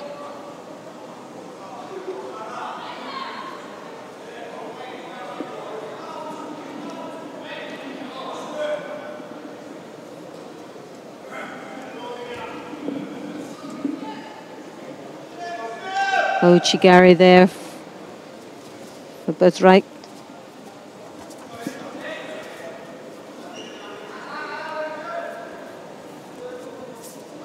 Bernholm picking up the second penalty, minute 28 to go. Same one again, very similar to, same reasons for finding it really difficult. As Butkareit once more throws that arm over the top. Bernholm really doesn't have much to come back from there. Normally it's herself that tries to get the high collar grip as she can enter in for the Uchimata, but really has found some problems within this contest against a slightly taller than herself.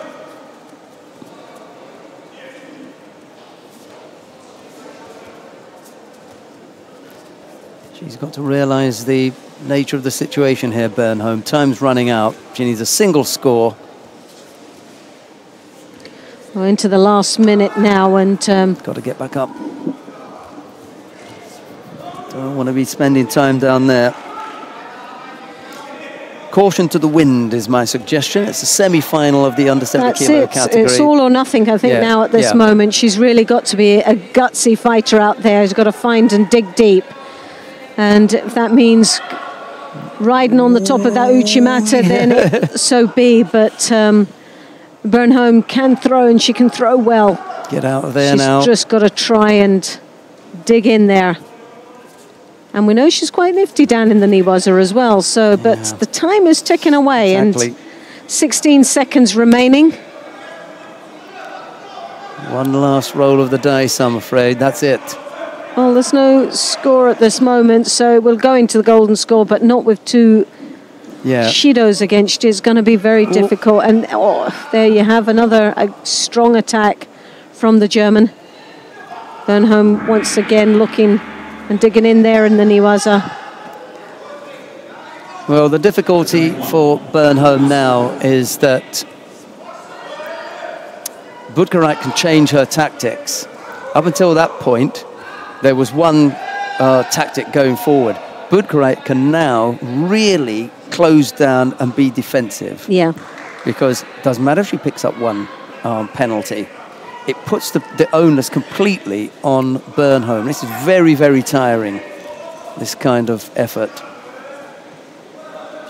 Well, needed to finish it before going into golden score. And already you can see the body language of Bernholm starting to look very frustrated as she shakes her head down there and just doesn't seem to know what to do next. She's digging in as deep as she can, but almost very, very close there with the switch with the Ouchigari.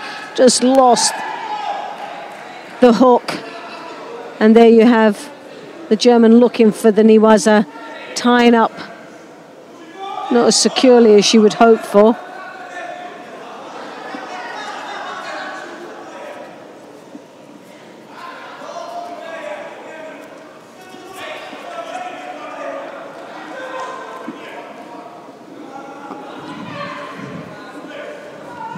Still think that Bernholm's got some throwing skills that could unsettle definitely. Budkarite. There's no doubt about it.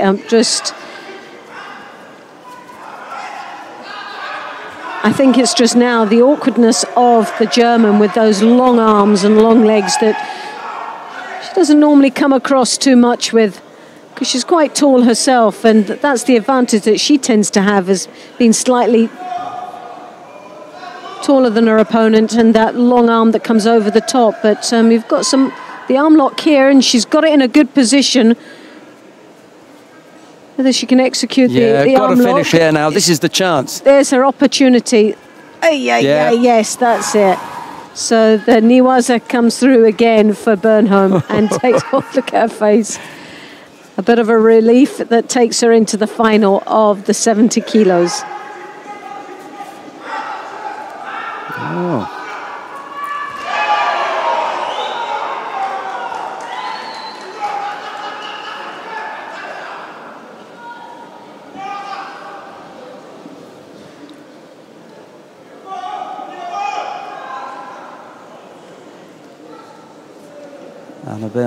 Anna Bernholm managing to dig deep, as we've seen a few fighters having to today.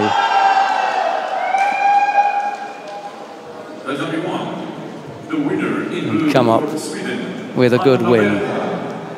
Right, coming up next on mat number 1, repechage contest in the under 73 kilo category. Rustam Orozhov of Azerbaijan faces Denis Iyatsev of Russia.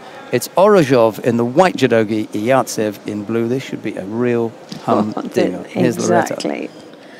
You said it, a humdinger. And head-to-head, it's 2 apiece at this moment. Who's going to make it the 3rd win lucky?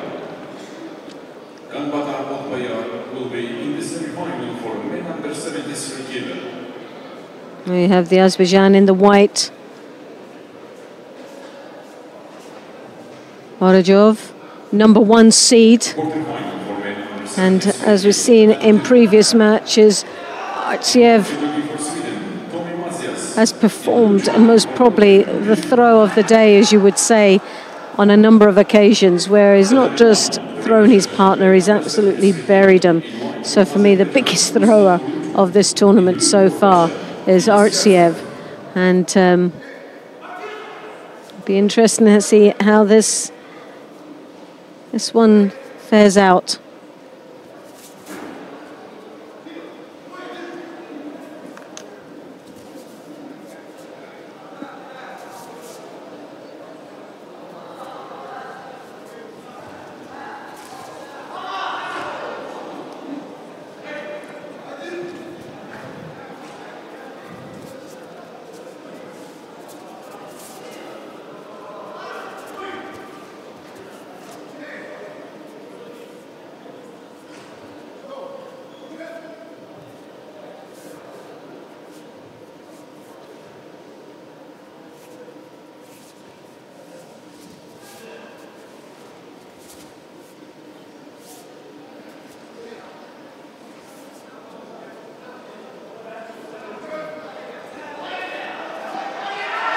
Oh, yes, what a lovely finish there.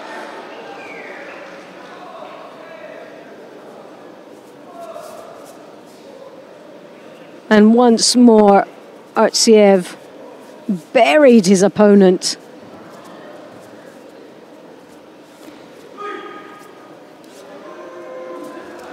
Well, we're saying it's a Wazari, but my goodness me, it was, for me, the way he landed there could have been Ippon. And most probably felt like the Ippon as well.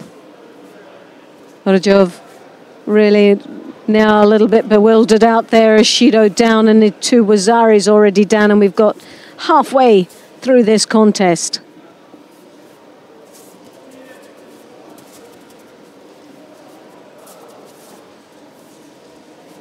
Artsiev once more. Oh, goodness me. Well, there was a counter there. Artsiev came in, but got caught on the counter, and I think could have actually hurt that shoulder. He landed so heavily on that side. And he, as you can see, he's not moving. I don't think he's capable.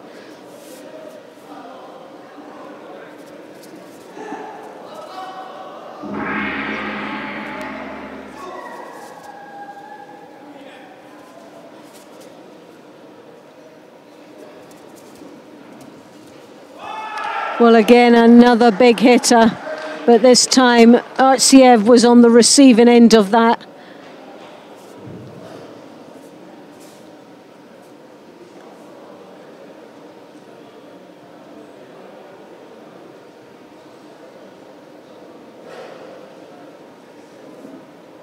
The winner of market number 2, in blue for Belgium, Untitled. He will be in the semi-final. Orojov there goes through to the final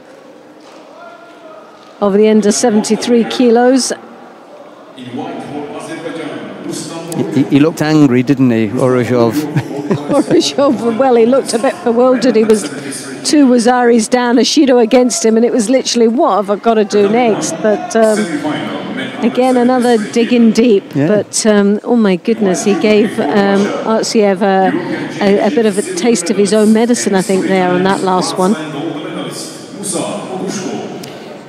Right, coming up next, the semi-final in the under 73 kilo category, Musa Magushkov of Russia faces Toa Butbul, here representing the IJF, the Russian in the white judogi, the Israeli in blue.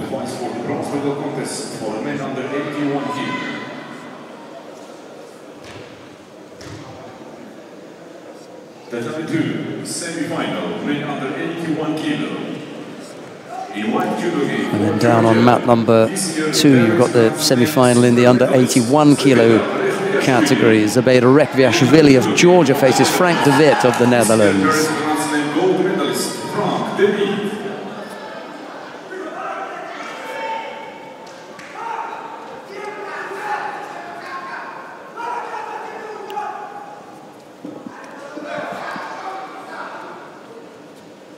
Well, as we know, Butbul had a fantastic performance in the previous match in the quarterfinal.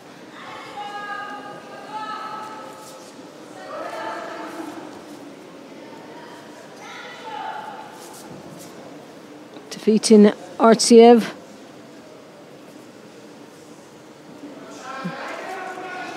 That's probably one of the challenges of the day.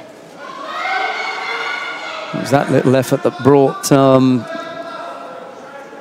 Yartsev down, yes, wasn't it? Definitely. Yeah. Magushkov has seen that one coming.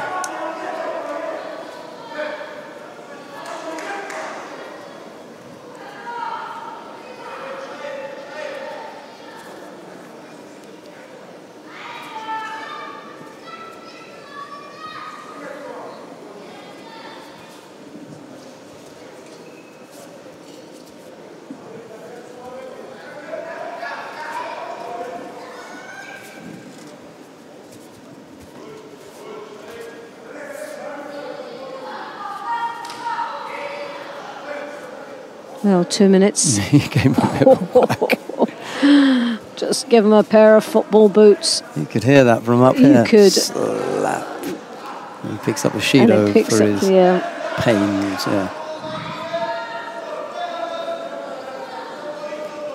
Magushkov just settles himself now. Is he ready for the next phase?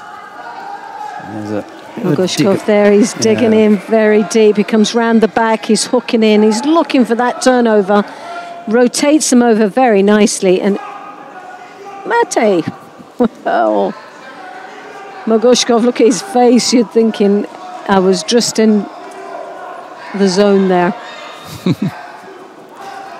Yeah, I think they were, for a time, completely off the competition area.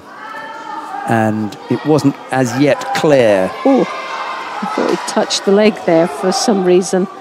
It looked very close from this point. He did the koichi, but his hand went down. It just looked at that point that he'd actually touched the leg of Magushkov.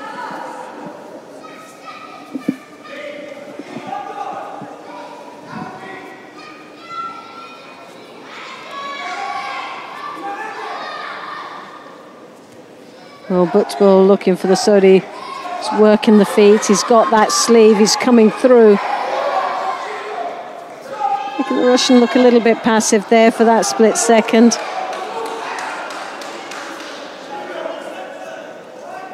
But most probably one of the coolest guys on the mat has got to be Magushkov. It doesn't look like anything phases this man.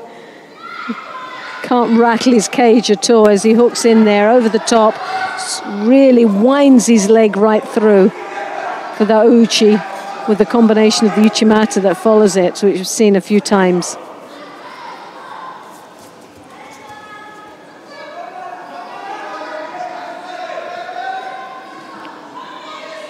Well, Magushkov there, as you can see, with the cross grip and the lapel. Sianagi attempt there for Butbol, but he just can't get past those defences and pulls back as he enters.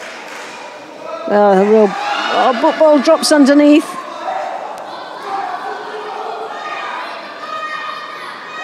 Well, with just seconds remaining in this contest, it's looking more and more like we're going into the golden score.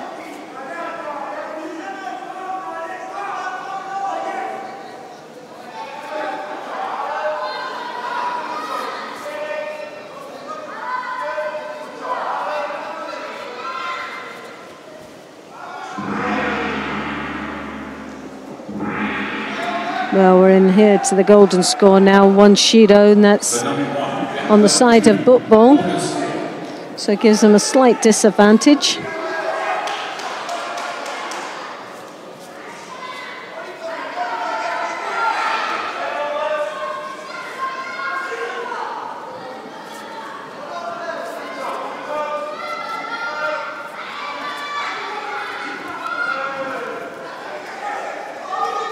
And Magushkov there, as you see, once more winding in that leg, coming round the back as well. He's got on the cross grip. As we know, you've got to continue to attack when you've got that grip.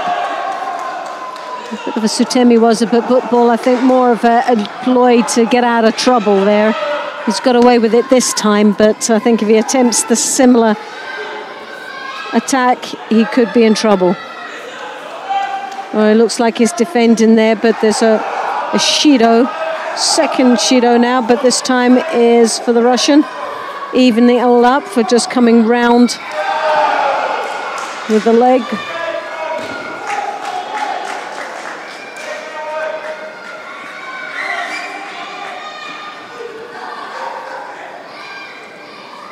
Well, Butbol, as you can see, they just broke the grips but didn't follow through with attack, and that also could be received as negative, and he's got to be careful with that sort of movement. Once more, as you can see, he's trying to draw that hand off his lapel, and a continuous move. Not sure how much of a pause was there, but it was Ari.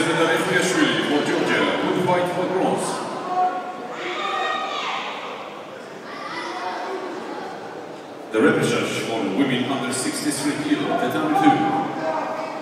In white judo gi, representing International Judo Federation, Rotterdam Shore, In blue judo for Russia, Valentina Kostenko.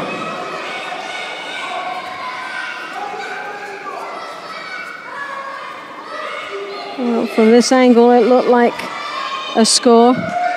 And it's Magushkov who came up with the score.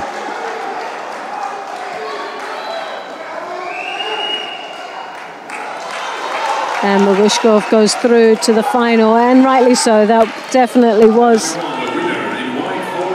a score for the Russian. And a well-deserved place in the final. We go down to mat number 2, where the action continues with Rotem Shaw in the under 63 kilo category repechage contest. Rotem Shaw here representing the International Judo Federation is up against Valentina Kostenko of Russia, and it's Shaw who we see throwing with Wazari there. She catches the Russian.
Well, Judo goes to Russia at this moment, which changes the dynamics of this match.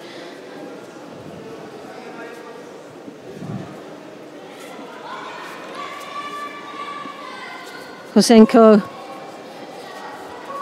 trying to desperately come over the top. She's got that reach, the hips come through. A little bit of an unorthodox sort of style of gripping there, but a desperate ploy to get through the defences there of Shaw.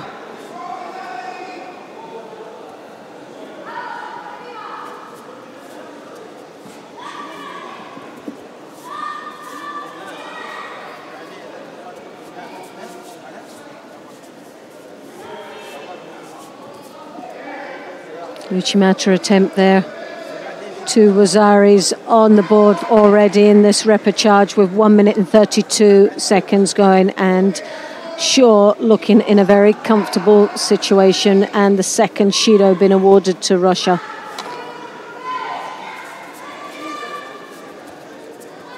Again, hooking in with the Uchimata combination there.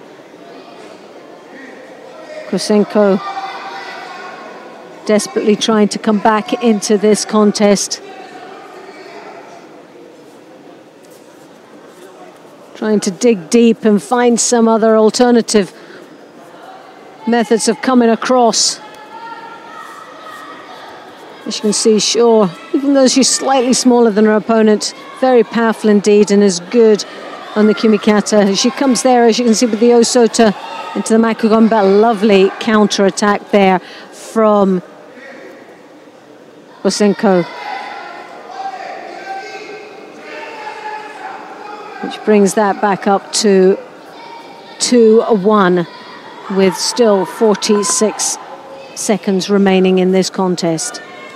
It's the last chance for either of these athletes to take a medal here in this competition. Sangaku turn there from Shaw. She digs in deep behind that arm.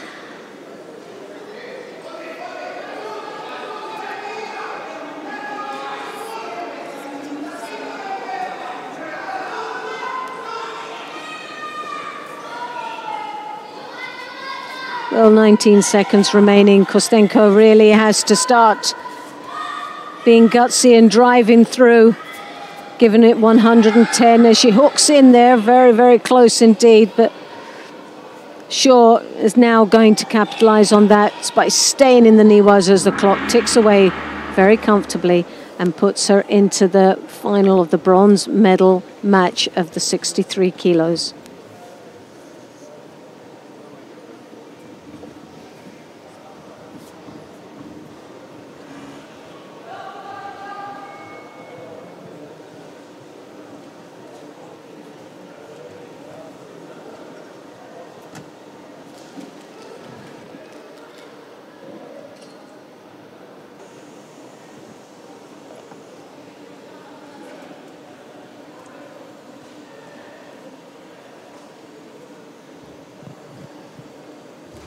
The winner in white, representing International Judo Federation, Shaw.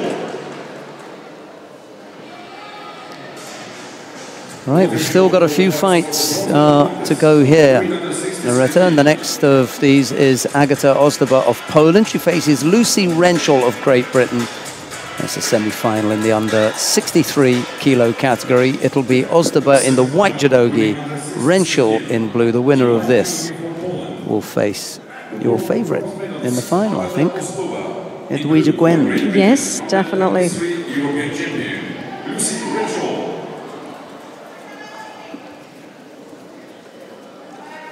Well, neither of these athletes have competed against each other, so it'll be interesting. 46 out of 83 wins. Ozdoba representing Poland here in the white. Renshaw representing Great Britain in blue. Very similar in stature there as Renshaw comes over with that right hand high onto the collar. There she tries to draw her opponent towards her shoulder.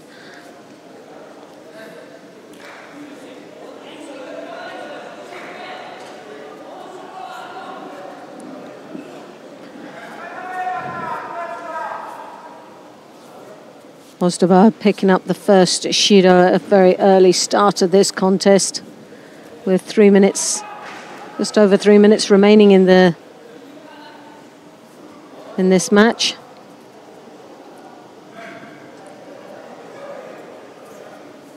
Renshaw looking very comfortable out there at this moment. She throws that arm over once more. Elbow tucked in very tightly there, but Ozdoba ducking under. She's already picked up a Shido for that once already, so got to be very careful there.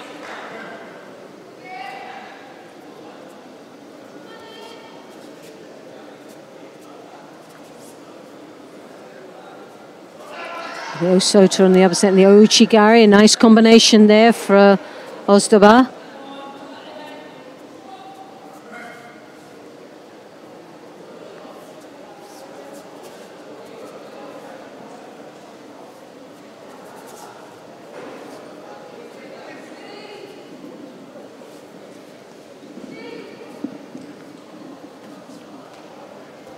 Well, just a flurry of the ashiwazas, a Ouchigari attempt there from Renshaw. Really very little commitment on it other than just a show of an attack. Working off those sleeves.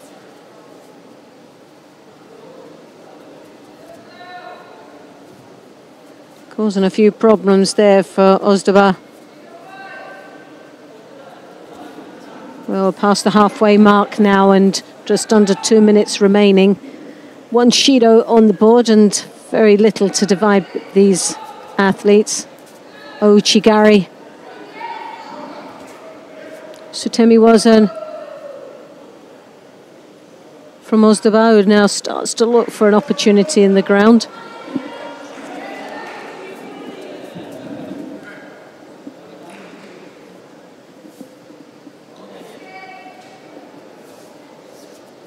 For the winner of these, it's a guaranteed medal.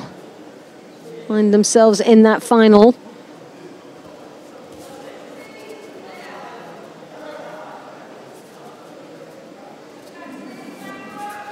And some very important and valuable world ranking points. to be gained.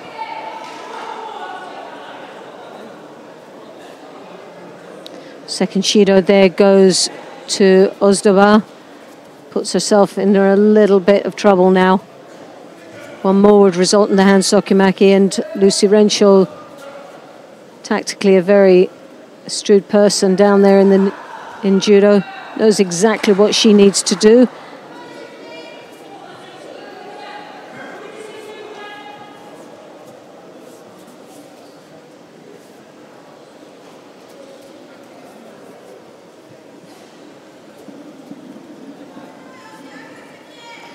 Well, it's been more of a tactical match between both there.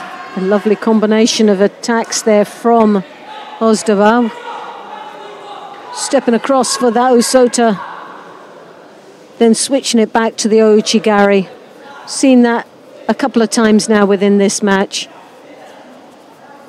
At times it hasn't phased Lucy, but as the time goes on, athletes become tired and react slower than normal.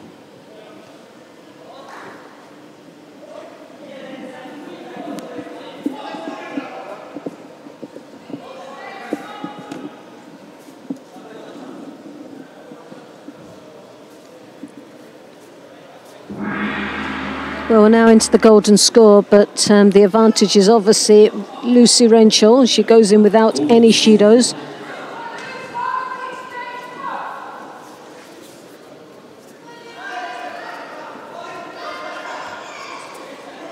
So the attempt there from Ozdova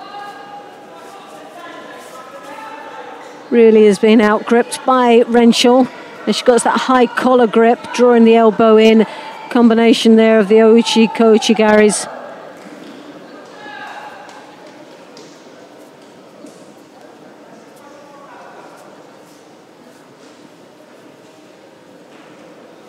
Well, sometimes you just think there's just one thing happening here, and that's a penalty being handed out.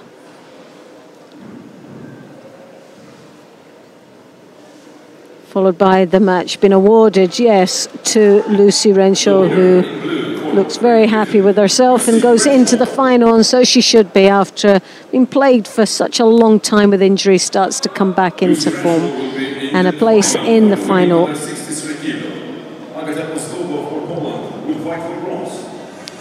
Well, we've got a repechage contest coming up in the under 70 kilo category now. Gershak Sabina of Hungary faces Elena Prokopenko of Russia. It'll be Gershak in the white judogi, Prokopenko in blue. In white for Hungary, 123 European champion, Gershak Sabina. In blue for Russia, silver medalist at Yekaterinburg Grand Slam this year, Elena Prokopenko.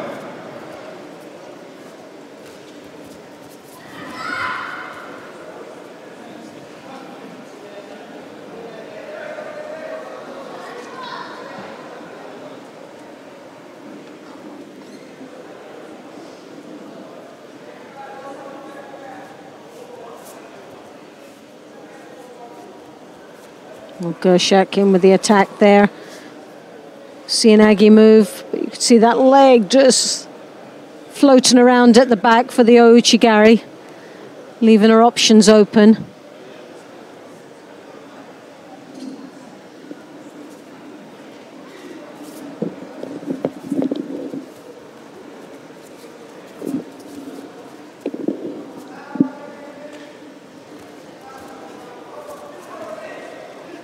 Well, there's a counter there.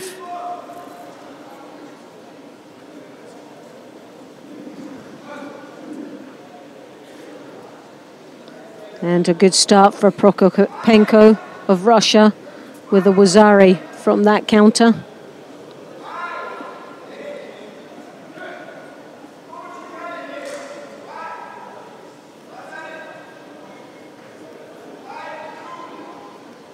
Well, they're going to analyse that a little bit more. But from this angle, it looked a good call. But I think what they're looking at is the landing of Prokopenko. Did she land first? Well, Yes, she did. And the Wazari goes on the other side. Gershek takes the lead for Hungary.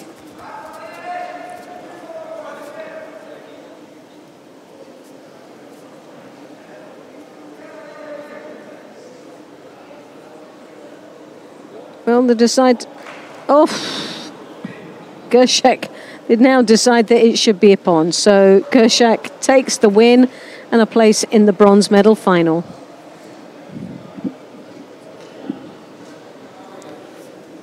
Right, we continue. We've got 3 more contests before we take a break. The first of these is a semi-final in the under 70 kilo category. Kim Polling of the Netherlands faces Laura Vargaskoch of Germany.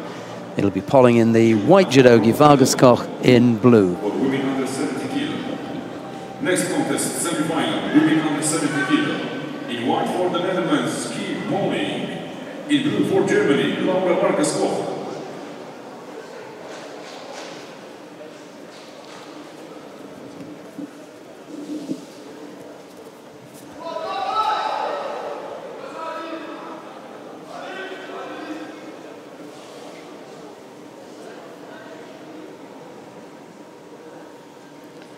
Polling wasting no time in getting on the board there. No, definitely not. But Vargaskoch has had 2 gold medals here in Abu Dhabi back in 2014 and 15. So she's no stranger for being on that rostrum and knowing what it's like to win at this level. A lot of experience. But she's up against Kim Polling, who's, as we all know, is a very experienced fighter. Very powerful indeed as well, this Dutch girl. That was a total bear hug, wasn't it? So it was really... This is going to be a real buster. This is definitely going to be a fight to the end. A drop Sianagi. Oh, lovely execution there of the Ippon Sianagi. Following through now into the Niwaza. That was so sweet. And 2 Wazaris already, and we're 2 minutes and 57 seconds remaining in this contest. Polling looking very good out there and closer to that place in the final.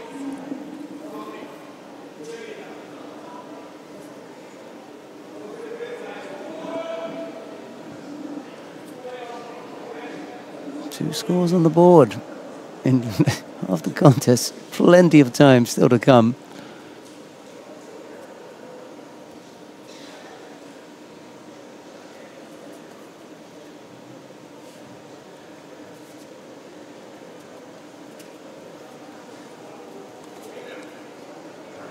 Vargaskoch there, look, hooking in with the Ouchigari. Kosota comes round the back. They'll drop Sianagi there from Polling. It's okay. Really thrown in, as Loretta has hinted before in several fights, really thrown in there to avoid the grip. Yes. You know, just chuck that in there, thought, well, I don't fancy this grip. Let me give them this failed Sianagi effort. Well, Polling there, as you can see, with the right hand on that lapel. Left hand she's still needing to sort out as she's trying desperately to get her opponent's right sleeve. So picks up, both the athletes pick up a Shido apiece. Last minute, a little bit quiet for both of these athletes.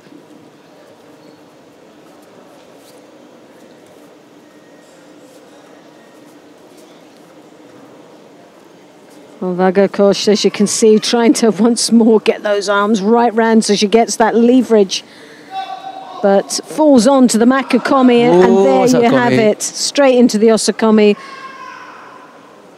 Would have thought of Wazari as well, thrown into the mix, but they haven't given it as yet. Kazuri Yoko Shiogatami. She just changed it now, doesn't feel strong there. The top half is quite low down. But it's going to be good enough to take it. Well, a great convincing win there for Kim Polling. There was never a doubt right from the beginning, was there, in that match?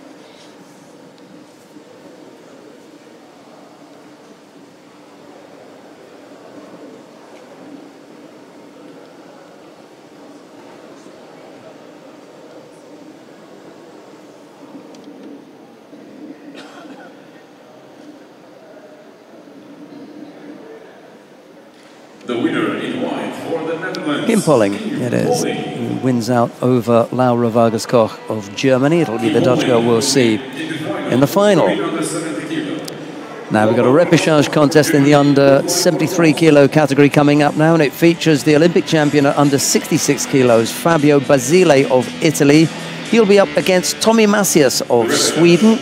It's Basile in the white judogi, Macias in blue.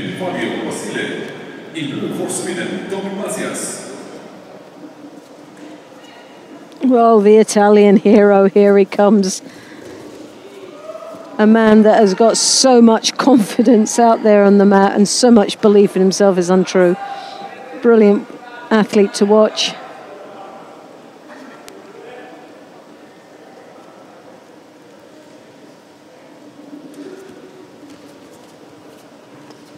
The left hand on the lapel there as he controls Macias there. It comes underneath, it drops just a bit short there. Didn't get that rotation that he wanted. I hadn't seen Laura Vargas Koch since August of 2016. Since last year's Olympic Games. So this was her first outing. Made it to the semi-final. It's not bad going, is it? That's a good effort.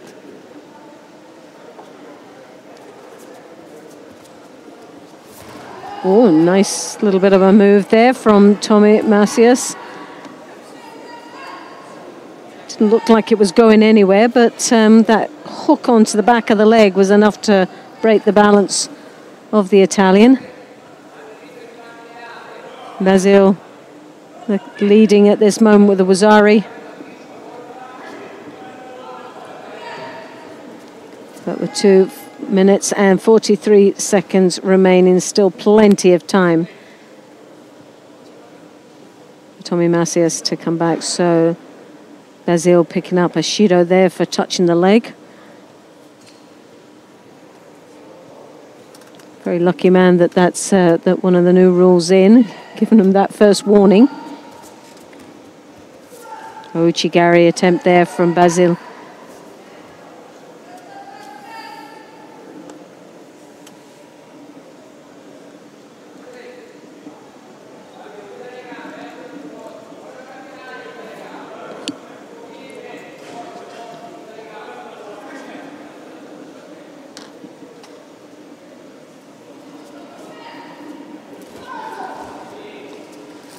Another attempt of a drop. Looking very busy out there, Basile, but quality of entry not strong.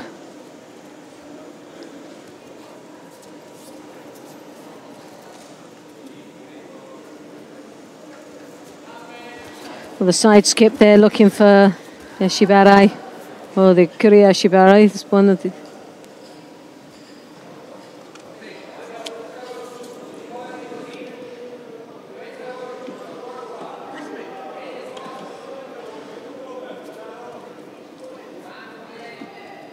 Well, 1.5 minutes remaining in this contest. One Wazzari divides these athletes.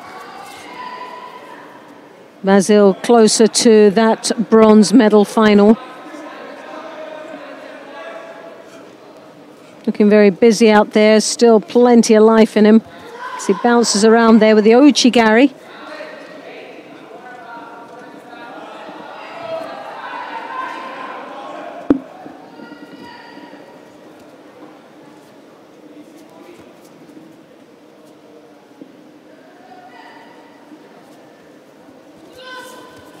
As he tucks underneath and draws, there you have it, another Wazzari.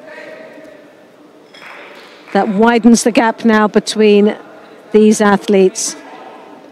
And we're just under a minute remaining. Basile's confidence grows even more. As it comes in there once more for the drop, but this time side on really wasn't deep enough and didn't get the rotation.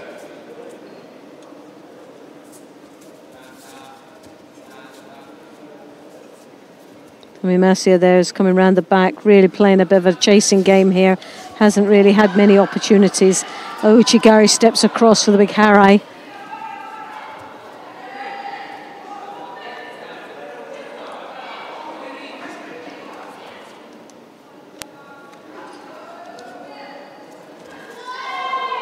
Drop Sinagi from Brazil. And 14 seconds remaining. So time is now running out for Marcia.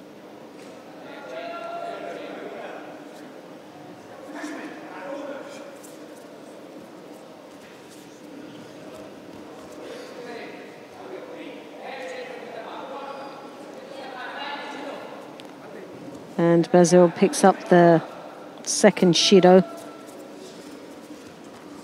So unless it does something very silly, then he's got this bronze medal final in the bag. So Fabio Basil goes through to the repechage bronze medal final.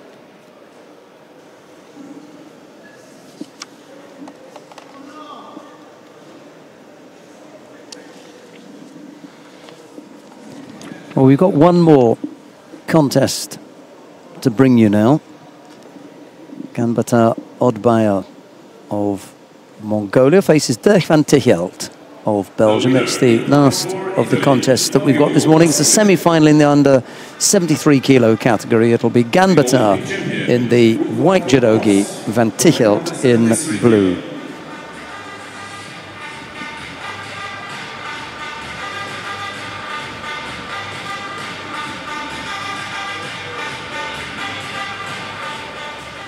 The last contest for today is semi-final, men under 73 kilo.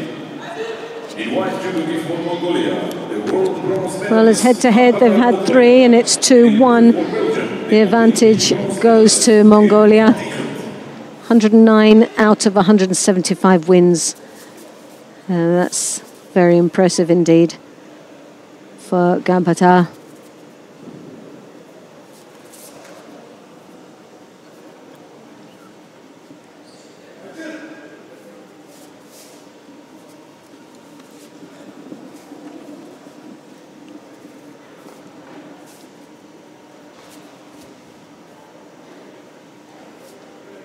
Well, the battle begins with these grips as they both size each other up here in this semi-final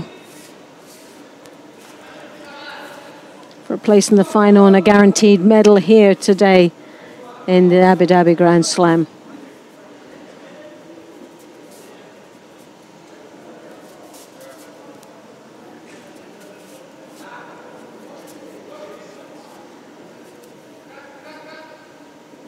Well, Van Tichelt, as you can see, is getting all tied up there with the sleeve grips of the Mongolian.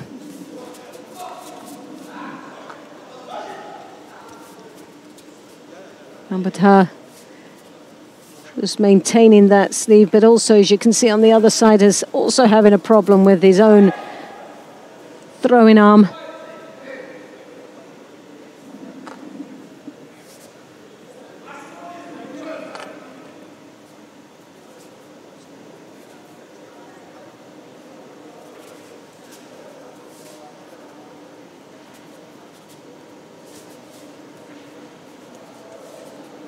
Oh, Ganbata, as he drives forward, he hooks over now. He's got that high collar grip as he draws that shoulder in. He's looking for the ashiwaza for the opening. And to maintain that sleeve, but he's obviously lost there. But it is a real battle between both these athletes to control this contest.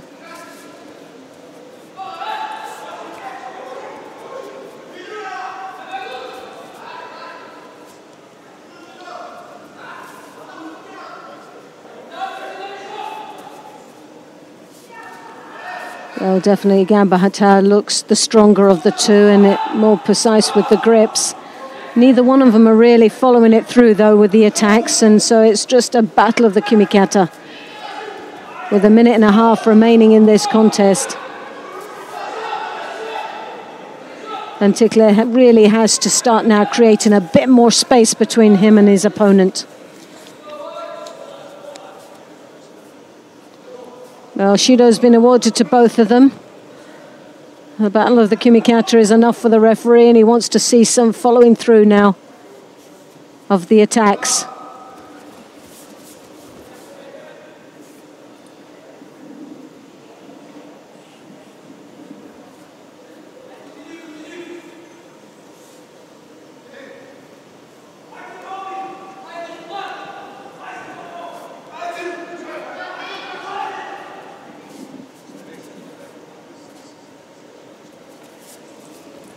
Well, the Taitoshi there is across for Gambata. And Triklik heading down into the Niwaza, but a little bit slow on the approach. Referee feeling that didn't have much to offer down there in the ground.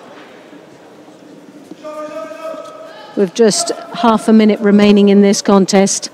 It's looking closer that this will go into the golden score.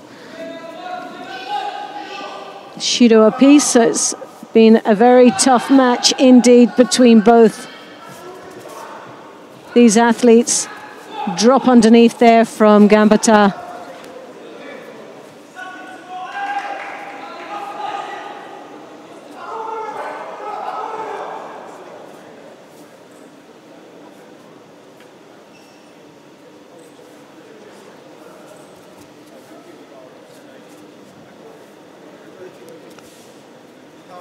Well, it's very difficult to separate these two and to think who might go through. But as we know, Gambata does really well with the golden scores and seems to sort of be able to step it up into the next level. So will that be the case here going into the final of the 73s?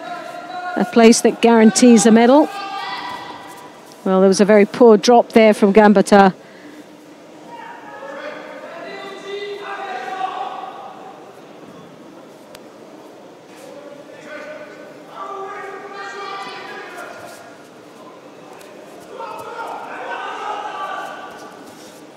Kosota attack there, it digs in deep, and that is it. The win goes to Gambata and a place in the final of the 73 kilo category. Van Triklik will go into the bronze medal final, and we'll see them a little bit later on today.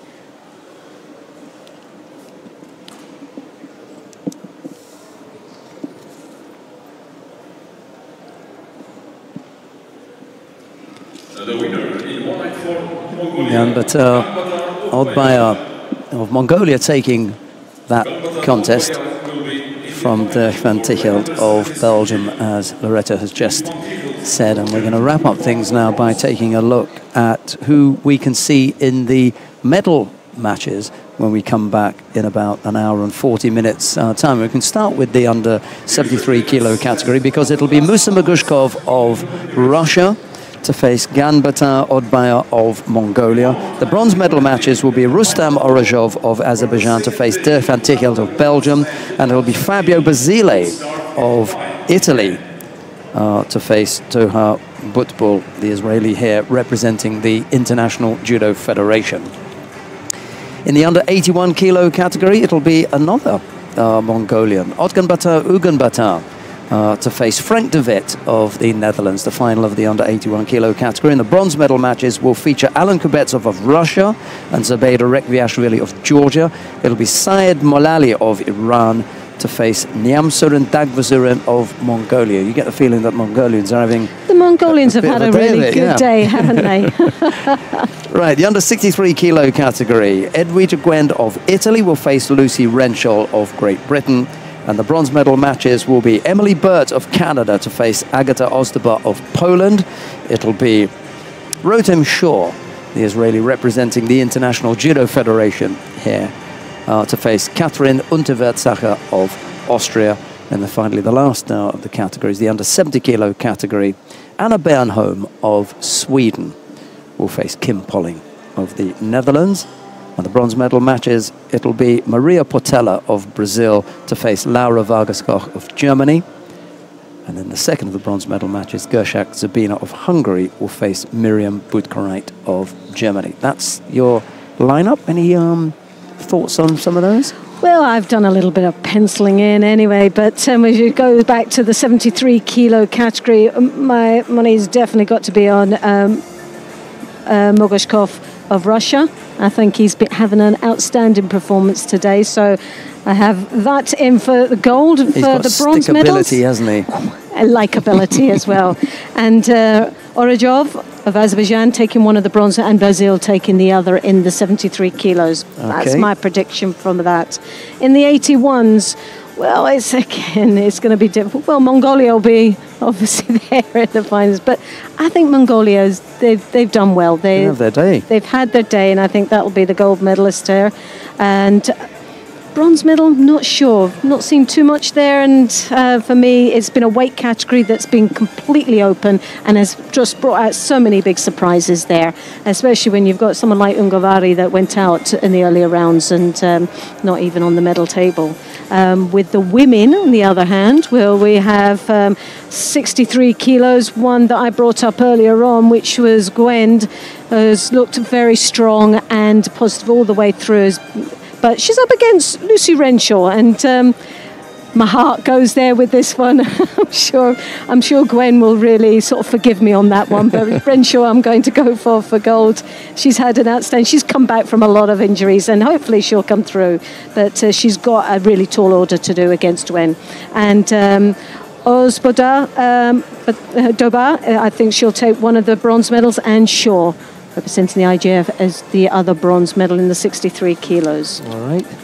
And coming down to the 70 kilos, well, again, for me, well, Pauline. I've got my sort Falling of... over Bernhard. I think from the Netherlands. I think she's had a great performance. She's had a really tough ride all the way through. She's fought some really outstanding athletes, and I think this is her day today. But Portello for one bronze and Gershek for the other. Okay, there you go. We'll be back at 5 o'clock. It is 3:25 now, so look forward to your company at 5 o'clock. From Loretta and myself, it's bye-bye for now. Bye-bye.